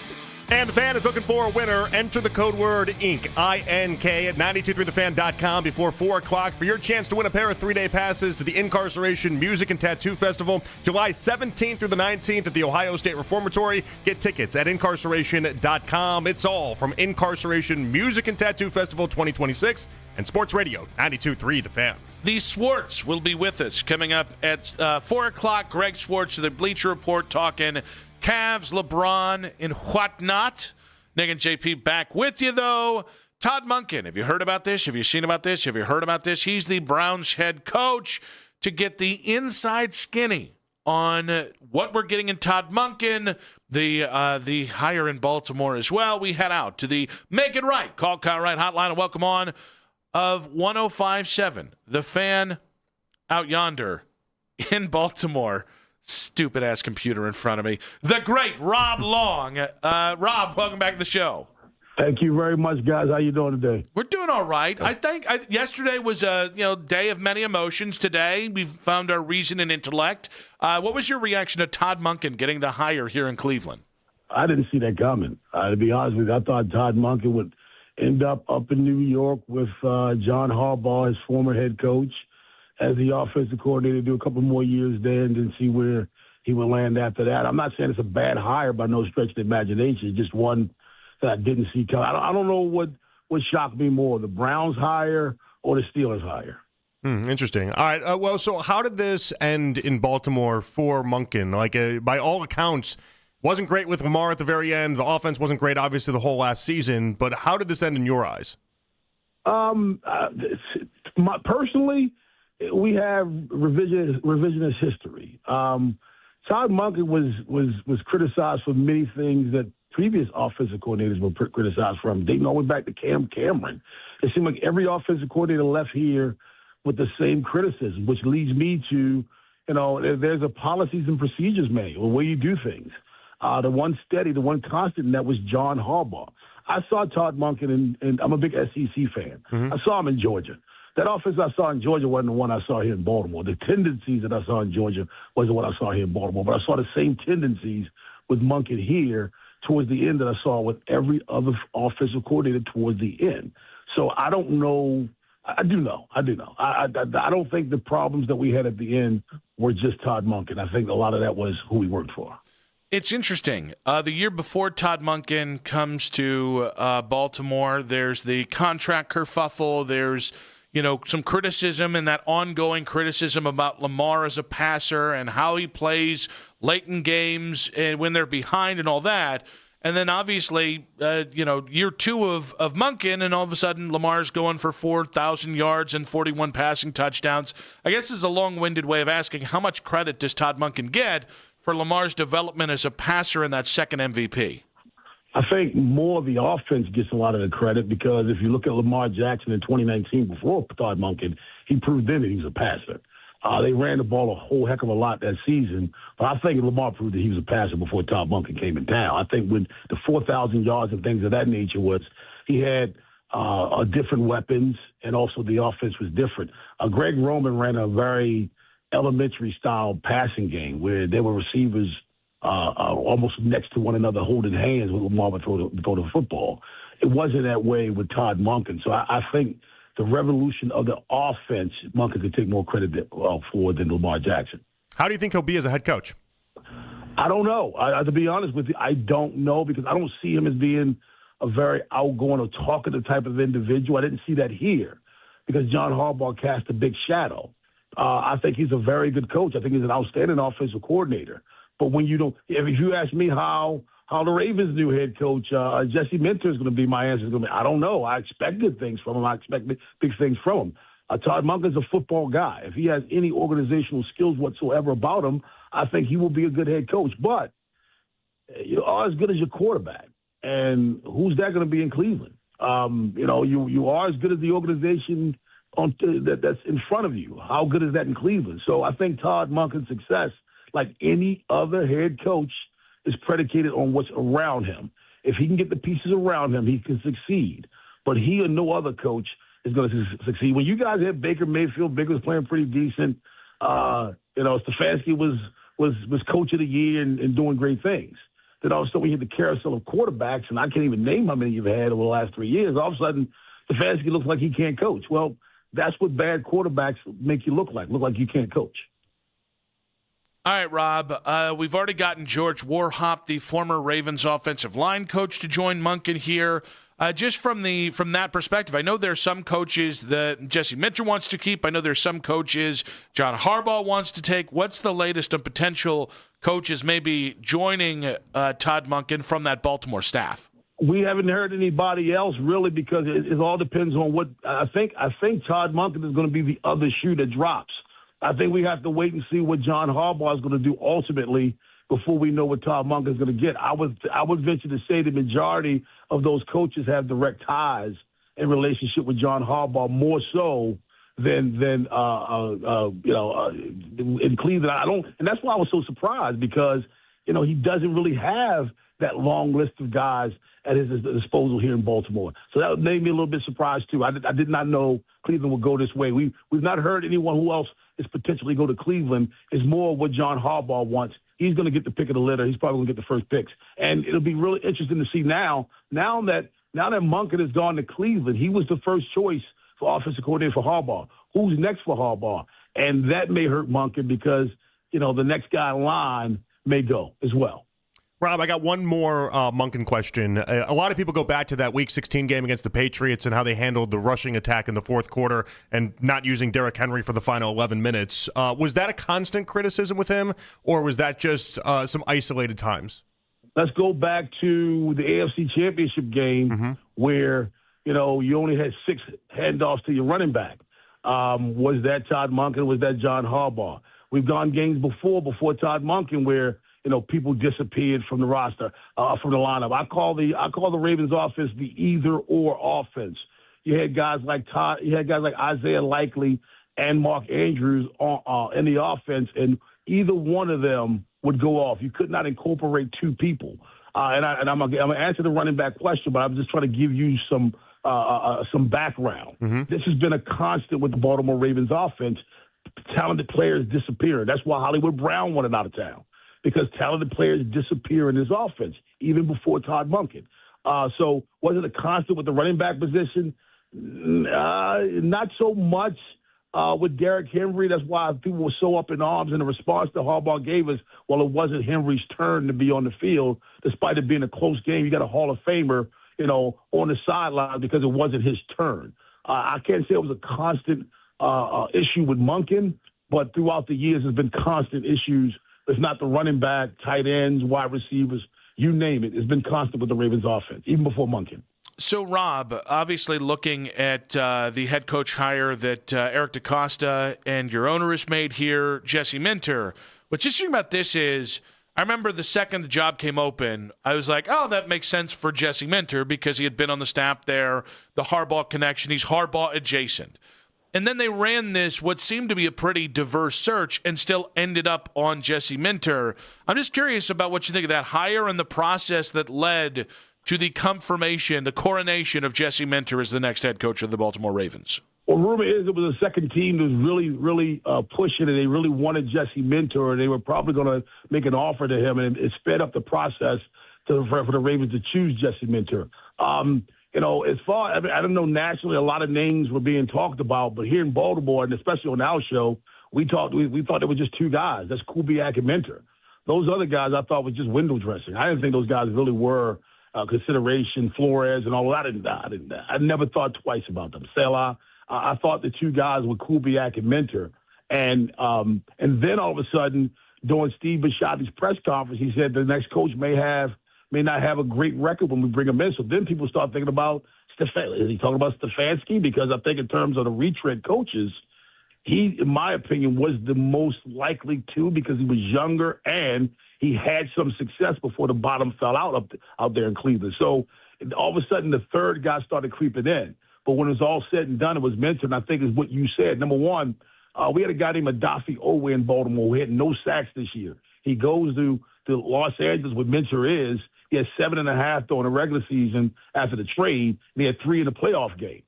That's successful when you have a guy like Mike Green, a young guy like Mike Green that the Baltimore Ravens have on the roster. It kind of makes you wonder, well, what can he do with Mike Green? Because they're high expectations. He was taken in the second round, largely because of off-the-field stuff, but he was going to be a first-rounder.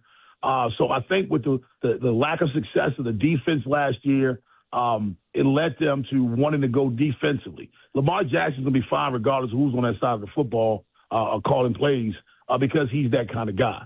But you really I feel like you really needed a younger coach and also someone to lead that defense. Keep in mind, it kind of goes along the way of the Ravens' last 2 hires. Brian Billick was a quote-unquote hot coordinator in Minnesota, younger at the time.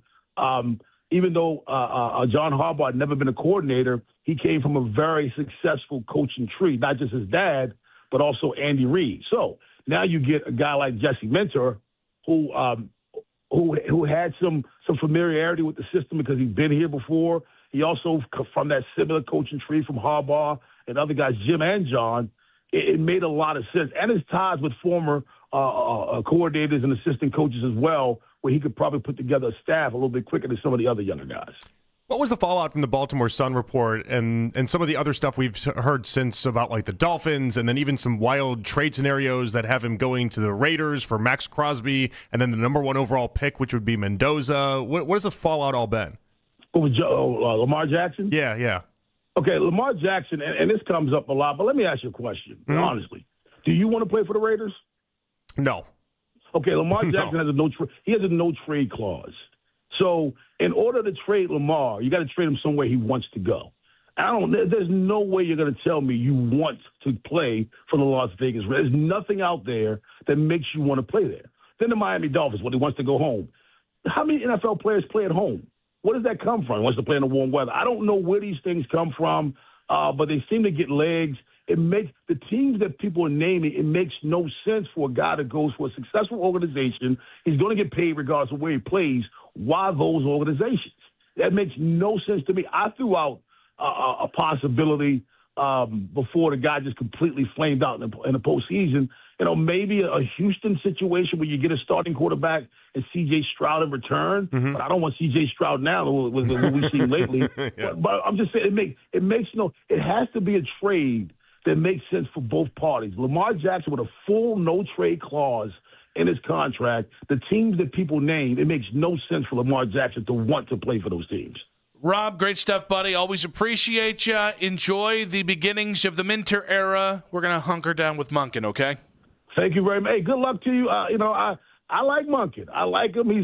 He's a cool cat. Let me tell you that. He's very laid back, doesn't get too flustered.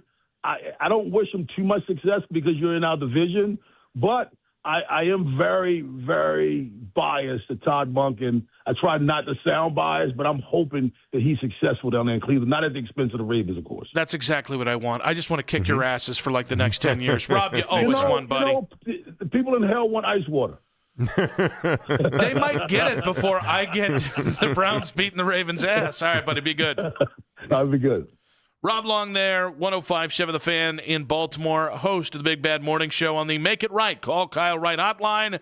Nice things he said about Todd Monken. We'll talk about the details that have come out of this hire for the Browns in 5 minutes on 92.3 The Fan.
repeat treatments for men and women, and the only company I would trust to restore my hair. Give them a call, 216-370-7980. This year, look and feel better about yourself and restore your hair. Go to vanscoyhair.com, 216-370-7980 for your free consultation right now. 92.3 The Fan's big game coverage, presented nationally by Tide. It's got to be clean. It's got to be Tide. I don't know. To be honest with you, I don't know because I don't see him as being a very outgoing or talkative type of individual. I didn't see that here because John Harbaugh cast a big shadow. I think he's a very good coach. I think he's an outstanding offensive coordinator. Todd Monken's a football guy. If he has any organizational skills whatsoever about him, I think he will be a good head coach. But you are as good as your quarterback. And who's that going to be in Cleveland? You know, you are as good as the organization that's in front of you. How good is that in Cleveland? So I think Todd Monken's success, like any other head coach, is predicated on what's around him. If he can get the pieces around him, he can succeed. But he or no other coach is going to succeed. When you guys had Baker Mayfield, Baker was playing pretty decent. You know, Stefanski was coach of the year and doing great things. Then all of a sudden we hit the carousel of quarterbacks, and I can't even name how many you've had over the last 3 years. All of a sudden, Stefanski looks like he can't coach. Well, that's what bad quarterbacks make you look like you can't coach. Rob Long of The Fan in Baltimore in the previous segment telling us his thoughts on Todd Monken as the head coach of the Cleveland Browns. And what I thought was really interesting is anything you're hearing out of Baltimore, even if last year was a little off of what the first 2 years were, a lot of support for Todd Monken getting this job. Yeah, no, he was quick to be like, I don't give him credit for Lamar Jackson's ascension for becoming a passing quarterback, though. He was very quick about that. I gave him credit for the rest of the offense and the growth of the players around him. Oh, no, he gave credit. I'm not trying to say he didn't give credit. It was much more positive than it was negative. But I do think for all the people that are like, oh, he's going to just copy and paste and be able to do that and turn turn whatever quarterback into some prolific passer, I would say maybe that's still on the table. But one thing I like about Monken is that I don't think he's just going to do what he did with Lamar and try to copy and paste and do that with either Shedeur or whether that's Deshaun or whoever it ends up being. Like he fits to the personnel. Now, the other thing, though, is that he mentioned this like either-or situation with him, where sometimes in games it felt like only one player could shine, and that's just something interesting to think about as we move forward. I think when it comes to what Rob was saying about, the head coach rises to the quality of the organization, I think that's mostly true. I also think there are certain personality types or certain head coaches that overcome their circumstances, specifically Dan Campbell. But why has Dan Campbell been able to succeed in Detroit to this point? It's been because in the trade for Matt Stafford, they got Jared Goff back, and they were able to figure out some way to elevate Jared Goff to the highest heights he had with Sean McVay previously. Goff was a throw-in in that. That's what's incredible about that story. But also, they did a good job drafting, too, and they hit on a lot of spots, right? I'm on Ross St. Brown, Jahmyr Gibbs, Hutchinson. Like, they have guys, and so that's maybe where it kind of sucks. We do so much talking about this, and we spend 5 hours a day, and at the end of it, you can have someone like Rob come on who also spends a bunch of time talking on the radio, and it just boils it down to as simple as, do you have enough good players? Like, someone like Monken might be capped into whether or not you have enough good players. Good thing for us listening is that I think the Browns are in a pretty good spot, all things considered, to not only acquire a bunch of good players, but they have the building blocks of a lot of good players here. I think the two most important things here when it comes to the quarterback spot is, one, you just need quarterback stability. And I don't know you're going to get that year one, but I think in the next 3 years, you need as quickly as possible to land on a quarterback that can start as many games in the next 3 years. Because you're not exactly in – now you're in the quarterbackless abyss, let's just be honest. But here's the number one thing. I think Monken's word has to be law when it comes to quarterbacks. And this is something I don't know that they've done. They certainly didn't do it with Kevin Stefanski and Deshaun Watson, or at least suss out what that situation was going to be. Mm-hmm.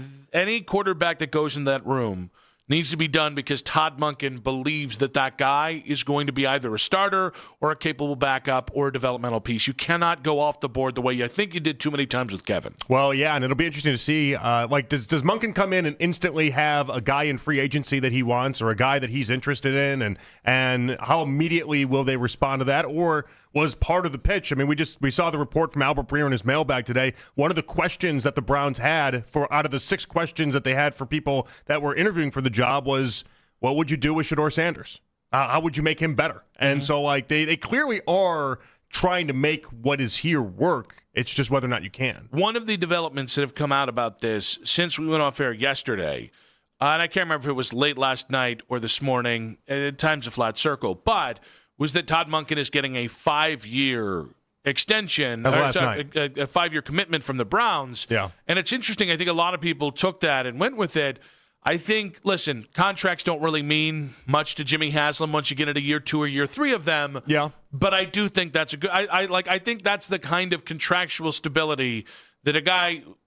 Todd Monken's taking a chance on the Browns in the same way that the Browns are taking a chance on Todd Monken. 5 years feels right. It just showed commitment in a way that I enjoyed. And that's not because I necessarily believe in Todd Monken to the highest degree, but I like the idea that they weren't like, all right, 12 months from now, we want an easy way out. And yes, money can get out of you and out of this. And Jimmy's done it many times. And yeah, especially when you see like with Stefanski, it's like he doesn't even, because the offset language of all this stuff, he doesn't even have to pay Stefanski to be gone and away from this team. Like, he can afford it. I'm sure he's fine. You can roll the dice this way. But it just showed that they clearly have a plan with Monken that isn't just, hey, we're going to fire you 12 months from now to get a new head coach, to draft Arch Manning and just go. 216-474-0092. Does the 5-year commitment surprise you?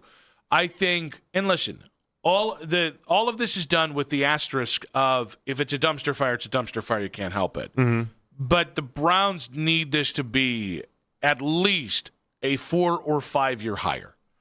Because once you get into, if you get 4 or 5 years out of Monken at the very least, and we're talking about 2 head coaches in a decade, you are going to be farther away from the stink of every 2 years firing another head coach. Mm-hmm. And I think if you said right now Monken gets 5 years, I think that's more than what people are going to expect. When I think there are a lot of people that saw this and thought, oh, this is going to be like in 2022 when something like, was it 9 of the 10 coaches? Something ridiculous, like almost every one of the coaches hired in that cycle has been fired already. But it started to turn into the NBA? Yes. And so I think the Browns need to really allow this thing to mature with Todd Monken, mostly because there's kind of a weak point with the Steelers and Ravens of, hey, you don't have that threat of how are we going to beat Harbaugh? How are we going to beat Tomlin anymore?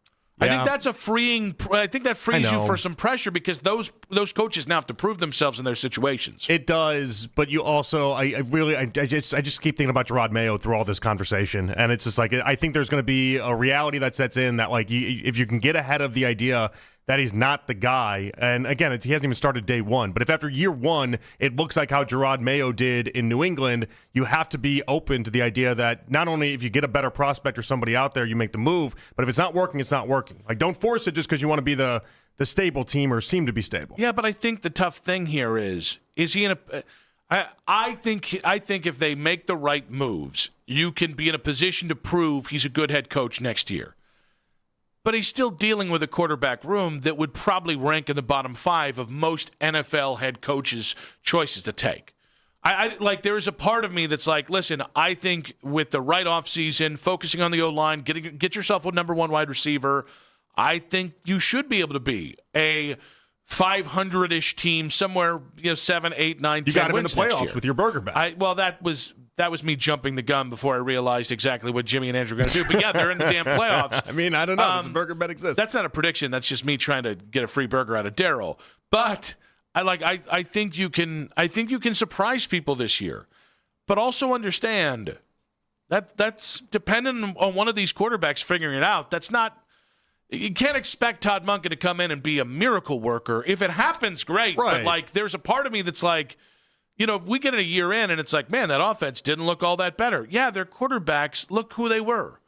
Like, it would make sense in a year we're talking about quarterback and going for a quarterback next offseason. I think for a lot of people, they live with that expectation. And so, like, when Monken was given this job, was he given the job with the idea of you have to make Shedeur or Deshaun be awesome, and if not, we're moving on? Or are we open to the idea that you're not going to be able to turn water into wine, and then next year we'll be able to regroup and figure it out from there? I would bet it's more the second than it is the first. I would bet. That's my bet on it. Yeah, I mean, this feels like a 1 year, let's see, and then you go from there. Yeah, and I think, even without having a quarterback, I think it's very easy to tell whether or not a coach has a clue. You know, you mentioned in a smart way. You mentioned Dan Campbell with the Lions, right? He starts off 4-17, and just an abysmal stretch. But everyone knew he had a clue. You can lose games early on in this, but showcase the right talent and right ability to be a head coach that ultimately will end up working in your favor. Yeah, but I think if they didn't have quarterback stability, this is where it really becomes a catch-22.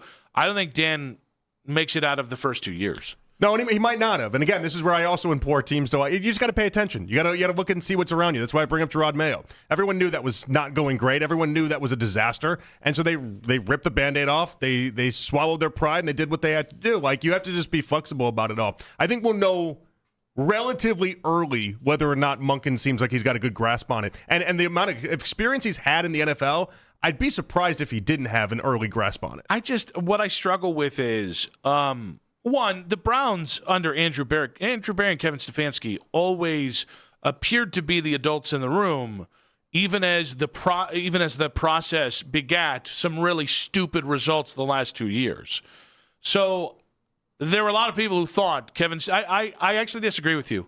I think if Todd Monken wins, people are going to think he's a good coach, and I think if Todd Monken loses, people are going to think he's a bad coach. I think that's as far as we're going to get. You and I might be different. But by and large, there are people who thought Kevin Stefanski was a brilliant head coach.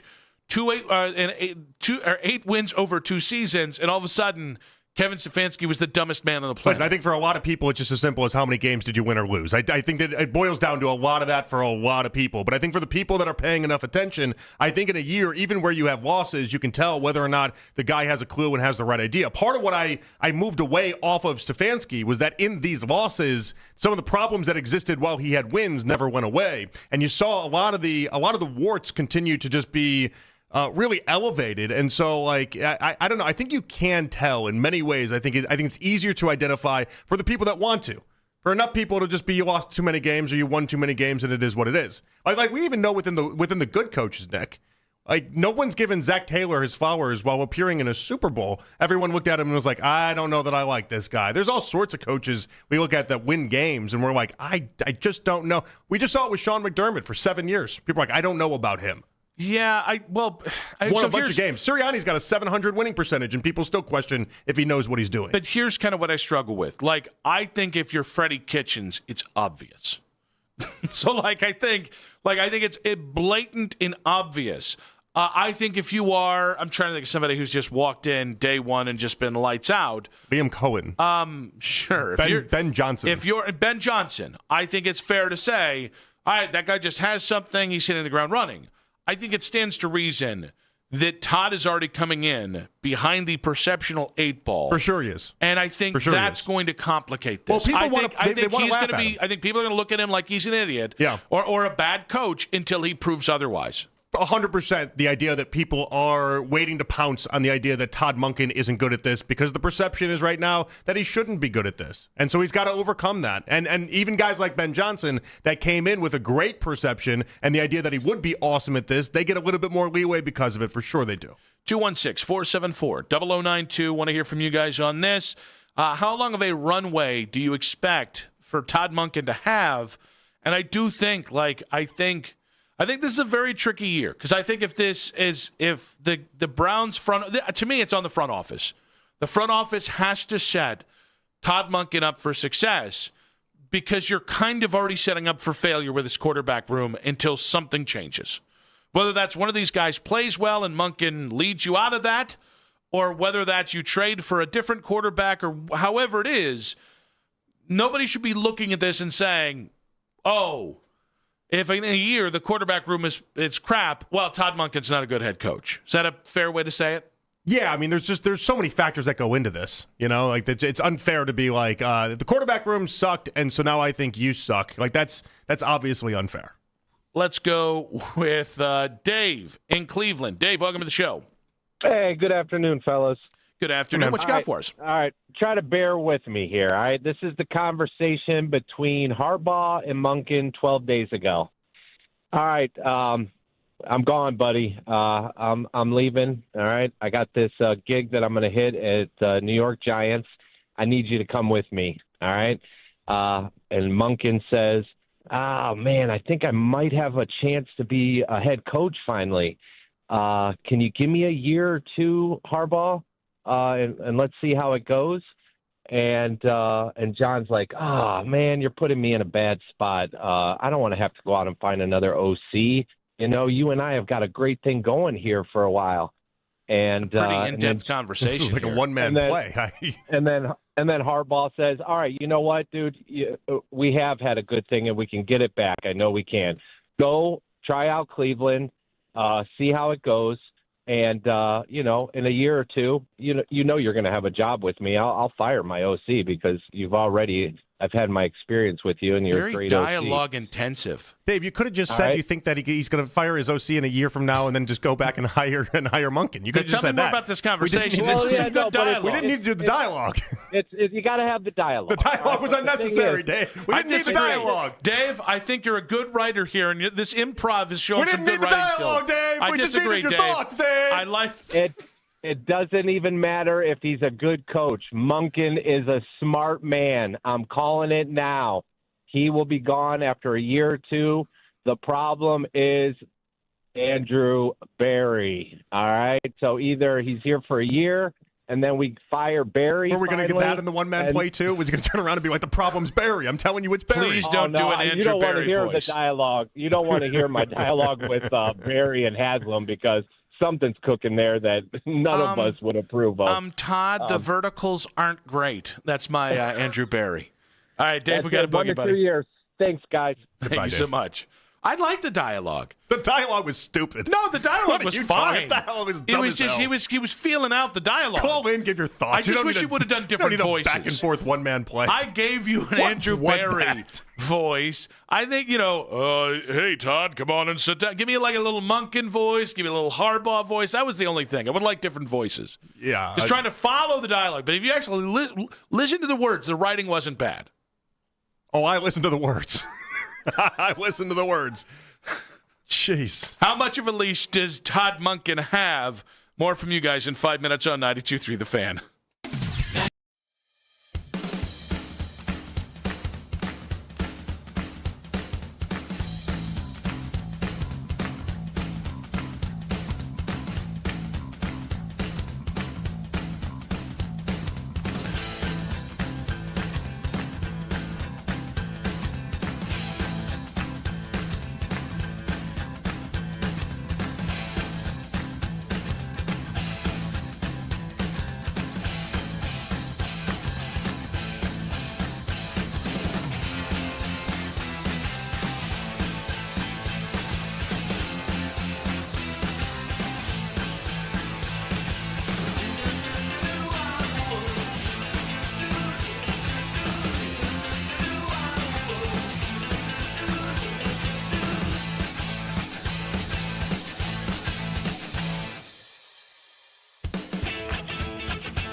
coffee and cheese, because the only empty the Colonel liked was when you reached the bottom of that bowl.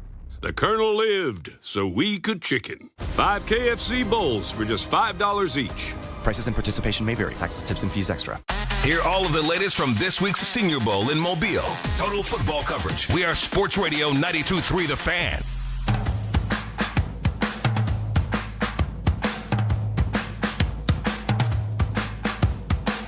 Back on Afternoon Drive, Nick Wilson, Jonathan Peterlin with you. We got Greg Swartz coming up in about 15 minutes here. We are talking about Todd Monken and Todd Monken's leash in Cleveland. He gets a 5-year commitment from the Cleveland Browns. It needs to be at least 4 years. That's just where I am. It needs to be at least 4 years, unless it is Freddie Kitchens bad. But I don't know you're going to be able to tell that right away. I mean, Freddie Kitchens, we found out in 2 weeks. All right, in fairness, there were other... All right, I don't know. It's unless it's... not Freddie Kitchens bad. Yeah, because if it's Mike Pettin bad, don't care. Figure it out. Even like a Gerard Mayo bad wasn't Freddie Kitchens bad, but like sometimes you gotta call a spade a spade. Like, we'll know early on if it's a product of the talent around him or if he's just running a circus. I think Gerard Mayo would still have a job if Mike Vrabel wasn't available. I think the reason why they're in the Super Bowl is because they understood that Gerard Mayo didn't have it and Mike Vrabel does. Here we are. Yeah, I don't know. I don't know how you can tell in 1 year. Now, the difference with Gerard is he did have Drake May. And I guess I look at this and I go, if we're already setting up, if we're looking basically for the idiot here, well, it's a little easier to find it when your quarterback room is where it is and you need to rebuild an entire offense. And now, I mean, if you need to rebuild an entire defensive set of the staff, I don't think that makes his job any easier. I can already see this, and I'm not saying you'll do this. I can already see getting a year in, if they're 5-win team next year, people are going to go, why'd we hire this guy? And it's going to be like, did you not see the situation he walked into? Because I tend to think smart coaches will go, quarterback's a year away or quarterback's 2 years away. Like, I'll figure it out and make it work. Yeah, which is like Rob's approach, by the way. Rob Long, his approach was like, you're only as good as your quarterback. Yes. I mean, it's very hard. But I can understand coaches who go, I can wait out this bad situation. Sean Payton did it with Russell Wilson. As a matter of fact, he forced that thing to a very negative conclusion. So there were reasons why other coaches stayed away. I like that Todd Monken didn't say this and said, I'm only going to get one chance as a head coach. I can't risk it on this quarterback room. But I got to cut him some leeway on that. Until he turns Deshaun Watson or Shedeur Sanders or Dylan Gabriel into a strong, passable NFL quarterback, I can't grade him until I see him get 16 games into the same damn quarterback. But I think the reason why he ended up getting the job, I mean, there's a lot of reasons and a lot of people that had pulled out and a lot of people that didn't seem to want it by the very end. But I think one of the reasons why at the very end they were comfortable saying, all right, Monken, here's your opportunity, is he does have a good reputation with quarterbacks. Like, he's got a solid reputation of being able to not only work with these guys, but able to not only get the most out of them, but figure out what makes them work. And so I'm excited to see, and I love the idea that he's not hell-bent on any sort of offense or anything like that. Like, he's going to run the scheme that fits best with the player, and he's going to bring the best out of the player. So I agree, but I think the double-edged sword is, in a year, well, Sanders didn't do it, Watson didn't do it, Gabriel didn't do it.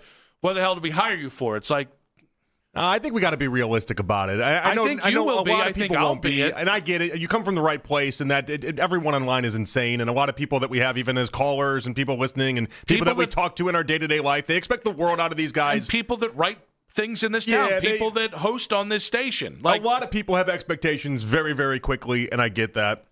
But ultimately, when it comes to Monken, you have to understand what he's walked into. I think that's a very fair assessment. But I think we'll know with the little things. We'll be able to tell if this thing is being run right or if it's being run as a complete mess. I mean, Kevin Stefanski won 2 Coaches of the Years and had 2 playoff appearances in his first 4 years.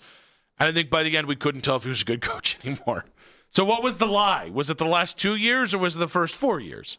And I tend to think you and I both graded him harshly along the way, so we always thought he was a little overrated, but it got so bad here that even he couldn't find a way to get you above 7 wins. I think he was better earlier. He also had a lot of talent earlier as well. And then I think later on as it moved on, he never evolved with offenses across the NFL. He never developed players, which is something that I expected him to do. And ultimately, I think over the past couple years, he showcased a lot of the problems that he got away with earlier when he had better talent. Some of the in-game stuff that wouldn't have typically been an issue.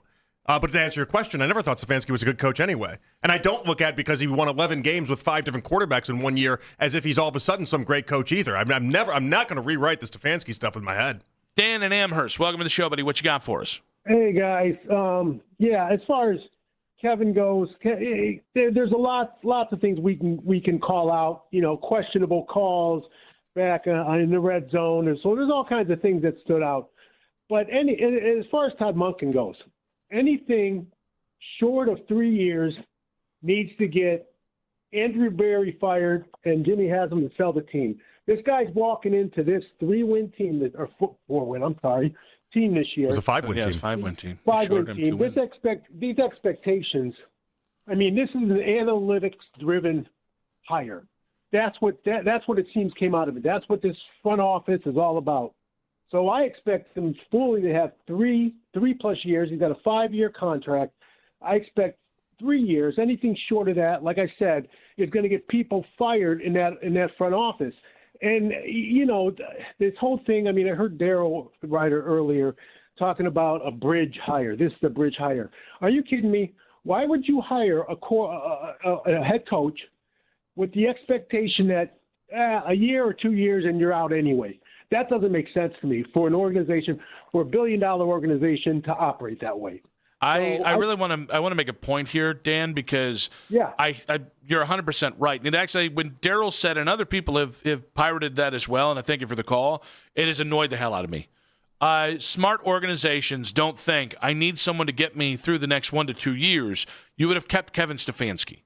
It might end up, listen, guys, if it's Freddie Kitchens bad or Gerard Mayo bad, this could end up being that. I can't guarantee it. No job, by the way, outside of maybe Harbaugh in New York, none of these jobs can guarantee those coaches aren't going to end up on some calamity level of Freddie Kitchens because there's just so much unknown when hiring a head coach. There's a reason why we've got like 4 coaches who've been on the job for longer than 5 years.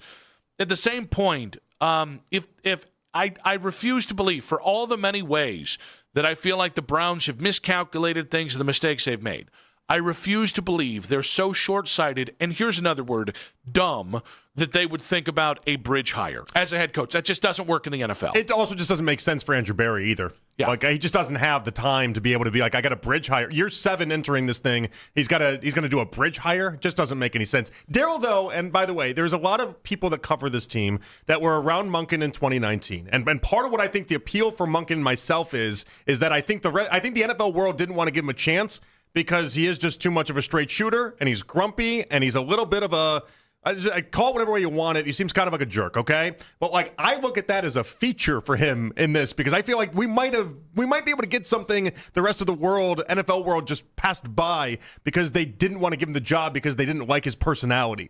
There's a lot of people that cover this team in 2019 and were around him that don't like him because of those experiences. I'm not going to hold that against him. Yeah, I don't need to like my head coach. I need the head coach of this team to be able to say what he thinks his team needs to Andrew Berry and Jimmy Haslam, and when he's not getting it, I need him to be able to say that as well. Instead of hiding, and listen, I think Kevin's a really good guy, but his agents for the last 3 years, made sure everyone knew he wasn't the guy, one way, shape, or form. We saw, and it wasn't even just that. It was every time there was a criticism of the Cleveland organization, somebody nationally went, I heard that wasn't a Kevin decision. All right, if that wasn't Kevin telling him, it was an agent. Mm-hmm. I don't ever want to see that crap. Because to me, it's the fake corporate crap that makes working in corporate America drive you crazy anyways. Hey, that thing, any of the things you didn't like, that wasn't me. The things you liked, those were all me. I wanted. Just passing the buck. No, yeah. Absolutely. And so I have a feeling that if there's something the new head coach doesn't like, I have a feeling we'll be able to infer that directly from him. And I like it. Like, hey, we got press conferences back. Need that. We got press conferences back. They're going to be a listen. Oh, Shadell is not ready. Only took us 6 years. Someone protect Shadell. Someone protect Tony. You so-and-so. Someone protect him. Oh, no. Daryl. Shadell's going to get just berated on there, isn't he? He can take it. Oh, no, he can, but he's going to get... Everybody else has an ego. Shadell will just stand in the pocket and trade blows. That's what we love Shadell on this station. But I mean, I find it funny. All the people, and listen, we were both here 2019. Like, we've all been around it. We've all seen this for all this stuff. But like the people that were there every day with him, it's just there. You can tell they're holding on to his past experiences when he was here. It's like he can be a new person, and also I don't think that's even a bad thing for a head coach. Greg Swartz of the Bleacher Report talks about the Cavs winning ways here of recent, and was last night LeBron's so long to Cleveland. That's in 5 minutes on 92.3 The Fan. This is an Odyssey Sports Minute. Presented by Robinhood, your money, your move. The San Antonio Spurs beat the Houston Rockets last night 111-99. Wemby had 28, 16, and 5 blocks. Each week that passes during the season, the Spurs can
on YouTube.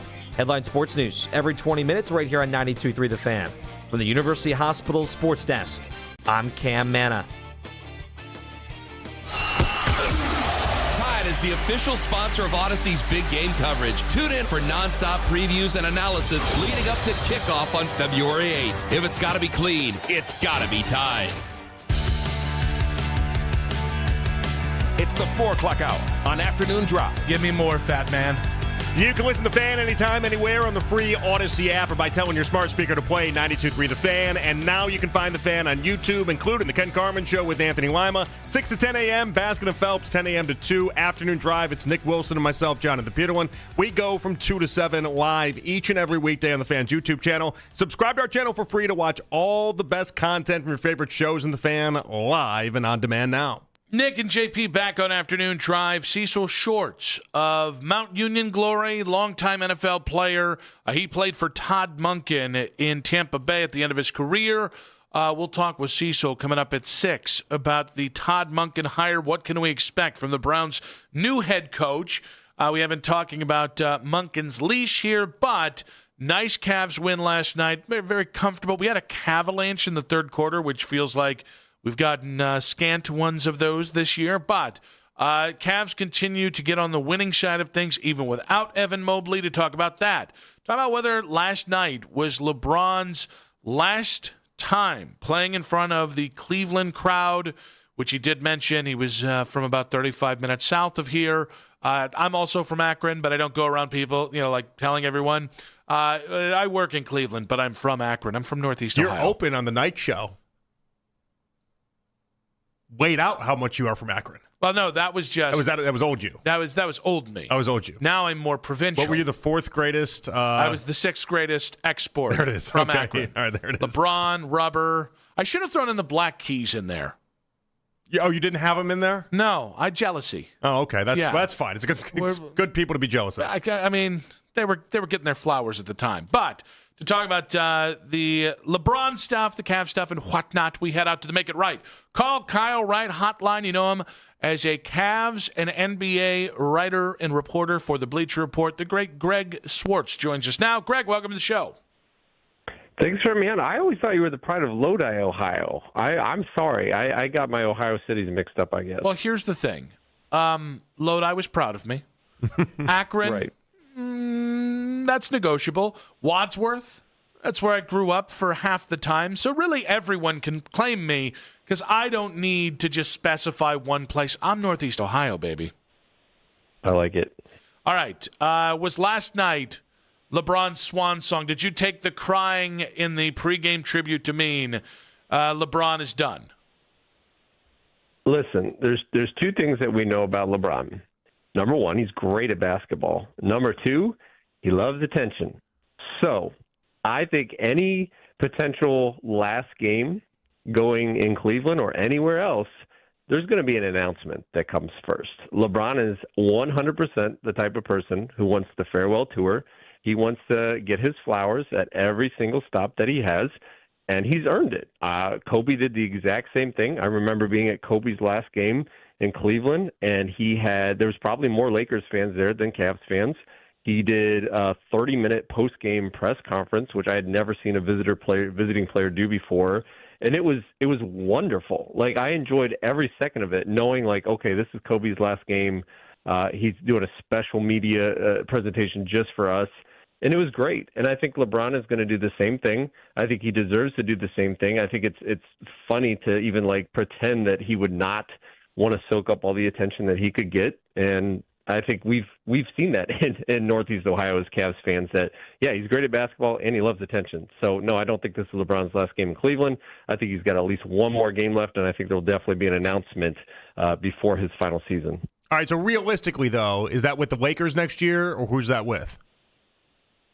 I would if I say no to the Lakers, then the next question is, well, where's he going? But it definitely seems like him and the Lakers are headed towards a divorce. We had the Baxter Holmes report last week in ESPN about some unjust things going on there. There's been trade rumors before with the Warriors, kind of testing the waters. This is Luka's team now, if you're the Lakers. If you look at the numbers, the Lakers are statistically better this year with just Luka on the floor and LeBron on the bench versus the two of them together.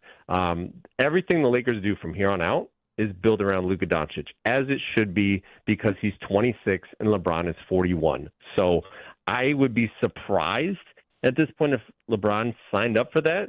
But then again, if you leave LA and you go to, the Cavs or you go to the Knicks or you go to one of these teams, they can only offer you the veterans minimum. And is he going to play for $3 million next year? I don't think he views himself as a minimum player. So the only thing that would bring him back to Los Angeles would be the money, would be the fact that he could sign a standard contract and they would negotiate a price. I don't think it'd be a max deal, but yeah, I'd be surprised if he was back in LA at this point.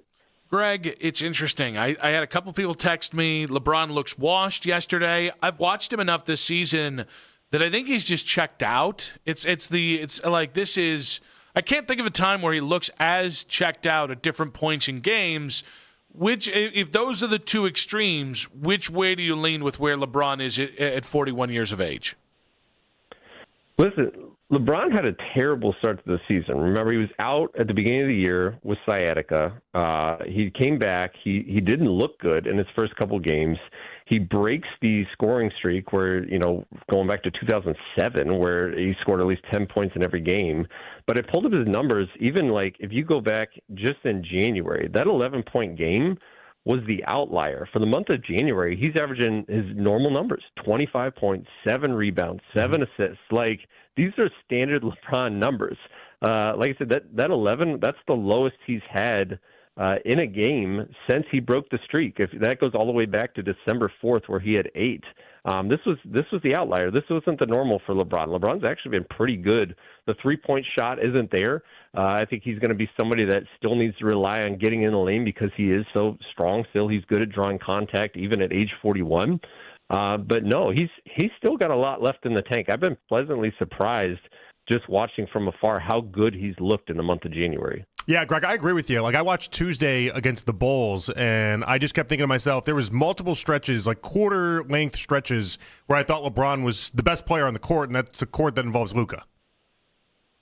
Yeah, and I think he had 20 in the first quarter, or 20 in the first half in that game. There's obviously Luka's the number one guy there, but LeBron's a pretty darn good number two. All right, Greg, even after the win last night, the Cavs are still the 5th seed, but they're one game out of the 2nd seed in the Eastern Conference.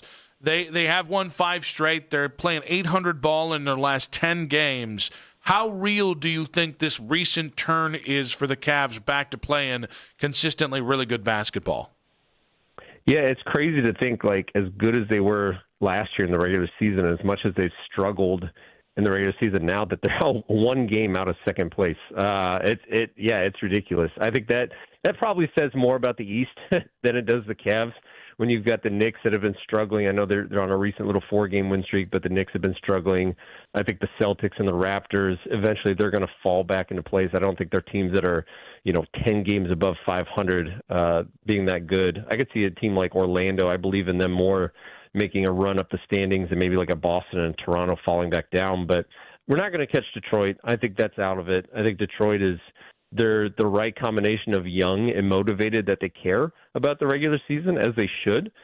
We've seen JB be an excellent regular season coach, and I think they're going to be one. But absolutely, you should be the Cavs shooting for the number 2 seed. The thing that you're worried about is, all the Giannis rumors now. Do the Knicks go after and acquire a guy like Giannis? Do they make a big push at the trade deadline? I don't think the Celtics are going to do anything big.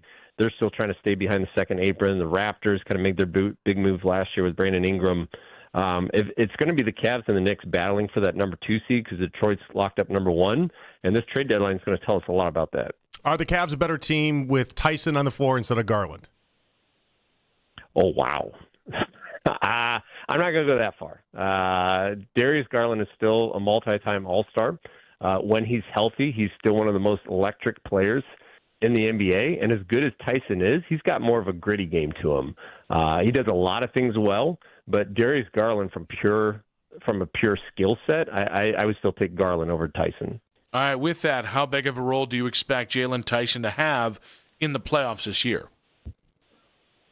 Yeah, I mean, he's going to be huge. If you look at the numbers, he's put up good numbers off the bench or as a starter. But if you look at him as a starter with the other big four, the Cavs have a fantastic net rating. They've been really good. And he's not, if you look at the Cavs' big four, you kind of think, well, what do we need on the wing? Well, we need a wing with size that can play defense, that can shoot, kind of what they brought DeAndre Hunter in to be. And Tyson's not that guy at all. I mean, he's not the biggest guy. He's a true 2. I wouldn't say he's a 3, even though that's the position he has to play a lot of the times when Garland's healthy. But just the fact that he does everything else, he brings the defensive intensity that you wanted. He brings the playmaking that you don't necessarily need, but you're glad that you have it from the wing. He's an excellent rebounder from his size, and he's tough. And what has this team lacked in the playoffs the last 3 years? Toughness. They have been bullied over and over again.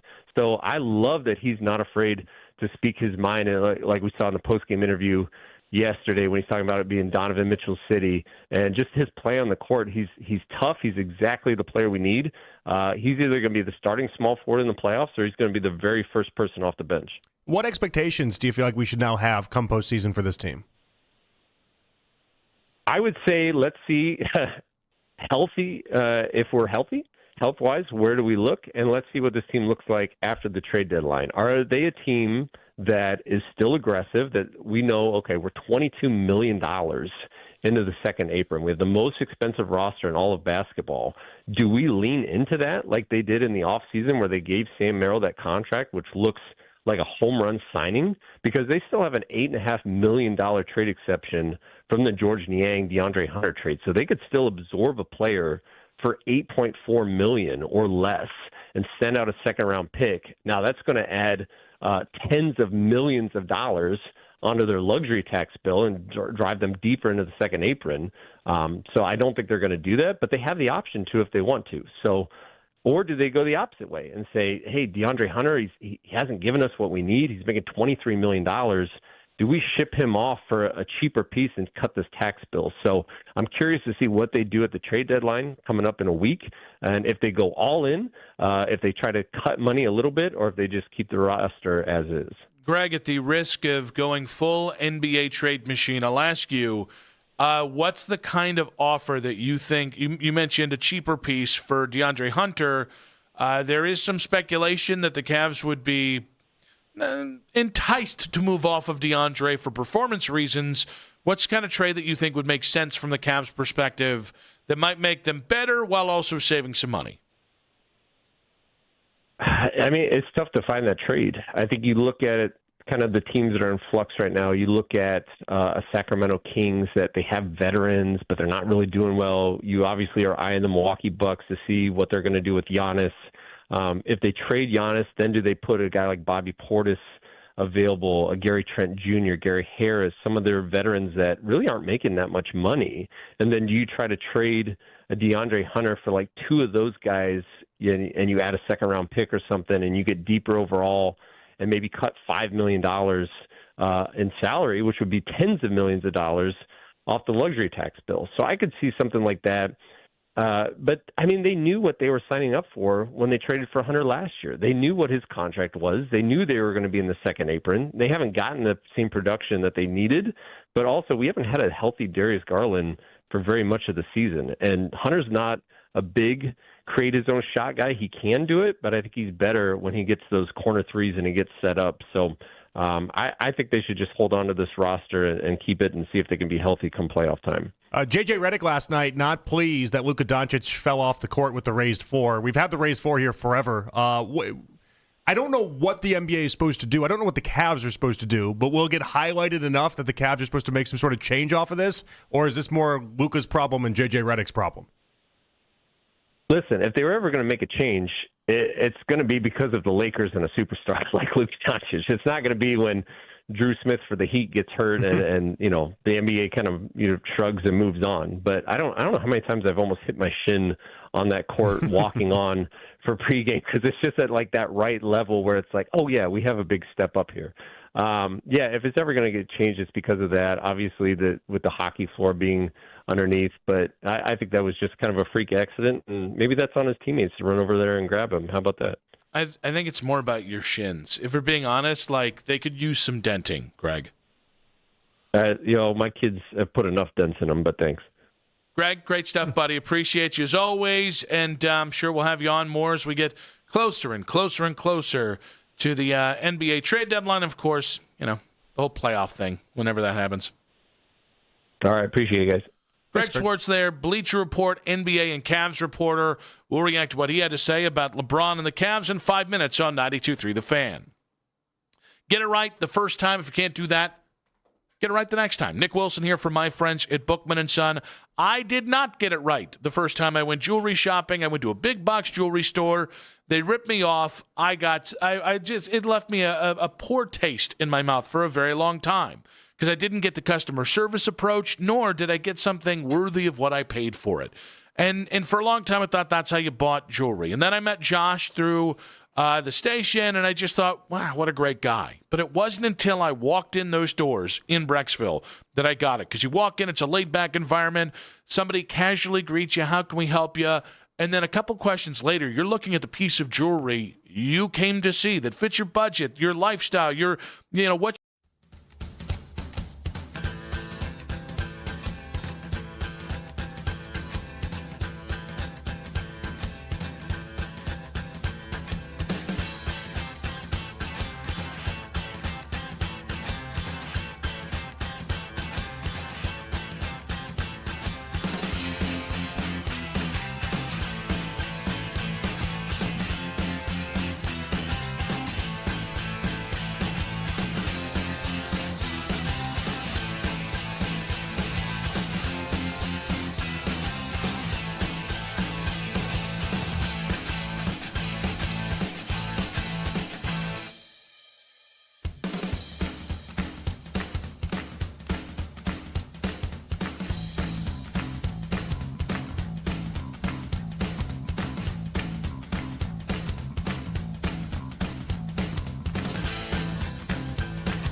If you have any home repairs you need to take care of, check us out at repairclinic.com. If you need a world-class website or technology project, then I would highly recommend AmericanEagle.com. Call AmericanEagle.com at 773-NETWORK. That's AmericanEagle.com, 773-NETWORK. Browns beat reporter Darrow Ryder has the very latest at 923thefan.com and the Odyssey app. As always, you can listen to this show and all of our local shows on The Fan on Apple Podcasts, Spotify, or wherever you get your podcasts. There's two things that we know about LeBron. Number one, he's great at basketball. Number two, he loves attention. So I think any potential last game going in Cleveland or anywhere else, there's going to be an announcement that comes first. LeBron is 100% the type of person who wants the farewell tour. He wants to get his flowers at every single stop that he has, and he's earned it. I think it's funny to even pretend that he would not want to soak up all the attention that he could get. And I think we've seen that in Northeast Ohio as Cavs fans that, yeah, he's great at basketball and he loves attention. So, no, I don't think this is LeBron's last game in Cleveland. I think he's got at least one more game left, and I think there will definitely be an announcement before his final season. Greg Swartz of the Bleacher Report giving us his take on whether last night was LeBron's last game in Cleveland. I've always stood by. I just cannot see a world in which LeBron doesn't take the farewell tour. I also let's be fair. He was very emotional at the 8th tribute video the Cavs have had for him since he left this last time. Yeah.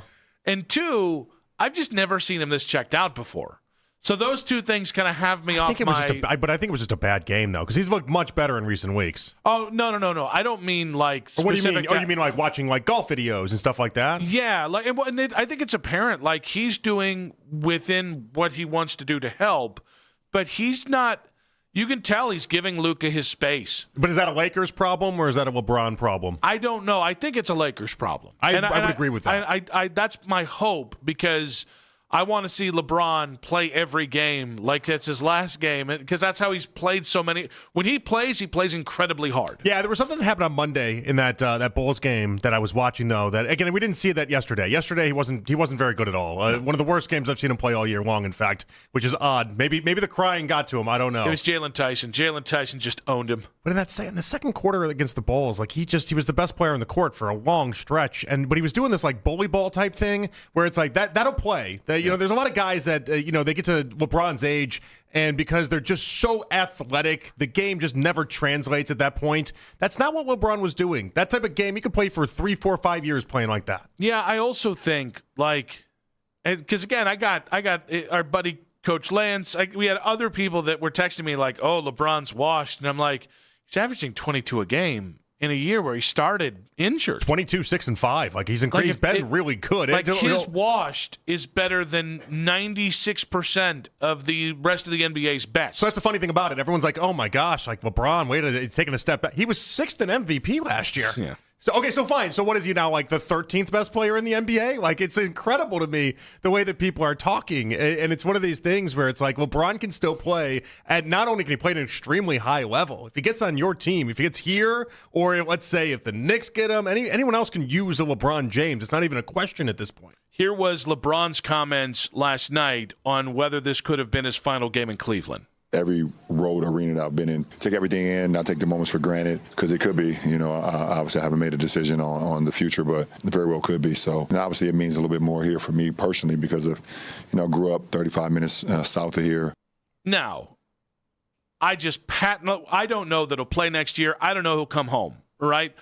I refuse to believe on any level that man doesn't know whether he's playing next year or not. That's the part that I find to be the big lie. So if you made me guess, I would say he's playing next year. I just don't know that he's playing for the Cavs next year. Yeah, I think I'm pretty convinced he's not playing for the Lakers. Yeah, I think that's what's interesting. Is it's does he take more money to stay in LA, specifically with the Lakers, but a reduced role?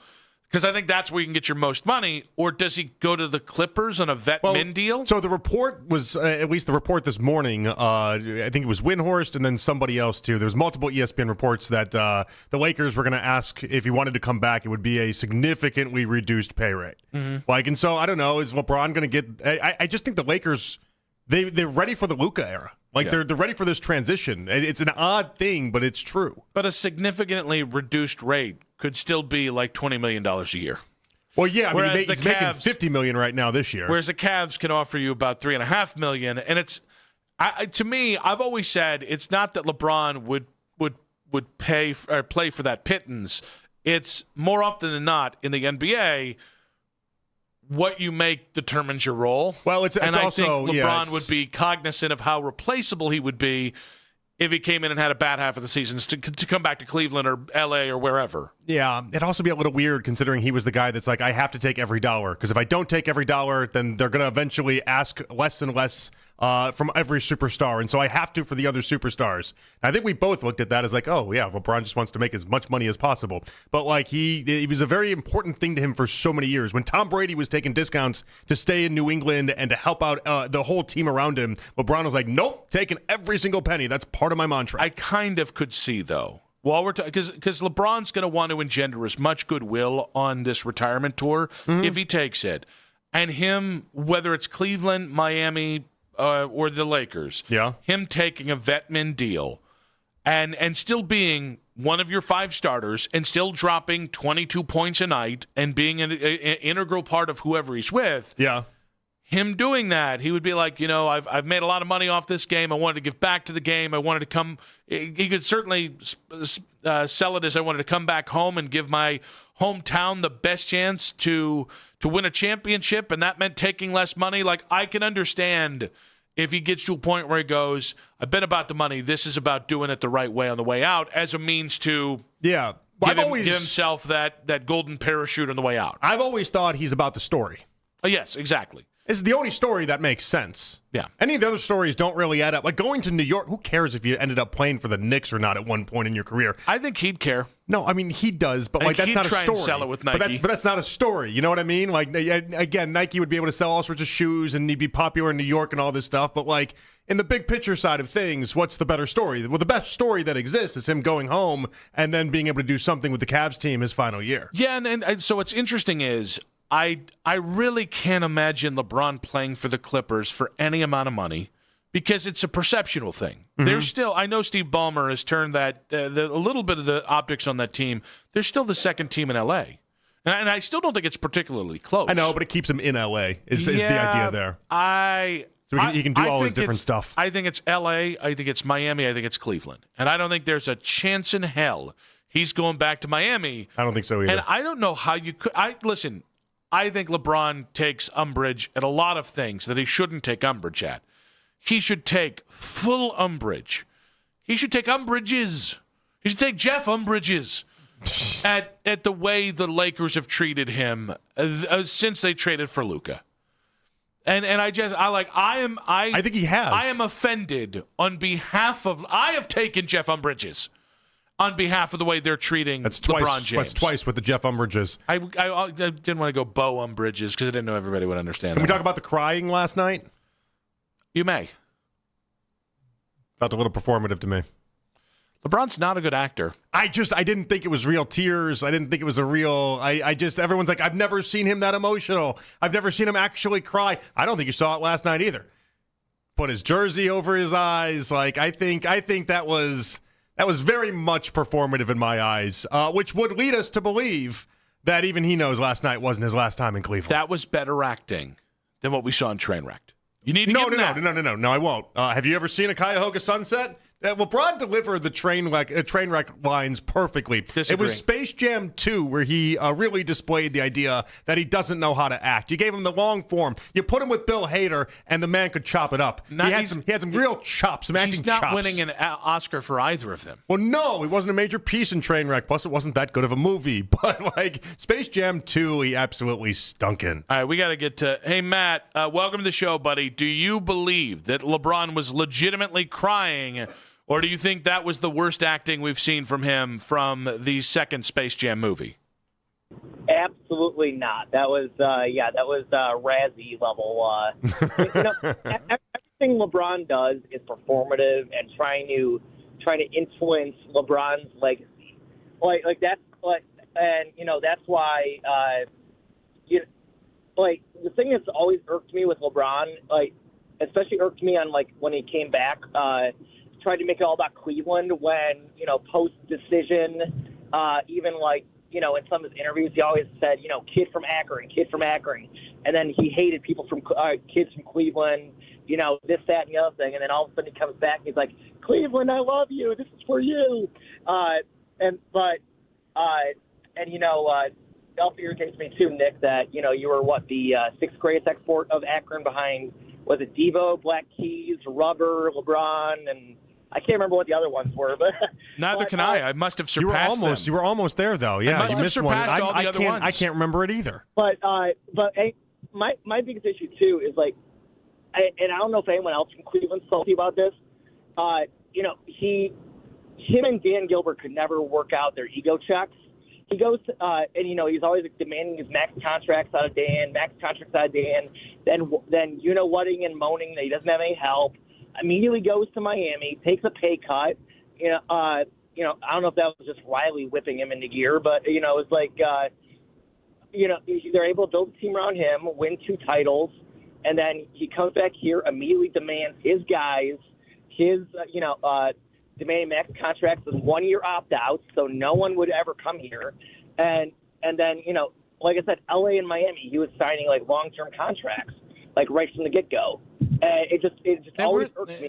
Matt, the only thing is they were in 4 straight NBA finals, and they won a finals.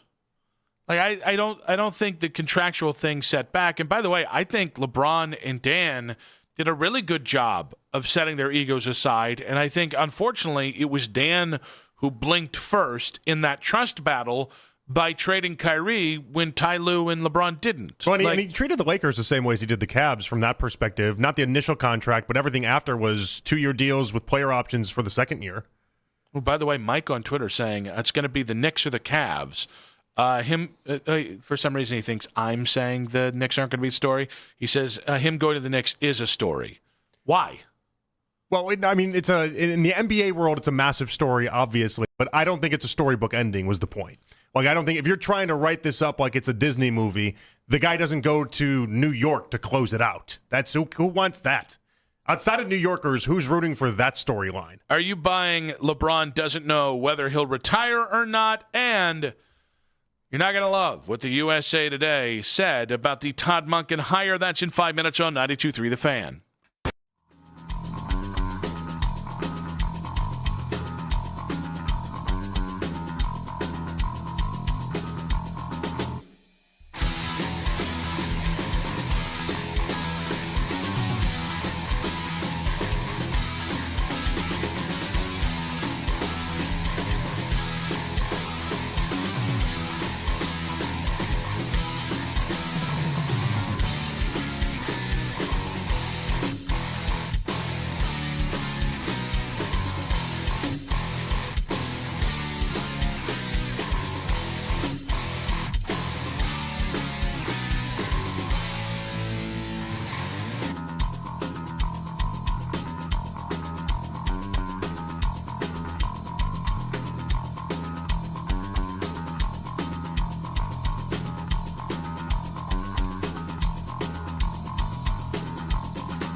snowy puppy paws? Well, grab a whisk, brush it off, done. Catch COVID-19? Well, just get...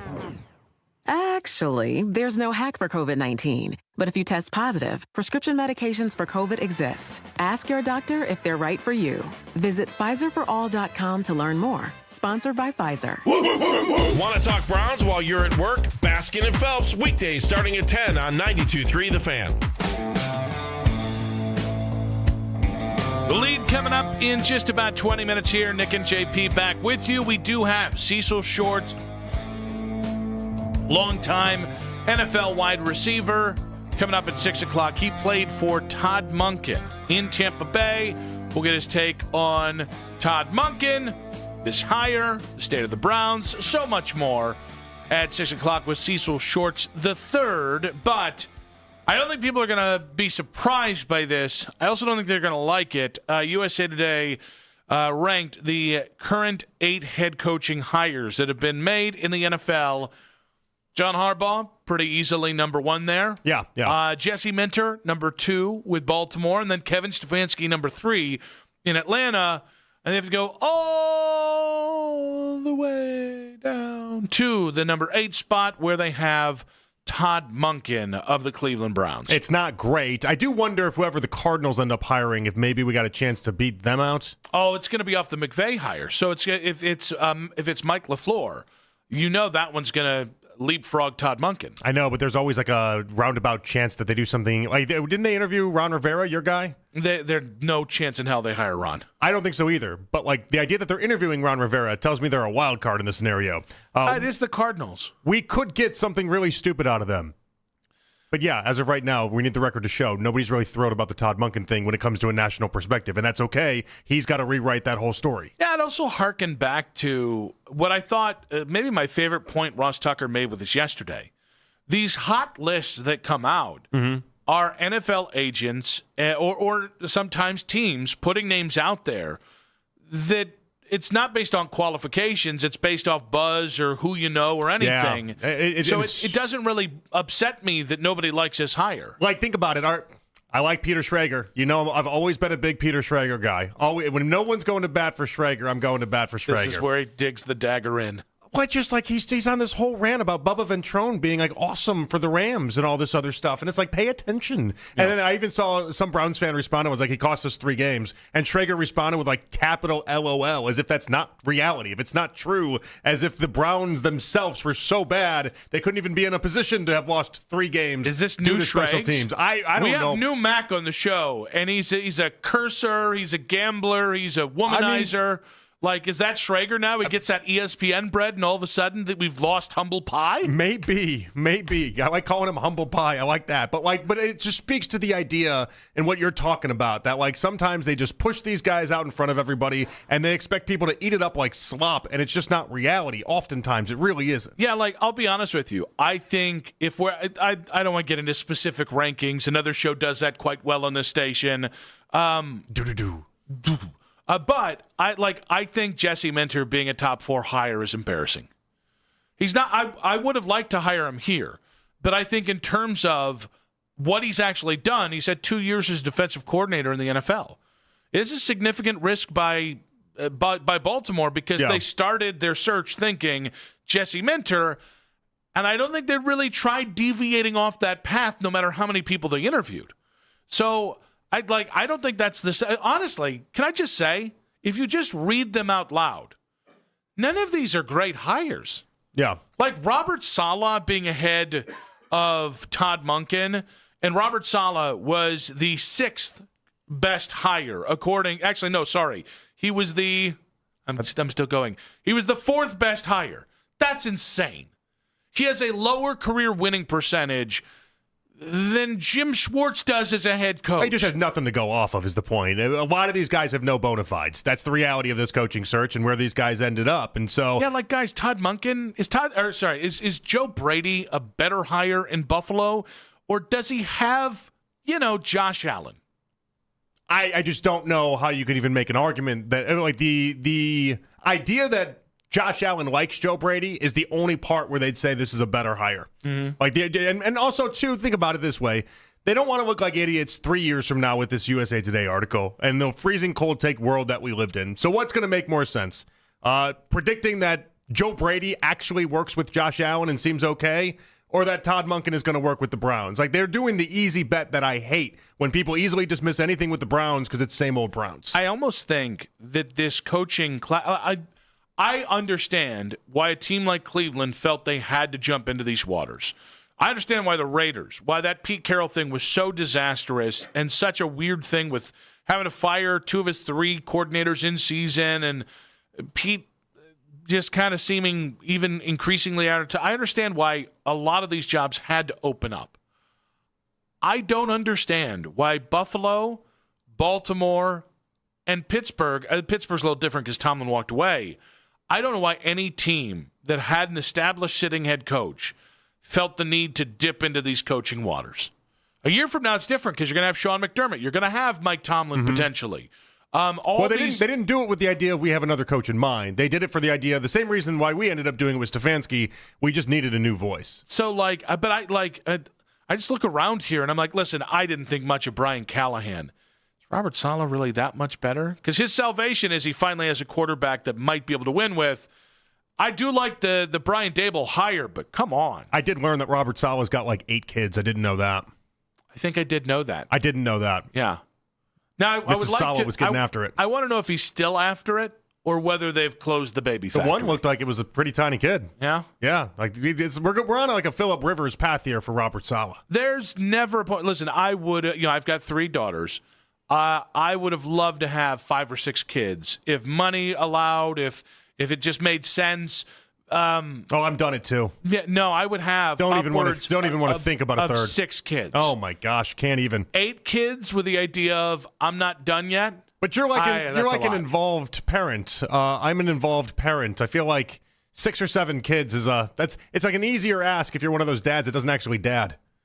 You just show up for the conception? A lot of people. A lot of dads out there that just kind of, they're there for a little bit of the time. And then when they come to get you out, the baby's going to be delivered. I've seen like 7 of these. I'll hit you on the next one. What knew was happening at that point? Am I right, guys? But I'm done it too. Can't do anymore. I could have had 6, but still 8 seems incredible. Like, once you get above 6, I just don't know how the math works. Now, in fairness, he's an NFL head coach. Well, that's the thing. He's got unlimited resources, I would imagine. I'm sure he's going to be the nannies that he's going to be able to hire to go ahead and offset the idea that he's, coaching a football team. Meanwhile, and Mike maybe McDonald, start impregnating them, too. Yeah, in Seattle. You can really start to double up your efforts there. The Seattle head coach says he spends 15 minutes with his kid each week. I hated every second of that. I hated every second of that. 15 minutes every week. How much is Robert Saleh going to be able to spend with his kids if that's what Seattle's doing? When Mike McDonald said that, it felt like a brag, and I've never wanted to run up to a human being and shake them awake harder in my life of, buddy, that kid's going to be 20 before you know it. Get your head out of your ass and see your kid more. Like, you're not getting any better by neglecting your kids more. You're not. No. But that is who I want as my head coach. No, not me. I told you that. I want a psycho for a head coach. I'll be honest with you. I think you completely lack perspective. Oh, big time. Or balance in life. That's because a lot of these football coaches, they're weird and they're just football coaches and they're just like they're so isolated on football and football alone. They don't know how to do the real world. But Bruce Arians was as football guy gets, and he said, if I see you skip a recital, I'm going to fire your ass. Curt Cignetti. Fantastic when it comes to that, right? Yes. Like he's like, there's no point of us being in the building past 5:30. What are we really doing here? Got a lot of praise for that. Some get it, most I feel like don't. Yeah, but listen, you and I grind the tape. We listen to a lot of sports talk. We watch plenty of sports.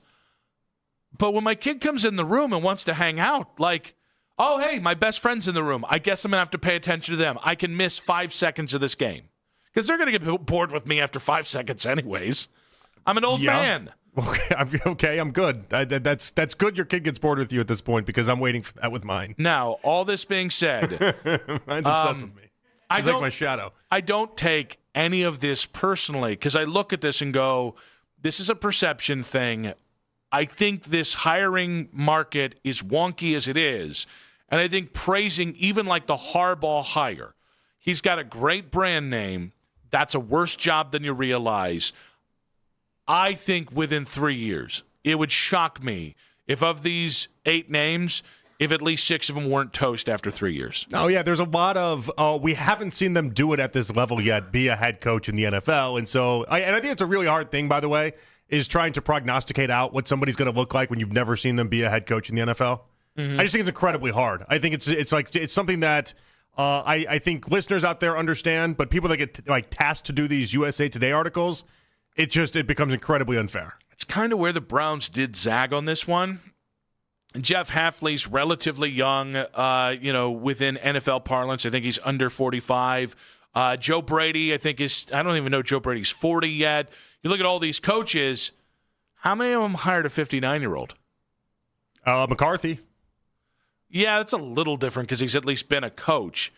Not too many people hiring. I do feel like if you're hiring an offensive head coach. I heard Baskin got pissed about the age thing earlier today. Yeah, he went off. He's like, why do we have to bring up the age every time? Ooh. And I think it's because... I don't think it's about the coaches. Well, I think it's because he's 58. Yeah. And the coach is 59, and everyone refers to him as an old coach. And that might be hitting. Reality might be hitting for Andy. I think Andy's in the prime of his life. He's still got a joie de vivre. I don't even know what that means, but he's still got it. I had him shook the other day, though. I didn't mean to. We were just talking, and I was like, how old are you? And he's like, I'm 58. And I go, oh, my mom's 60. Yeah, that's dirty didn't pool. mean it. I honestly didn't. I didn't mean it. And then it was like, whoa. Like that's the only way you could have made it worse. If then you were like, and also she's dead. I tried saving it, being like, oh, but my dad would be like 77 if he was alive right now. There's a age gap between them. That's not much better because you've reminded him that his father. She was young, is all that is. She was a young mom. Yeah, it was a problematic situation. She's like 25. I mean, she wasn't that young. I mean, just trying to make him feel better. It's not like your Amish housekeeper like that. Oh, I haven't seen the new one yet. She comes on Monday. You just know she's heard stories about you. You just know. Oh, the community is talking. Yeah. That Amish community has been spreading some lies. I think this one's name's going to be Mabel. I think you know. I don't think I'm going to ask her name. We're going to keep that in the dark for all of us here. Because if I don't know, that's very really American Psycho. It was really hard to keep the first one's name out of my mouth. Can you tell me now? No, I won't do it. I refuse to do it. Because you're going to turn that into the name you use for the Amish housekeeper. No, that's her sister. That's ridiculous. No, not doing that. I would never. And so I might try to avoid it, but I'm going to be a little more standoffish with this one. Maybe not make as many sandwiches for this one like I did the other one. Maybe not be as like, hey, how's your day going? We'll just kind of ease into Ruth? this one. It was not Ruth. Was it Rebecca? It was not Rebecca. Was it Hannah? No. No. I was just messing with you. You're way off. Was it Fanny? You're way off. Oh. Fanny? Fanny?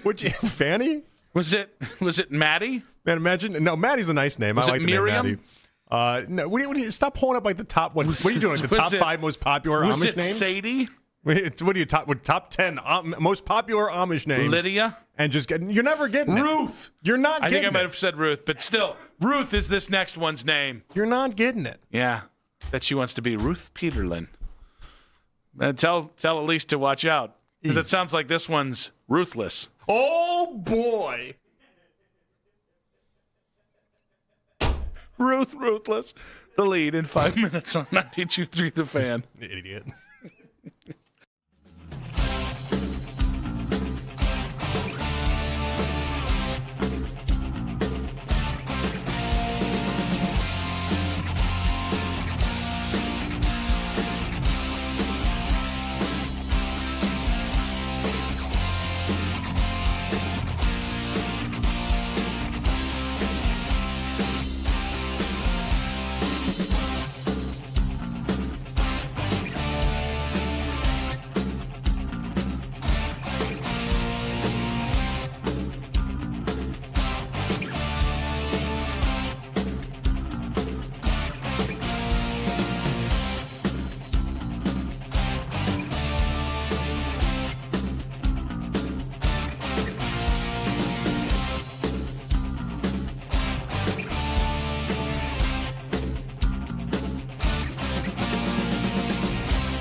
find out that the Browns were caught unaware that he was going to react the way he did, if I find out that they weren't ready for a Jim Schwartz meltdown, I mean, I'm already not feeling good. I'm going to be sick. The Ken Carman Show with Anthony Lima. Weekday mornings starting at 6 a.m. on Cleveland's Sports Radio 92.3 The Fan. It's 5 o'clock on The Fan, and it's time for The Lead with Nick Wilson and Jonathan Peterlin on Afternoon Drive. Win a pair of tickets to the 26th Greater Cleveland Sports Awards at Rocket Arena on Thursday, February 5th. Get tickets at clevelandsportsawards.com. Enter the word CAVS, C-A-V-S, by the end of this hour at 923thefan.com to get registered to win. Cecil Shorts III, coming up in 1 hour's time, former Mount Union wide receiver, a longtime NFL wide receiver, and he played for Todd Monken in the NFL. We'll talk with him about what to expect with Todd Monken. Many, many things to come here, but let's get right into the lead here as Mary Kay Cabot at Cleveland.com joined the Morning Boys today, and she was asked about her reaction to Myles Garrett's disappointed Instagram post last night following the Todd Monken hire. Myles Garrett is probably going to have to come to grips with the fact that maybe his defensive coordinator isn't going to be here, because I doubt, and once again, maybe I'm wrong about this, but I highly doubt that they're going to trade him. There are cap considerations. He is, once again, the leader of the defense. He's the best player on the football team, and I think it's going to be the same thing that it was last year, where Andrew Berry steadfastly refused to trade him. Now, I'm not saying that Myles is going to ask to be traded. We don't know if he would even think about doing that, because he has said numerous times that, now he wants to be here and finish it out here. But things change. So, I don't know what he's thinking right now. That Instagram post, it sent a message for sure. But once again, I don't think it necessarily is going to lead to a trade demand. And if it does, I would think that the Browns would say no.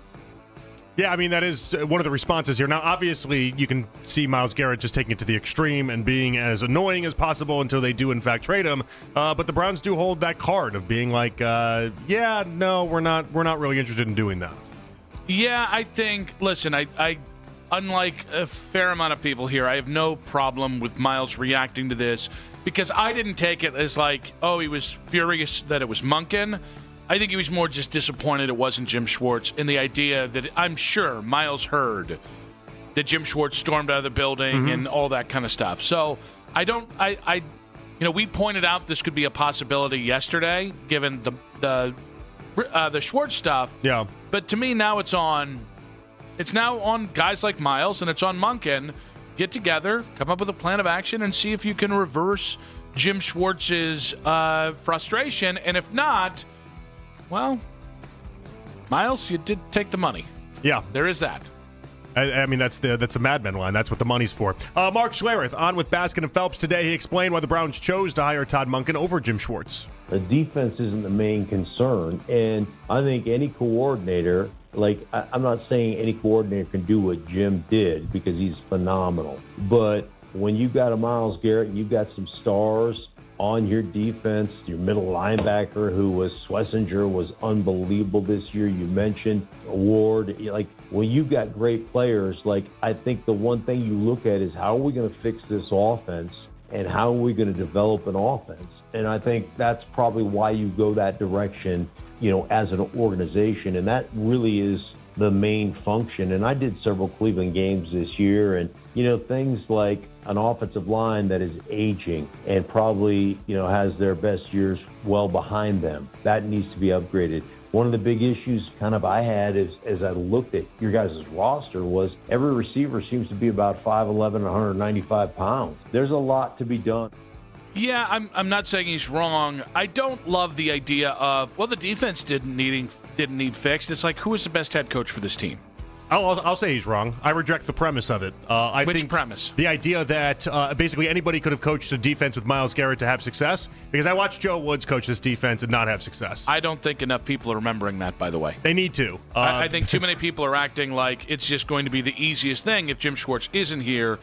to then, we just replaced him with this as good, if not better, defensive coordinator. Yeah, when Joe Woods was here, we cracked the top 15 in scoring defense. Top 15, not a high mark, once, and we got to 13th overall. But I just don't love the idea of, listen, it is an offensive league. I understand why we're getting more offensive coaches, brought in and brought out. I do understand it. But if Jim Schwartz was the best head coach for this job, then he should have been the head coach. I can understand why Todd Monken got the job, and I think that's because the Browns, or at least Jimmy, thought Todd Monken was the best coach for the job. The idea that a defensive first coach couldn't come in here and help fix the offense, I think it's a kind of reductive thinking that is really all across the NFL and a little bit annoying. And I would imagine what has hit the Browns smack in the face is the same thing that it's hit a lot of fans smack in the face, the idea that in the past 2 years we've watched this defense be really pretty great in many areas, and it hasn't resulted in many wins. Offense wins games. Rob Long of 105.7 The Fan in Baltimore joined us at 3:20 today. We asked him if Todd Monken will be a good head coach for the Cleveland Browns. I don't know. To be honest with you, I don't know, because I don't see him as being a very outgoing or talkative type of individual. I didn't see that here because John Harbaugh cast a big shadow. I think he's a very good coach. I think he's an outstanding offensive coordinator. Todd Monken's a football guy. If he has any organizational skills whatsoever about him, I think he will be a good head coach. But you are as good as your quarterback. And who's that going to be in Cleveland? You are as good as the organization that's in front of you. How good is that in Cleveland? So I think Todd Monken's success, like any other head coach, is predicated on what's around him. If he can get the pieces around him, he can succeed. But he or no other coach is going to succeed. When you guys had Baker Mayfield, Baker was playing pretty decent. Stefanski was coach of the year and doing great things. Then all of a sudden we hit the carousel of quarterbacks, and I can't even name how many you've had over the last 3 years. All of a sudden, Stefanski looks like he can't coach. Well, that's what bad quarterbacks make you look like you can't coach. It's funny, I was listening to a little Craig Carton yesterday in New York, and they were laughing about the prospect and the idea that Harbaugh got his number one priority turned away because he became the Browns head coach. They're laughing at the idea that somebody would think the Browns head coaching job is better than even being a Giants OC. And I think that's kind of what Rob was hinting at. Like, if you're in that bad of a situation from a talent deficit, is it worth it to go ahead and make that your first foray? But based off of the contract extension, based off of everything else, or the contract length, I don't think Monken is looking at this as he's got 1 year and one opportunity, and that's it. All right, Greg Schwartz, Bleacher Report, joined us last hour. He's not buying that LeBron James played his last game in Cleveland last night. I think any potential last game going in Cleveland or anywhere else, there's going to be an announcement that comes first. Definitely seems like him and the Lakers are headed towards a divorce. I mean, this is Luka's team now, if you're the Lakers. If you look at the numbers, the Lakers are statistically better this year with just Luka on the floor and LeBron on the bench versus the two of them together. Everything the Lakers do from here on out is built around Luka Doncic, as it should be, because he's 26 and LeBron is 41. So I would be surprised at this point if LeBron signed up for that. But then again, if you leave LA and you go to, the Cavs or you go to the Knicks or you go to one of these teams, they can only offer you the veterans minimum. And is he going to play for $3 million next year? I don't think he views himself as a minimum player. So the only thing that would bring him back to Los Angeles would be the money. But yeah, I'd be surprised if he was back in LA at this point. Yeah, I'd be shocked if he was a Laker next year. Although a couple things have thrown me off. He's pretty checked out with the Lakers. He seems to be going through the motions while scoring 22 points a game. And he just doesn't seem as intense about where things are. And the crying last night. But I tend to agree with the general premise, which is LeBron retiring without a goodbye tour is one of the biggest surprises in NBA history. Yeah, I think he wants that. And by the way, he's deserved it. I think Greg was 100% right. Like, not only does he deserves that tour, he deserves the goodbyes, he deserves for everybody to celebrate him all year long and at every stop. All right, guys, the Guardians announced Jose Ramirez's new 7-year deal today through 203. Good Lord. The 2032 season. Cleveland's president of baseball operations, Chris Antonetti, spoke with the media today alongside Jose and talked about the extension. This is a unique contract. It's rare that you look with 3 years left on a contract that you would look to restructure things. But we're talking about a very unique player with Jose Ramirez. There's no one else like him in our organization's recent history. And so when Jose made it clear what his priorities were, we wanted to try to find a way to make it work. This isn't something that just happened in the past few weeks. We had dialogue going back over the course of the last year where Jose reiterated his desire to try to make that happen. And those talks intensified and really progressed starting in November. And then ultimately we were able to reach the end point here in the last week or so. There was a funny moment during the press conference where a reporter asked Jose something along the lines of, like, how's the offense going to get better for next year? They haven't acquired anybody. And he just deferred and was like, that's they answer those questions. That's on them. I just play baseball, essentially. And it's like, yeah, this is great. I like this.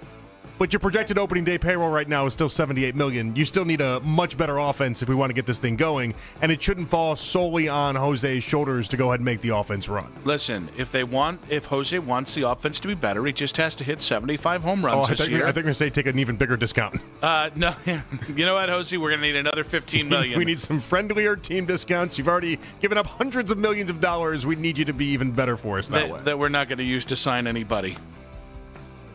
That's tough. That is tough. Hey, the roster's just so loaded. Right? Like that. It's not a money thing. So Antonetti said today, it's not a money thing. I know. It's a playing time thing. Yeah, and then Antonetti went on this whole thing about how they wanted to be in on certain players, but for the money, these guys are going to be part-time players. It's like, well, all right, who are you going after then? Like, and why do you think that's some sort of big-time player if the best you could do is promise them part-time roles? That's not a big-time player. You don't have a center fielder. Harrison Bader got 2 years, $21 million, which should be doable for you. Who are you blocking by getting Harrison Bader in center field? Because if it's anybody, Angel Martinez, yeah, he hit like 220 last year. Nolan Jones, I think we saw what Nolan Jones did last year. And then there was like a soft promise of like, well, if it's not good enough by the deadline, then we'll go out and we'll course correct and we'll get this thing right. That was his words. We'll course correct and get this thing right, just like they did with Wayne Thomas 2 years ago. Oh, great. Okay. I'm getting closer and closer and closer to begging David Blitzer to buy this team just a little bit. So that was earlier. A good thing, is that Blitzer was very involved in the Ramirez extension.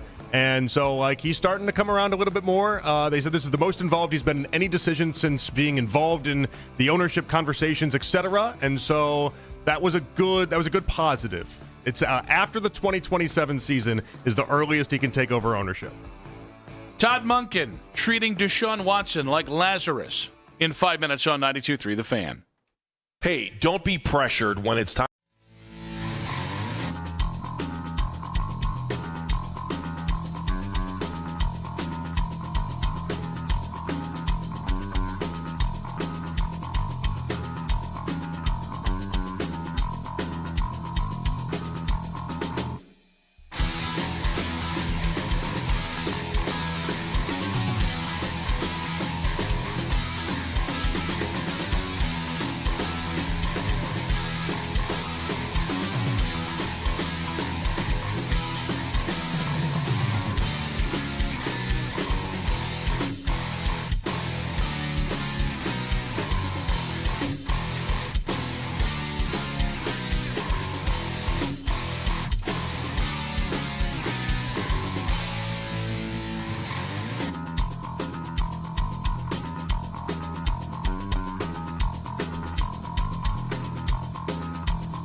You want football IQ, locker room insight, and real conversations with the people shaping the league? Welcome to Free Range with Von Miller, where nothing is off limits and every down counts. New episodes every Wednesday. Listen and follow Free Range with me, Von Miller, wherever you get your podcast. All day long. All day. All the time. At work. 923thefan.com and the Odyssey app. Check it out.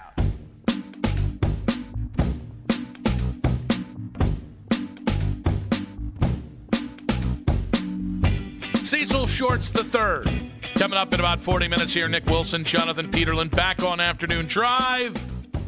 So one of the interesting narratives that it really seems like who are you paying attention to is what impact Todd Monken, or what quarterback currently in the Browns quarterback room, is Todd Monken going to have the biggest impact on? Albert Breer came out earlier today in his mailbag and said one of the big questions on whatever essays the Browns were handing out to potential head coaches is... Yeah, the thing that they had 6 questions, right? 6 questions. And one of them was, how do you make Shedeur better? Like, what would you do with Shedeur, basically? We also have people saying, well, this guy, Todd Monken, likes a more mobile quarterback. That's got to be good for Deshaun Watson. Yeah, it's interesting. Because he's got such a wide variety of quarterbacks that he's helped. I'm kind of convinced he can help anybody. I agree. What I think is interesting is the offense that is best suited for Shedeur is not necessarily the offense that is best suited for Deshaun. Well, and so I want to know, how is he going to balance this out, right? Is he going to put, and we'll find this out very early on, I would imagine. Maybe it takes us a little bit longer, actually. I shouldn't speak that way. Like, who is he spending the most time with? Who's he going to pay the most attention to? And then is he looking at Deshaun as a reclamation project, or is he looking at Deshaun as somebody that week 1 we can do this right away? I can tell you, with the Monken hire, I'm more inclined to be open to seeing Deshaun Watson on the field this year. Because you have trust that Monken will get it right? No, it's just different. I had no faith in the end that Kevin Stefanski knew what to do with Deshaun Watson and vice versa. I think that relationship itself was the sunk cost. Mm-hmm. So now you've got a coach that has worked with multiple different styles of quarterbacks. I still think Deshaun is physically flawed. I don't know the guy can throw the freaking football because we seem to forget after the Achilles, the shoulder injury is a significant concern. It was a baseball injury, remember? It's fine. It's a baseball injury. We talked to all these baseball players about it. We still don't know whether he has a fastball anymore. Yeah.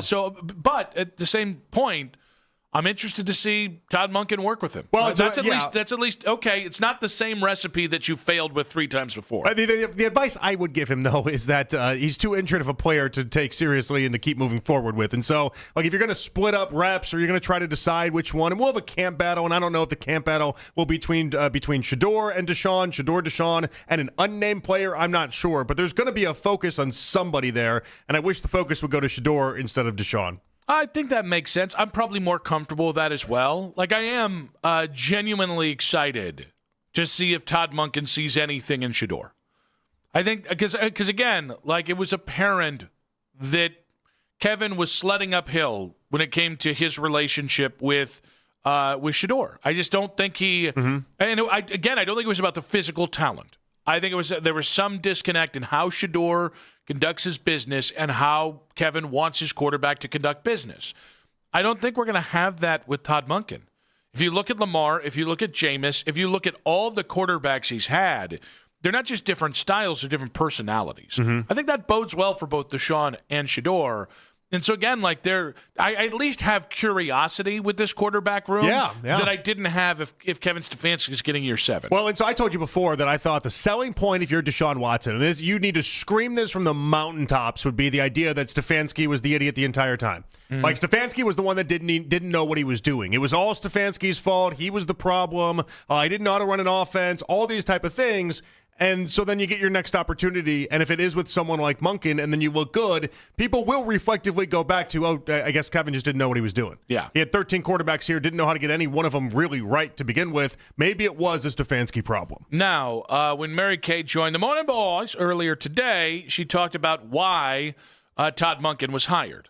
They needed to fix the offensive side of the ball. And what they got with this hire was the most qualified offensive guy that they were going to be able to get in the situation that they're in right now to come in here and try to transform this offense. When you look at some of the other candidates, and especially right now with what's happening with Jim, let's say that you hired Nate Fieldhouse and he's never called a play and he's been in the NFL for 2 years and he's never been a coordinator. Who do you think would be better equipped to handle your defensive coordinator walking out the door? A Nate Fieldhouse or a guy with 37 years experience in Todd Monken, who's seen it all, who's been through it all? I don't think this will faze Todd. I think he'll be able to overcome it. And once again, I think when you look at the offensive candidate that they interviewed, he was the most qualified for the ones that were still in it. I don't disagree with that last line. And I think it's something that, and when we get into qualifications, it's what have you done in the NFL? And this is no disrespect to Nate Fieldhouse. 3 years from now, he might be a guy that you can really sell as a head coach. It might not even be that long given how the NFL works. Udinski, the same thing. Todd Monken has been an assistant in the NFL, or has over a decade's experience in the NFL. Half of it as a play caller. He's done it with multiple different head coaches, and he has a wealth of success as a play caller and as an offensive coordinator in college, and roughly 30-plus years of experience. It's interesting the amount of trust that he walks in with, because he's just done it for so long and with so many different places. Yeah, I mean, the been there, done that, got the T-shirt. This is the example of that. The guy is just, he's lived 7 different football lives. But that's what makes me so intrigued by him, because I really think the NFL world, the more and more we've talked about it, I've just dialed into the idea that the NFL world, they just don't like his personality. They just think he's grumpy. They just think he's basically a Larry David of football, and that's fine. I can live with that. If we got you on a discount because the world perceives you to be, I don't know, an angry 60-year-old male, okay, fine. There's a lot of talent there. Yeah, and I just look at it like this. If you had said, what's the percentage chance Deshaun ever does anything interesting again on a football field in like a big picture generalized thing? 3%, 1%, I don't know. You add to it a quarterback that's worked with a lot of different quarterbacks, or a head coach that's worked with a lot of different quarterbacks, and all of a sudden, okay, 10%. Okay, but will Browns fans perceive it this way? I'm curious to find out. The people that, almost threatened to not be a Browns fan anymore after the Deshaun Watson trade, the people that have been livid about Deshaun for years now, years on years, will they give him that fresh look that you appear to be giving him? Or are they going to just be like, why are we even talking about Deshaun? I'm sure there will be people that say, why are we talking about Deshaun? At which point, and I think it'll be an overwhelming amount of people, at which point you have to say, well, it's probably about $45 million, and it's expensive, and just the fact that he's going to be there, you kind of, because of the Achilles injury and when it happened and the re-tear, you could kind of hide him on IR for a year. I don't think his representation or the NFLPA will allow you to do that for 2 straight years. No, but I am curious to find out what kind of serious running he's getting, because Mary Kay's been telling us for a while that he's being taken serious in this entire process. I mean, you don't have a choice. Guys, I saw, I think it was Pro Football Network did their top 100, and they had Malik Willis at the 22nd ranked free agent this offseason, which is insane. He's had 155 pass attempts in his NFL career. I'm sorry, depending on the amount of money you want to give him, I'd rather probably roll with the guys you have, even if I think Malik Willis, we might have the guy that can build an offense around what Malik Willis does. And think about some of the names we've heard today. Even I'm just talking about today, right? In Pittsburgh, people have spent all day talking about if McCarthy doesn't want to bring back Rodgers, he apparently is infatuated with Kyler Murray. There's multiple reports from The Athletic suggesting that the Falcons are expected to release Kirk Cousins. It's an ongoing thing where we just are constantly just putting new names back into the mix, and teams are becoming infatuated with new names, and it's just the constant evolution of the quarterback discussion. And I think as of right now, with the Browns quarterback room, all right, there's 3 guys there that I think have some claim to be in the NFL. So if Monken wants to give Deshaun the first crack at it in camp, I don't really have a problem with that. And if Monken was the guy that in Baltimore, remember that was a team that wanted to draft Shedeur on the 3rd day of the draft, and then Shedeur said, please don't. They also recruited him while he was at Georgia. So they wanted Shedeur to go to Georgia, apparently. Todd, if he sees something in Shedeur, I think we should have an open mind just because of the wealth of experience that he has in the NFL and in college. I hope that the quarterback room isn't just Shedeur, Deshaun, and Dylan Gabriel. But if it's Shedeur, Deshaun, and then like a Carson Beck in the second or third round, all right, for 1 year. And that seems likely to me, by the way. The Carson Beck part of it? Yeah. Me too. Because he's going to know the system. He knows the coach. I think Max making the fart face. Well, I mean, it's not None of necessarily these are Carson great Beck. options, It's not buddy. necessarily Carson Beck, but it's going to be someone in that second, third round area, someone that you can then go ahead and have a conversation with. I know it's going to be later, but it's just I'm not a Carson Beck fan. Yeah, but I'm not a Ty Simpson fan. I think the point is it Carson Beck's face? A little bit, yeah. Is it a Bella Danger? Doesn't help. Or one of the Cavender twins. Still have not been able to isolate which one. Still doesn't help. That's true. I was a Haley fan. I was so upset for her. Oh, really? He cheated on her. That harlot of Bella Danger. Yeah, she knew who wants to be a player's agent. Into. Oh, really? Yeah, I think I saw that somewhere on the internet. It's going to be a hell of a recruitment process. Good luck to her on that. That's what you found on the internet? Hey, Drew Rosenhaus. It was a Facebook post, I'm sure. Drew Rosenhaus. I'm not taking it with any Match bit of what a seriousness. Bella Danger's thrown at these players to get her to sign on the dotted line. If I look up that article, is it going to be a Facebook post or is it going to be a real article? As a Twitter post. From a reputable person or from... I was scrolling, brother. I don't remember. I know, it's the dangers of scrolling these days, man. Everyone just throw everything out there. I'm sorry. I didn't know we only talked about serious Bella Danger reports on this station. I mean, you brought it as if it was fact. I wasn't sure. The internet tells me. Who knows? Maybe some big high-profile NFL player just heard you say that and is like, I got to get to Bella Danger. Yeah. I got to get on this. Yeah. I mean, like, as an agent, not like on this in any sort of other way. You could do both. You know. It's quite the guaranteed contract. Yeah. A little forgot what I was looking up now. NFL news here. Just go ahead and search in the incognito tab a Bella Danger. That's what I typed in. I typed in a Bella Danger and I said, I got news for you. I have to add to this or this is not going to go well for me. Or it'll go very well for you, depending on how you're feeling today. A little NFL news to pass along here. Adam Schefter saying the Eagles are hiring Packers quarterbacks coach Sean Mannion as their offensive coordinator.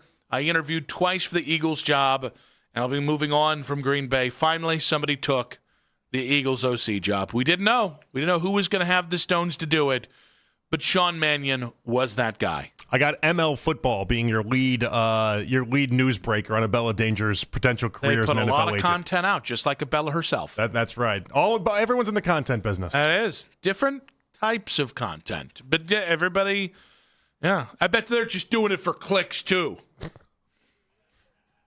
She's a law student. I didn't know that. Yeah. Apparently. Yeah. Imagine her passing the bar and then really truly seriously being like, I want to represent you as a defense attorney, and then like you getting in trouble and then being like, who are we calling? It's got to be a Bella Danger. She's gonna be on the case. We're gonna get this squared away. I'd have no faith in that working out. I don't know. You can do worse. Well, all right. Public defender or a Bella Danger? Oh, I wonder what guy's going to choose. Oh, gosh. She's representing you. She's not doing anything else. I'm going to go over. She's just representing you. You don't know that. You don't know what that holding fee buys you, okay? Yeah, the holding fee. Okay. The deposit. What's it called when you have to get a retainer? Retainer. That was obnoxious. 216-474-0092. How do you like them apples? There's a couple guys that watched the hell out of Good Will Hunting for the last 30 years. Would you hire a Bella Danger as your lawyer? And how likely is it that Todd Monken can resurrect Deshaun Watson? And honestly, if you thought this last couple seconds was dumb, I'm going to play something dumber for you in 5 minutes on 92.3 The Fan.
your job. So while other companies might deliver a lot of hay, ZipRecruiter finds you the needle in the haystack. See why 4 out of 5 employers who post a job on ZipRecruiter get a quality candidate within the first day. Try ZipRecruiter for free at ZipRecruiter.com/free. That's ZipRecruiter.com/free. ZipRecruiter. Whenever you need to talk about the Browns, we got you covered. We are Sports Radio 92.3 The Fan. Cecil Shorts III coming up in just about 15 minutes here. Christian on Twitter saying, Bella Danger is my lawyer. Feels like he's seen that one before. The movie was light on plot, though. I'm being honest. Yeah. I'm a dialogue man, as we found out earlier today. All I got was retainer. I barely know her. So we're working in different wavelengths, I guess. So, we've had many takes on the Monken situation. I haven't agreed with a fair amount of them. I think I cooled on the Monken part of this quicker than anyone else did, but I'm glad that we're at a better temperature today. And just we're starting to try and envision what's this going to look like. How do you fit Monken in here? How can he succeed? All this kind of stuff. Mm-hmm. So I feel like if we played this bit of sound that we're about to play for you yesterday, we all would have been fighting each other. Instead, I think we can play this bit of sound and laugh at how dumb this analysis is. Yeah, it's going to unite us all.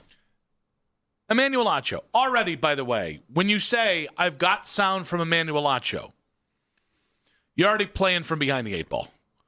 Because Emmanuel just doesn't say a lot of things that are ever... It's the person trying to be too philosophical and failing instead of just, Yeah, I thought Barstool Big Cat put it nicely today. If you view Emmanuel Acho in the world of just being satire, he's much more enjoyable. Oh, I wish I had done that before I listened to this clip. But he was on the Speakeasy. See, it's like the show he was on, Speak, but now it's Speakeasy, and gave his opinion on the Todd Monken hire in Cleveland. Any expectation for Shedeur Sanders under Todd Monken, I believe, will lead to disappointment. There is nothing about Todd Monken as a head coach that should get you excited. As an offensive coordinator, you could say Lamar Jackson had an MVP season under Todd Monken. As an offensive coordinator, Lamar Jackson had 41 touchdowns and 4 interceptions under Todd Monken. As an offensive coordinator, you can make arguments under Todd Monken. Stetson Bennett won 2 national championships at Georgia under Todd Monken. But as a head coach, no. Nothing about Todd Monken as a head man gets me excited.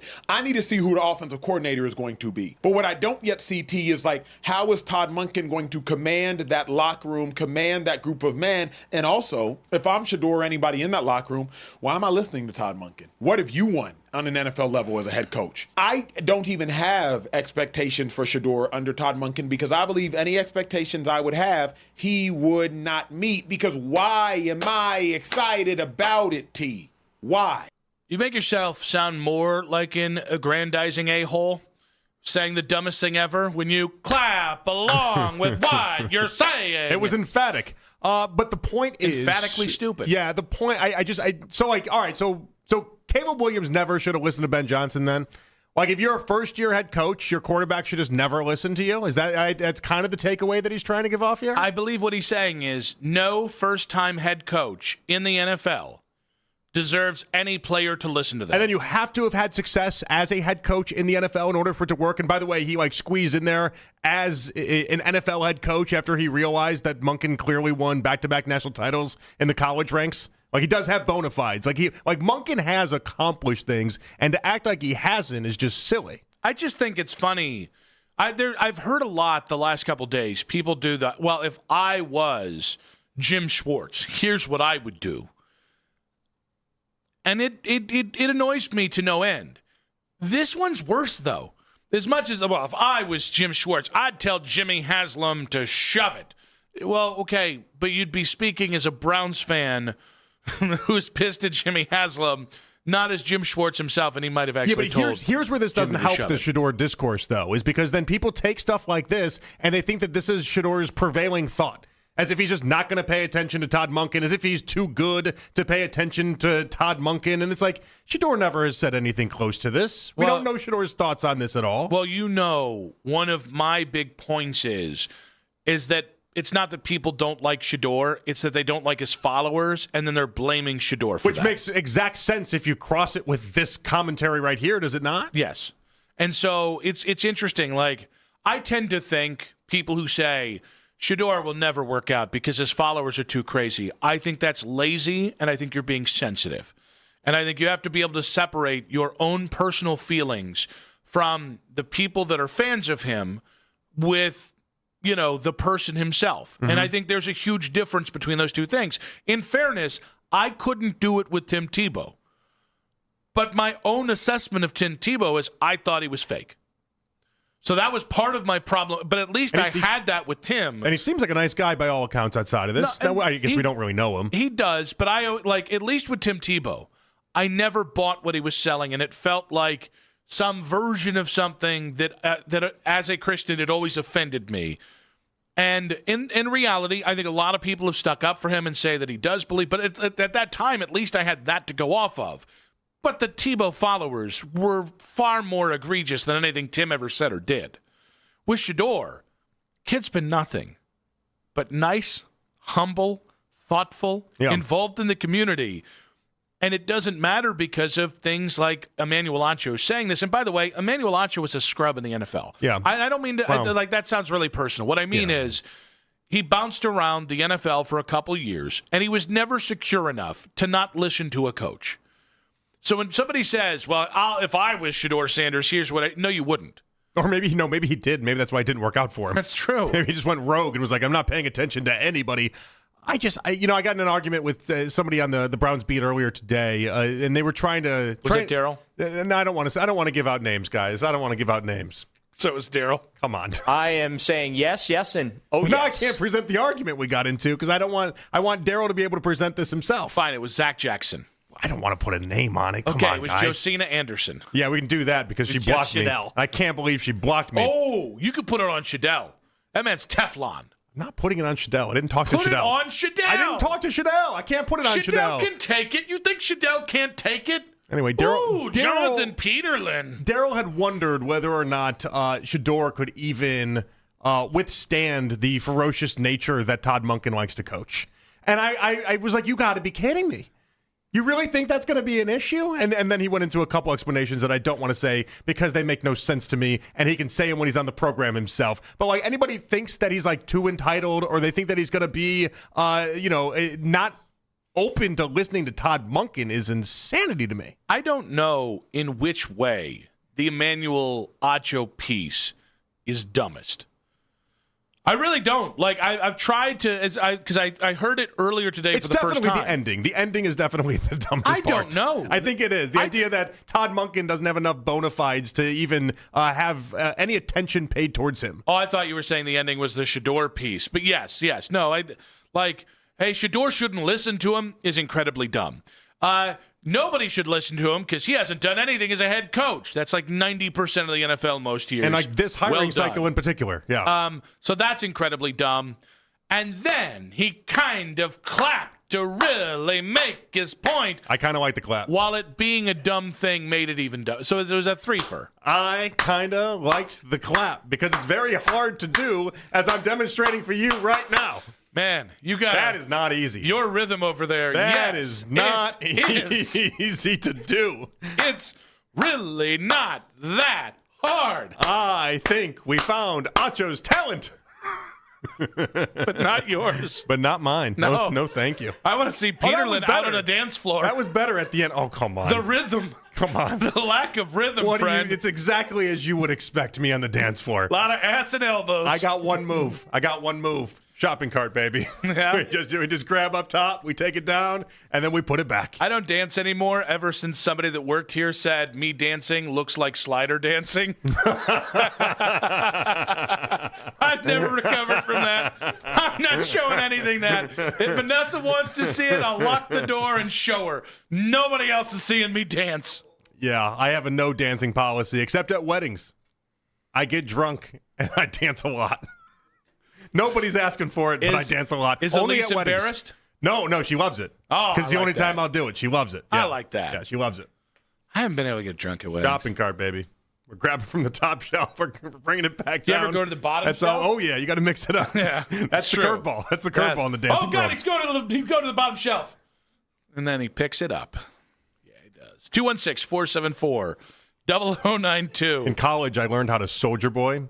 Just so I had one move and one thing to go off of. What's the price? What do you mean, what's the price? What's the price for me being able to see you to Soldier Boy? Yeah. No, I'm not Soldier Boy. It got out of hand. I would do the Soldier Boy, and then that was it. You know, I'm going to be winning the lottery at some point in my life. Yeah. And don't be surprised. We could fall out of communication for years on end. Mm-hmm.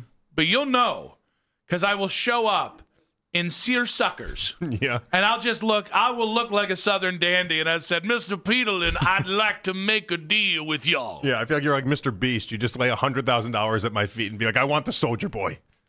Give me the Soldier Boy. I'd start smaller than that. I can be bought very, very, very cheaply on that. But you're not good at negotiating because I'm like, I'll give you $100. The premise is you winning the lottery, okay? So I think I'm all right. That's why you'll never win. Cecil Shorts, the third former Mount Union wide receiver, longtime NFL wide receiver, and a man who played under Todd Monken in Tampa Bay, will get his take on this hire for the Browns in 5 minutes on 92.3 The Fan. This is an Odyssey.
to midnight to get all the best segments from all our shows, and you can always listen on the Odyssey app.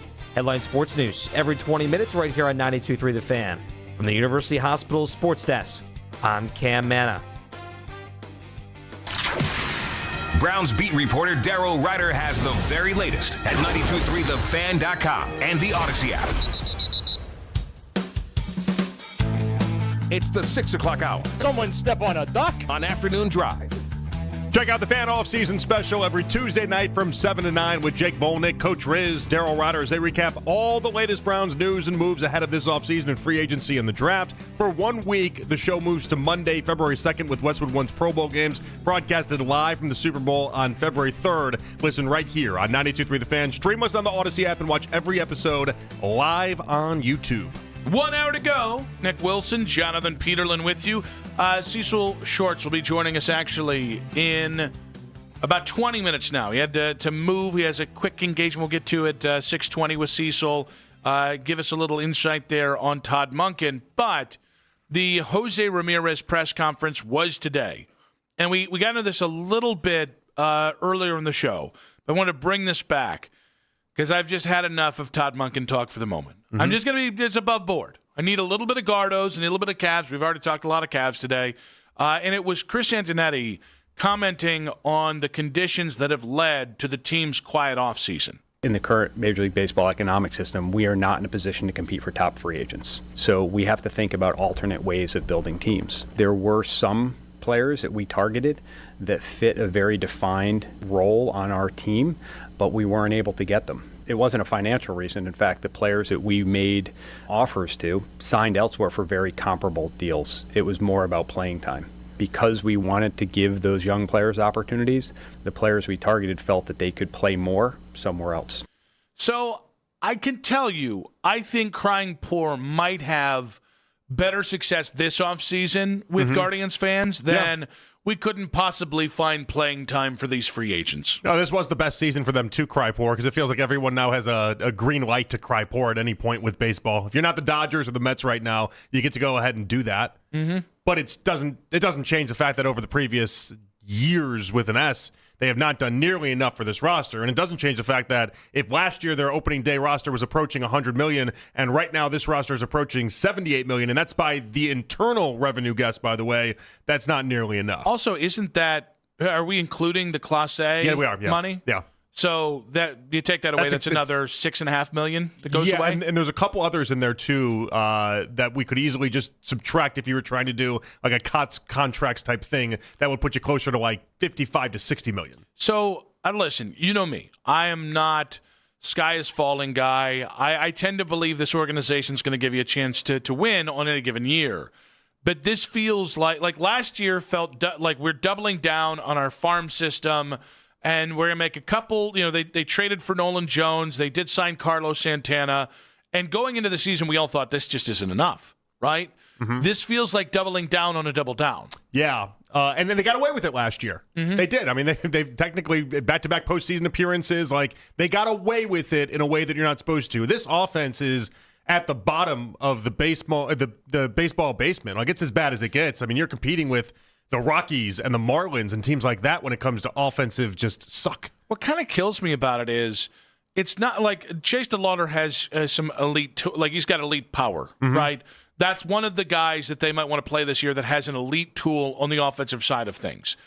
Pretty much everybody else, it's not as if they're scrubs. They are former top 20 prospects for the organization. But it's not like everybody's to the degree of Chase DeLauder. I think that's what's interesting to me. If you had a team full of guys that were all top 100 prospects and they were all top 20 prospects, and it's really just they just need time in the big leagues, I could understand it. I really like what I saw of Angel Martinez. I think he'll be a sturdy big leaguer, right?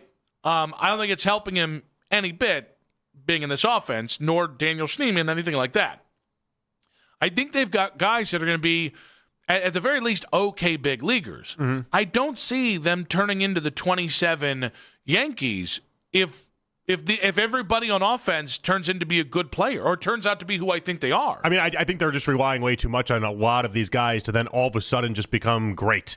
I think Kafis is in that mix. They really like Juan Brito, and then obviously Bazana. We got to talk about him as well. Like, I just think they're looking at this with a real like glass half full approach to, well, if everything breaks right, our offense can be something, and it's like that's just. It's not going to all break right. And in what world does it all break right? It makes me wonder whether they're being entirely truthful. About what? These are really incredibly smart guys. I really like Antonetti and Chernoff. I do. At no point will I ever call for them to be fired. I was offended when somebody did it last year or 2 years ago, whenever that was. This is a really bright organization. Mm-hmm. They have to know that the prospects that they're banking on turning out, your best hope are 2 to 3 WAR players, with the exception of Manzardo and DeLauder. Pretty much everybody else, we're talking average kind of good, like serviceable players. Yeah. And that, listen, if everybody hits, if you 1 through 9, everybody hits an average player or better, and then you get a DeLauder to pop off with Jose being great, with Stephen Kwan being Stephen Kwan, you'd have a decent offense. That's still not a good enough offense in October. You know what I mean? Like you're still at least one significant hitter, and I understand there's only so many ways you can get these guys, but they're having their cake and eat it too. Of like, well, okay, we're gonna do develop from within, and then we're gonna all our young guys got to show up, and then you're also letting Stephen Kwan go into his second to last season, where his trade value is going to diminish from here. Like, there's just so many things where it feels like these timelines or these ideas are antithetical to each other, and you can't have that kind of hypocrisy when building a team as thin as they are. I mean, it just screams as if they're not trying to be very competitive for this next year, and they're just going to take the long road on building and developing players and seeing how that works out. I think you're right. That's just how it seems to me. What kills me is I also think they're banking on, hey, we're going to have another good bullpen. Our rotation's going to carry us again. And this, you just never know. Like, you can have, like, between Williams, Bybee, gosh, I almost said Ortiz. He's gone. Ciccone, like, you've got guys that I think can give you a chance to compete and but you're 2 injuries away from the rotation being a problem. Uh-huh. And so and I'll go back to it. I think they're too smart to believe that most of these guys, or even 60% of these guys, are suddenly going to show up and show out this year. I just feel like last year was that year. So for a while they've been doing this every other year stuff, and I felt like last year they thought was, all right, we can take that year off, and then we'll regroup for what this upcoming year is, while putting a bunch of young guys out there, and then they kind of fell into some things and found their way in the playoffs, and so it almost like satisfied the fan base enough. And so I feel like what they've usually done, their reflexive nature then is, okay, we built up enough goodwill. Now we can kind of just take it easy for a little bit. I've been right which stinks. I've been right about the Guardians the last 2 years. And so when last year I think Vegas had them at 80 wins, I said over. I thought they were going to win the division. They won the division. They've been at like 80 wins every year for the previous 3 or 4 years. Except for 2 years ago when they had them at 72 wins. Oh, that's right. It was like it was a lot. I just toasted Darryl on a burger bet. I mean, that so-and-so never got close. But I've been right more often than I've been wrong with the Guardians. Yeah, because they're at 80.5 again, by the way. This is not a flex, by the way. It's to make this point. I don't know how I could possibly think they're going over 80.5 wins this year. I don't know it'll be a 72-win season.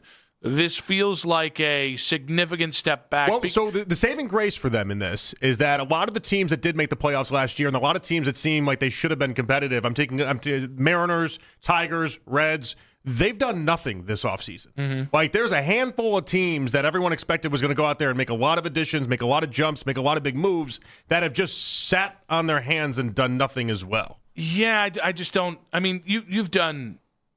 There's doing, like, okay, you mentioned the Mariners. They at least re-signed Naylor.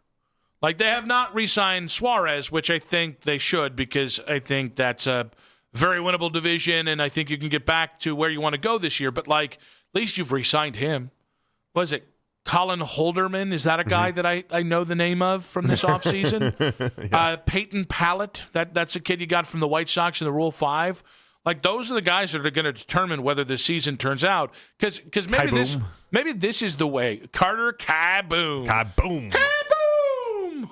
It sounded more like Mario. I meant to go more for like a cowboy thing. Yeah. It's Cowboy Kaboom. There we go. We landed the plane finally. Of course, that was a respectable way to do that. However, like, I look at you as you're lucky to get 80.5 wins. Yeah. If the offense is what I think it is and everything else works out within reason.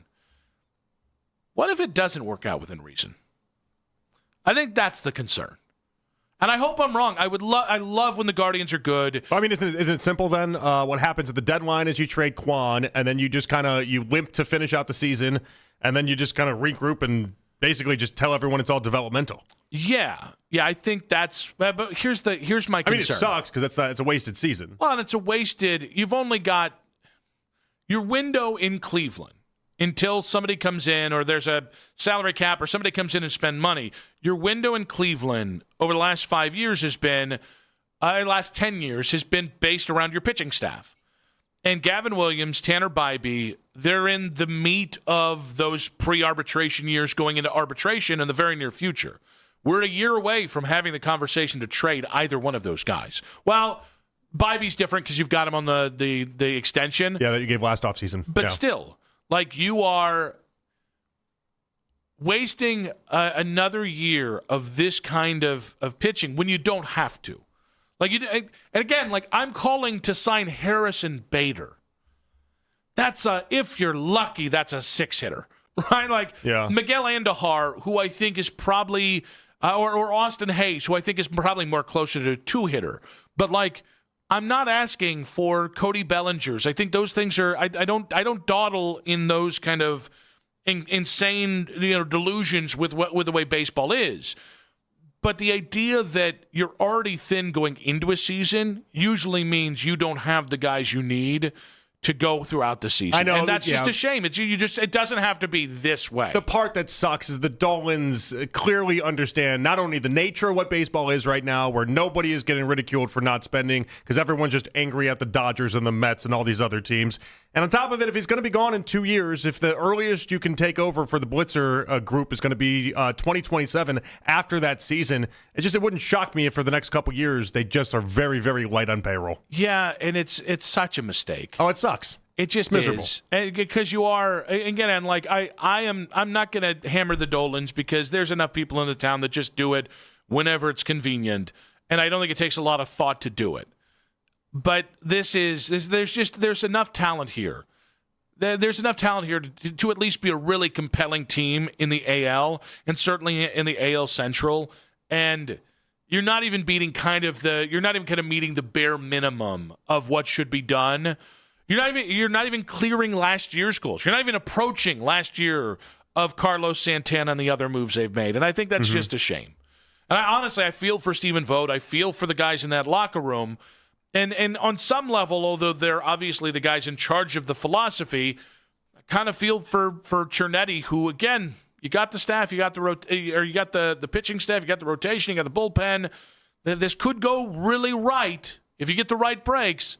I just feel like you're giving yourself no chance. Yeah, when like Chernoff, at one point turned down the Mets job. It's just you got to think about that for a second. You're like, wait, he turned down an opportunity to be with a team that has a $300 million payroll and do all that. He didn't do it so he could just manage a cap here, or at least not be able to spend any money. Like there's empathy there for me with them because they're just handcuffed. Cecil Shorts III, former NFL wide receiver, played for Todd Monken in Tampa Bay. We'll get his take on the Monken hire in 5 minutes on 92.3 The Fan. I drive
Browns coordinator.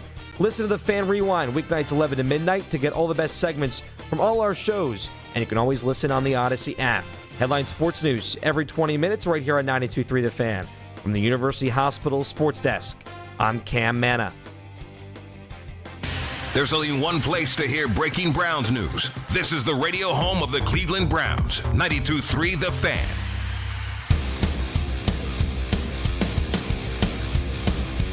Back on Afternoon Drive, Nick Wilson, Jonathan Peterlin with you. We do have, in case you missed it, coming up in about 20 minutes here, but Todd Monken. He's the Browns' new head coach, to talk about the hire, to talk about his experience playing for Todd Monken in his career in the NFL back in Tampa Bay. We head out to the Make It Right Call Kyle Wright hotline and welcome on Mount Union man. Got to say that. They win a lot there. Also, former NFL wide receiver Cecil Shorts III. Cecil, welcome to the show. What's up, fellas? How y'all doing, man? We're doing all right here. I think we've been one of the more pro-Monken shows here, so I guess we'll start with your reaction to the Browns hiring your former coach, Todd Monken, from back in the day in Tampa Bay, here in Cleveland as a head coach. I was shocked. I'm not going to lie to you. I thought they were going to go with one of the young offensive-minded guys.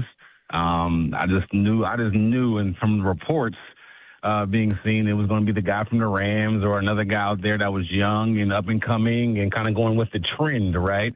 So I was shocked because I didn't hear about Coach Monken's name a lot.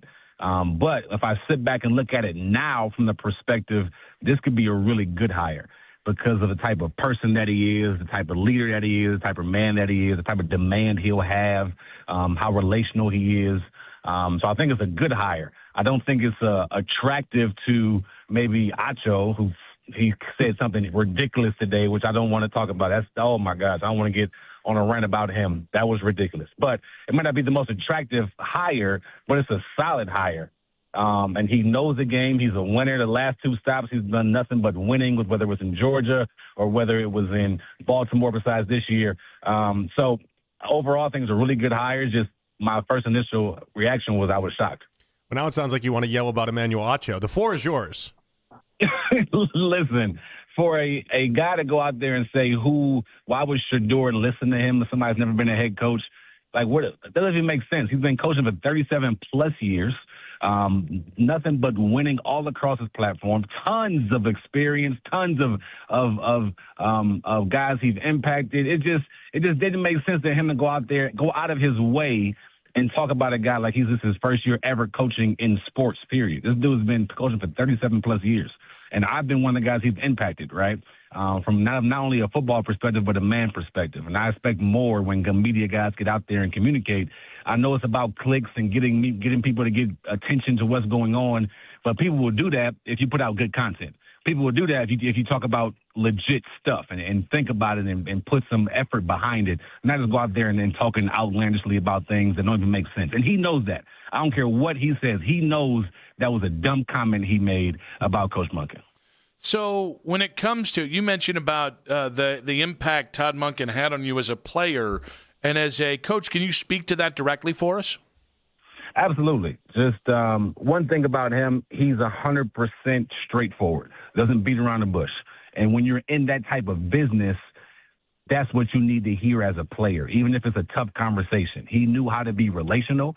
He knew how to talk to everybody in the room. He knew how to communicate with everybody in the room. So I was in the room with Mike Evans and Russell Shepard and Vincent Jackson, rest in peace, myself and a few other guys. He was in there with guys that are free agents, that guys like Vincent Jackson that were on the 12th and 13th year, guys that were on the Hall of Fame trend like Mike Evans when he was in his younger days. And he had middle-of-the-road guys like me in there, but he knew how to communicate with everybody. He knew how to sit me down and say, hey, you're not going to start this week because of A, B, and C. We simply drafted this guy, and we're going to see the best out of him. That's how the business works. It sucks, but this is what it is. And I was like, yes, sir. Thank you for being honest with me. That's what I wanted to hear. So for me, I knew how to have hard conversations. I knew how to take that hard information and turn it into a good. Now, you know what? Let me just take that, soak it in for a second. All right, cool. Let me go out there and continue to work hard. So him just being honest, him just being straightforward, him being a no-nonsense type of guy every single day, him being so consistent in how he approached the game every single day, I can see him doing the exact same thing I know he's going to do the exact same thing with the Cleveland Browns. Yeah, and everyone we've talked to, by the way, just said glowing things. I don't think anybody thinks he's a bad coach by any measure. But I do wonder, though, if he's as good as everybody's saying, why has it taken him so long to actually get a head coaching job in the NFL? Well, I think a few things. Number one, everybody's path to success is different, right? And if you look at what he's done in Georgia, outstanding 2 national championships, outstanding offensive coordinator job there. When he came to Baltimore, I think Lamar's best season as a pro was under Todd Monken, right? Some of their best seasons as an offense was under Todd Monken. And I think he gets overlooked a lot because he's not the flashiest. He's not the biggest name. He's not the youngest guy, right? So I think he gets overlooked a lot. But his resume speaks for itself the last 6, 7, 8, 9, 10 years. Like, he's been exceptional at what he does. And he's been very productive at what he does, especially his last 2 spots. So I think that's some of the reason why. Not the youngest guy, not the most flashiest guy, whatever the case may be, not the trend, right? Everybody looking for the next, who's the next McVay? Who's the next Clint Kubiak or Kingsbury, or whatever the case may be, right? Who's that next great offensive creative mind, Ben Johnson, where he's been consistent. Like, he's been solid. He's been just a dude that's been getting the job done year after year after year. Even when he didn't have Lamar Jackson, they had to put in a year. They had to put in some backups there. They were still figuring out how to get the job done, and he's doing it at a high level. So I think that's why he's kind of getting overlooked, but I do think it's a solid hire. Cecil Shorts here on the Make It Right, Call Kyle Wright hotline. Cecil, when it comes to the Browns' perspective here, what do they need to give Todd Monken for this thing to work out, and for not just for him to be a hire, but for him to get a fair chance to show that he's a good hire? Oh, great question. They need to draft well. They need to really put some assets into the offensive line. They really need to put, whether that's you draft offensive lineman early with your first pick, whether that's you going out and using his relationships that he's building. And hear me out. He's a really good relational guy, right? So to this day, I can pick up the phone right now and call him. You know, he's like that with all of his former players, his teammates, his coaches, whatever the case may be. He's really relational. So use that to your advantage. Go out and get a Tyler Lindenbaum from the Ravens. Go out and get a George Pickens who played under him at Georgia, right? Go out and get an Isaiah Likely that you can possibly get for a bargain because he didn't have the year he wanted to have last year. Bring him to go with your young tight end that you have, right? You can go out there and give him assets on the offensive side of the football. If you can do that, because you already got your running backs. You already got your running backs. You already got your defense.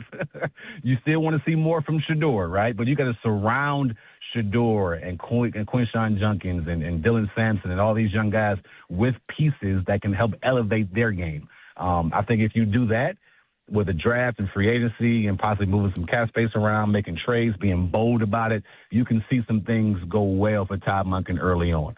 I also think you got to figure out this Jim Schwartz situation. I don't know what Todd has to do. I know for me, though, I'm pretty sure Todd's on the phone communicating with him, maybe even flew in or flew him out, whatever the case may be, said, hey, we can make this work. You know, it wasn't nothing to do with me. What you have going on between you and the organization, I get that. But what we can do is something special. And what you did with this defense last year is the real deal. We don't want to mess that up. Let me let me fix the offense. You can be the head coach of the defense. Run that thing how you run it. Let me be in charge of the team and help this offense go, and we can get something going. So I think if he can do that, you can see some success earlier than later. Do you believe he can take Shedeur to another level? If he gets the assets around him, I do. I truly do.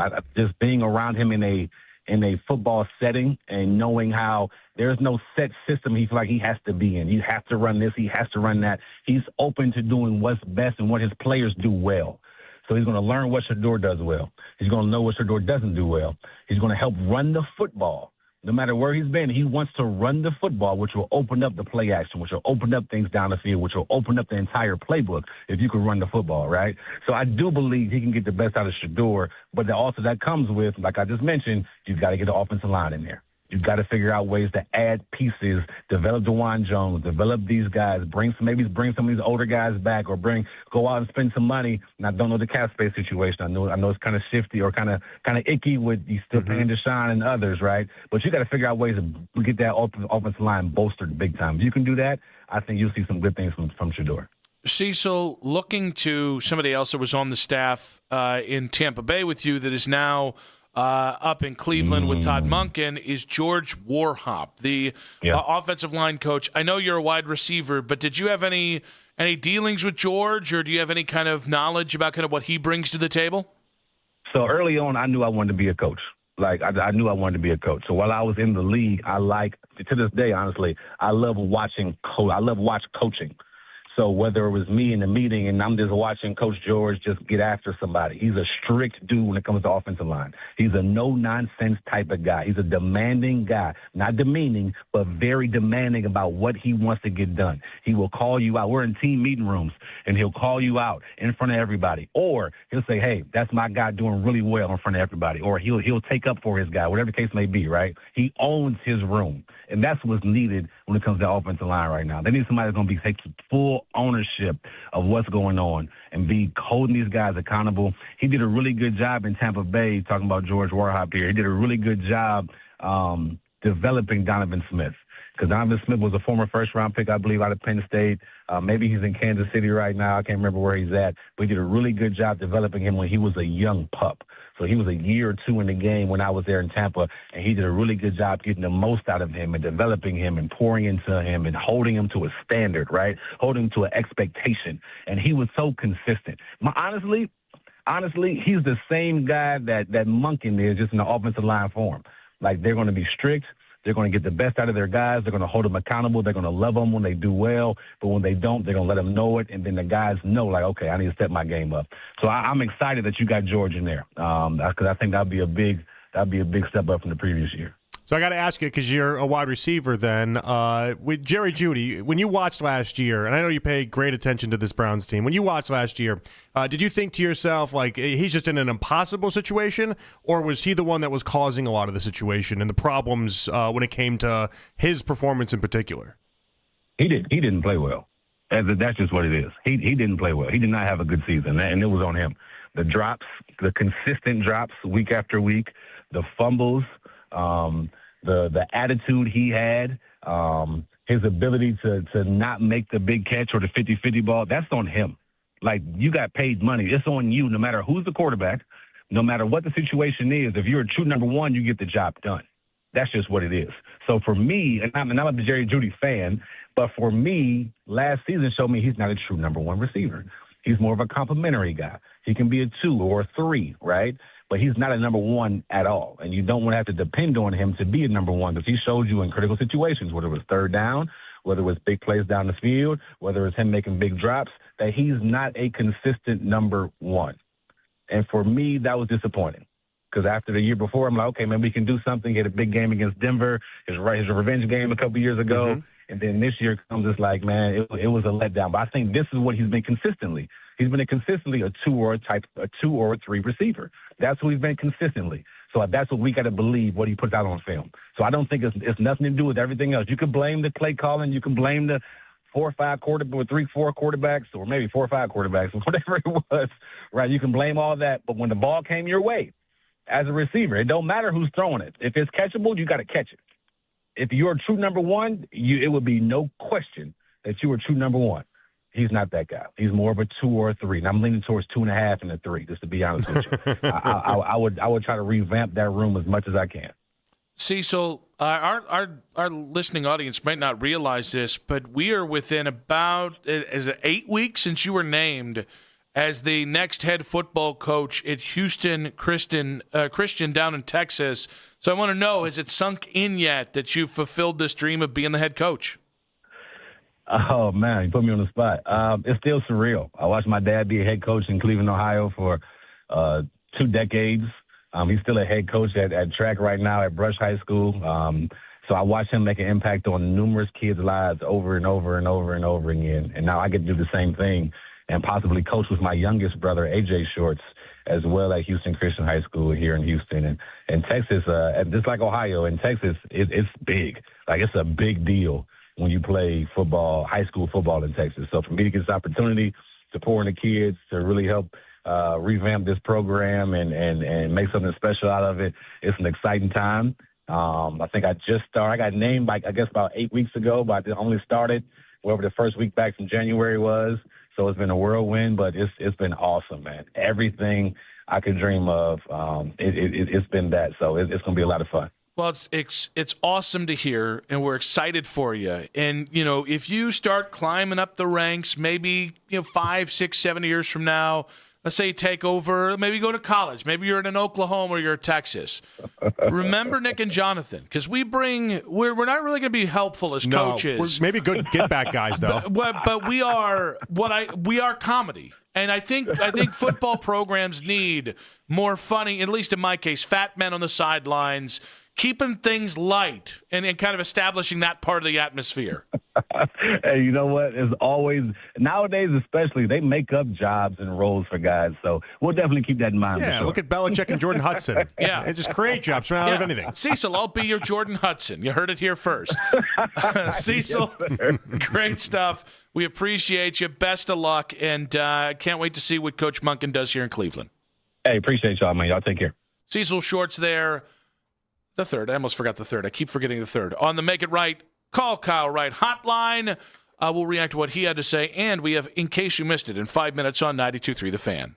Chris Mack here to help you beat the books with Westwood One Sports. This year's champion won't be decided next Sunday in Santa Clara by the quarterbacks necessarily. Yes, Sam Darnold having a great year. Drake May, a second-year revelation. But the story in this year's Super Bowl will be the defenses. And with most defensive players sitting at 80-1 or longer for MVP, this is the best year in a long while to bet on a defensive MVP. Bet smarter and beat the book.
that he did not do a good enough job with Lamar Jackson in Baltimore? A guy who talked about what a mess the Browns were in 2019, and they're bringing him back to be the head coach.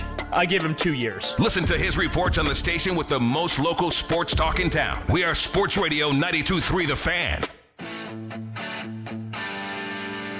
Final segment of today's show. Want to say big thanks to our many guests, Rob Long of the Big Bad Morning Show in Baltimore, Greg Swartz of the Bleacher Report at 4 o'clock today, and then Cecil Shorts, the third, at the end of the previous segment. I'd like to point out, I'm not sure if Jake did it on purpose. Yeah, what's up? Greg Swartz and Cecil Shorts. That's tough. Jamming me up there, buddy. I'm already prone to a lazy tongue there, Jake. Don't need your help much, buddy boy. A lazy tongue? Yeah. It's unfortunate for Vanessa. What do you mean? I don't know. I don't know. Just I don't get the reference, I don't friend. either. I really don't. Can Sometimes you explain it to me in graphic detail? Sometimes Are you satiated? Sometimes I just speak. I don't even know what's coming out of my mouth. Sounds like you've also got a lazy tongue over there. That's all that is. Let's go and get to, in case we missed it. That was nice. Oh, we also talked about Jim Schwartz all day long, too, though. That's the other part of this. Swartz, and Shorts. Yeah, there we go. That's it. What That's a what made it D especially move. tough today. You know what, though? All things considered. I Yeah. answered the call from the sports media gods. I take my reward now. Take that, lazy tongue. Evan Roberts in The Fan in New York. So I almost started talking as my lazy tongue. Yes. Thanks, JP. Now you got a lisp. Hey, everybody. It's Nick Lazy Tongue. Now you sound like Chalamet in a biopic. It's sports. Yours is sports. Okay.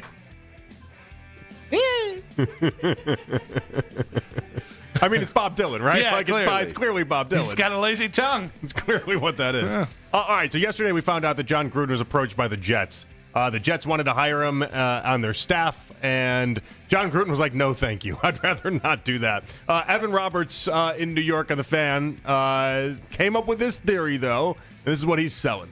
That job wasn't offered to John Gruden by Aaron Glenn because Aaron Glenn would never bring someone in with that kind of personality and resume who is a threat to him. That job was offered by Woody Johnson. So here's the conclusion I'm jumping to. Next year, when the Jets fire Aaron Glenn, and they will, you people listening, and you know who you are because you've called in for months, you're going to get what you want. You're going to get him for the Jets. John Gruden is the next head coach of the New York Jets. And I think it's obvious, and I'm not just saying that. I'm not telling you I want it. It's obvious because Woody Johnson made that phone call. Is it valid? I mean, that station is obsessed with who's hiring the offensive coordinator.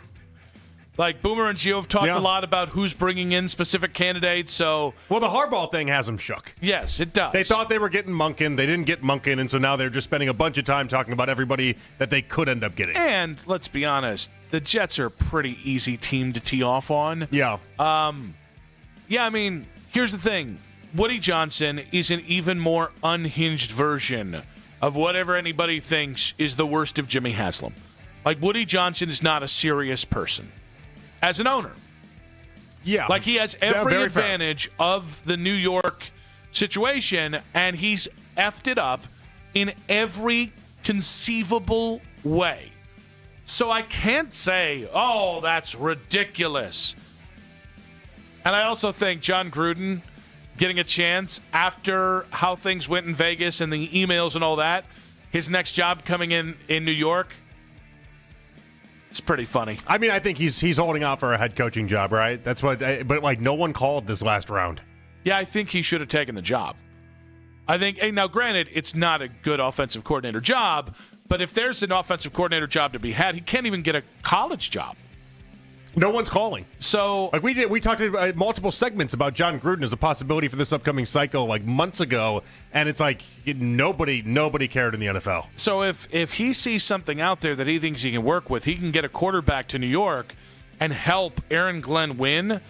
John Gruden, if next year the Jets were 10-7 and the last wild card team in the AFC East, and the offense was the 13th best offense, the 16th best offense in the NFL, Yeah, they showed John life. Gruden would be a head coach the next year. What Evan Roberts is claiming is that he just has to wait for next year anyway, and then he'll get the job. I don't buy that. That's the part of it that's not Acho, but it feels a little far-fetched. Okay. All right, so because there's plenty of sound of Todd Monken out there explaining why a dual-threat quarterback, somebody that can work with their legs, is the best kind of quarterback to have, people are now saying, does this mean Anthony Richardson could be a reclamation project for the Browns this next year? Yeah, it was amazing the amount of people that went to Anthony Richardson on this. And when you hear it, he's describing somebody that is basically the prototype of what everyone thinks Anthony Richardson could be. Problem with that is that Anthony Richardson isn't that. Yeah, the problem, and here's the thing, my non-negotiable is working hard. The Colts have done everything. They've tried everything to get Anthony Richardson to try and work hard. Yeah. To just work hard enough to be the face of a franchise, something that he was gifted by being the number 4 pick in the draft 3 years ago. Which he got because he was just a combine all-star. And he is. I mean, he's an athletic freak. He is faster than Cam Newton. His verticals were insane at the combine. He has a howitzer for a right arm. And I have no doubt, by the way, that somebody is going to take a flyer on Anthony Richardson. You just can't add him to this quarterback room. You can't. Well, it'll make it really easy if we want to talk about Shedeur and Deshaun all the time, because Anthony Richardson isn't threatening. No one's calling. He's not threatening anything in that quarterback battle. Here's the thing. That kid's going to make one throw in camp, and it's going to be the thing that Browns beat reporters and us, if we're That's out what there. I'm scared happens with Deshaun, by the way. I'm scared he makes one throw, and then everyone loses their mind. Yeah, that sounds about right. Although, honestly, Shedeur makes a lot of really good throws. But when Shedeur makes one throw and nobody loses their mind is the problem. I needed more people to lose their mind, and nobody lost their mind. Everyone took it with okay. I think some people lost their mind. But no, Anthony Richardson, do it for you? No? No, isn't that Mac's guy? Mac, isn't that your is guy? Mac's guy. Aren't you a big Anthony Richardson? Aren't you an AR guy? I think that he's a project that's worth looking at. Couching it. Now he moved it Come to on, a project. have some huevos grande. Yeah, I'd like to bring him in if the cost is cheap. That's the reason why I brought him up. Come on. You can go harder in the paint than that, Mac. Don't be a coward. I think Todd Monken can work on that. Who? You got to really Todd sound Monken. it out. There you go. I'm also working on that. Todd Monken. I want to know why so many people are getting his name wrong. Well, because Mac just did it, I'm going to be respectful and say it's the first time they're saying it. First time they're saying it often. He was here in 2019. We talked about him a lot. So here's the thing. Monken is the worst of all the butcherings. Katie Pollock, who's with us at least once a week, she adds an apostrophe in the middle of his name between the N and the K. An apostrophe? And I can't. That apostrophe. Hey, you got one of those apostrophes. That lazy tongue again. Oh, that lazy tongue. Got to do my exercises. Enjoy your evening, I guess. I believe this is what we call self-destruction. All right, big thanks to Mac Robinson on the board. Yes.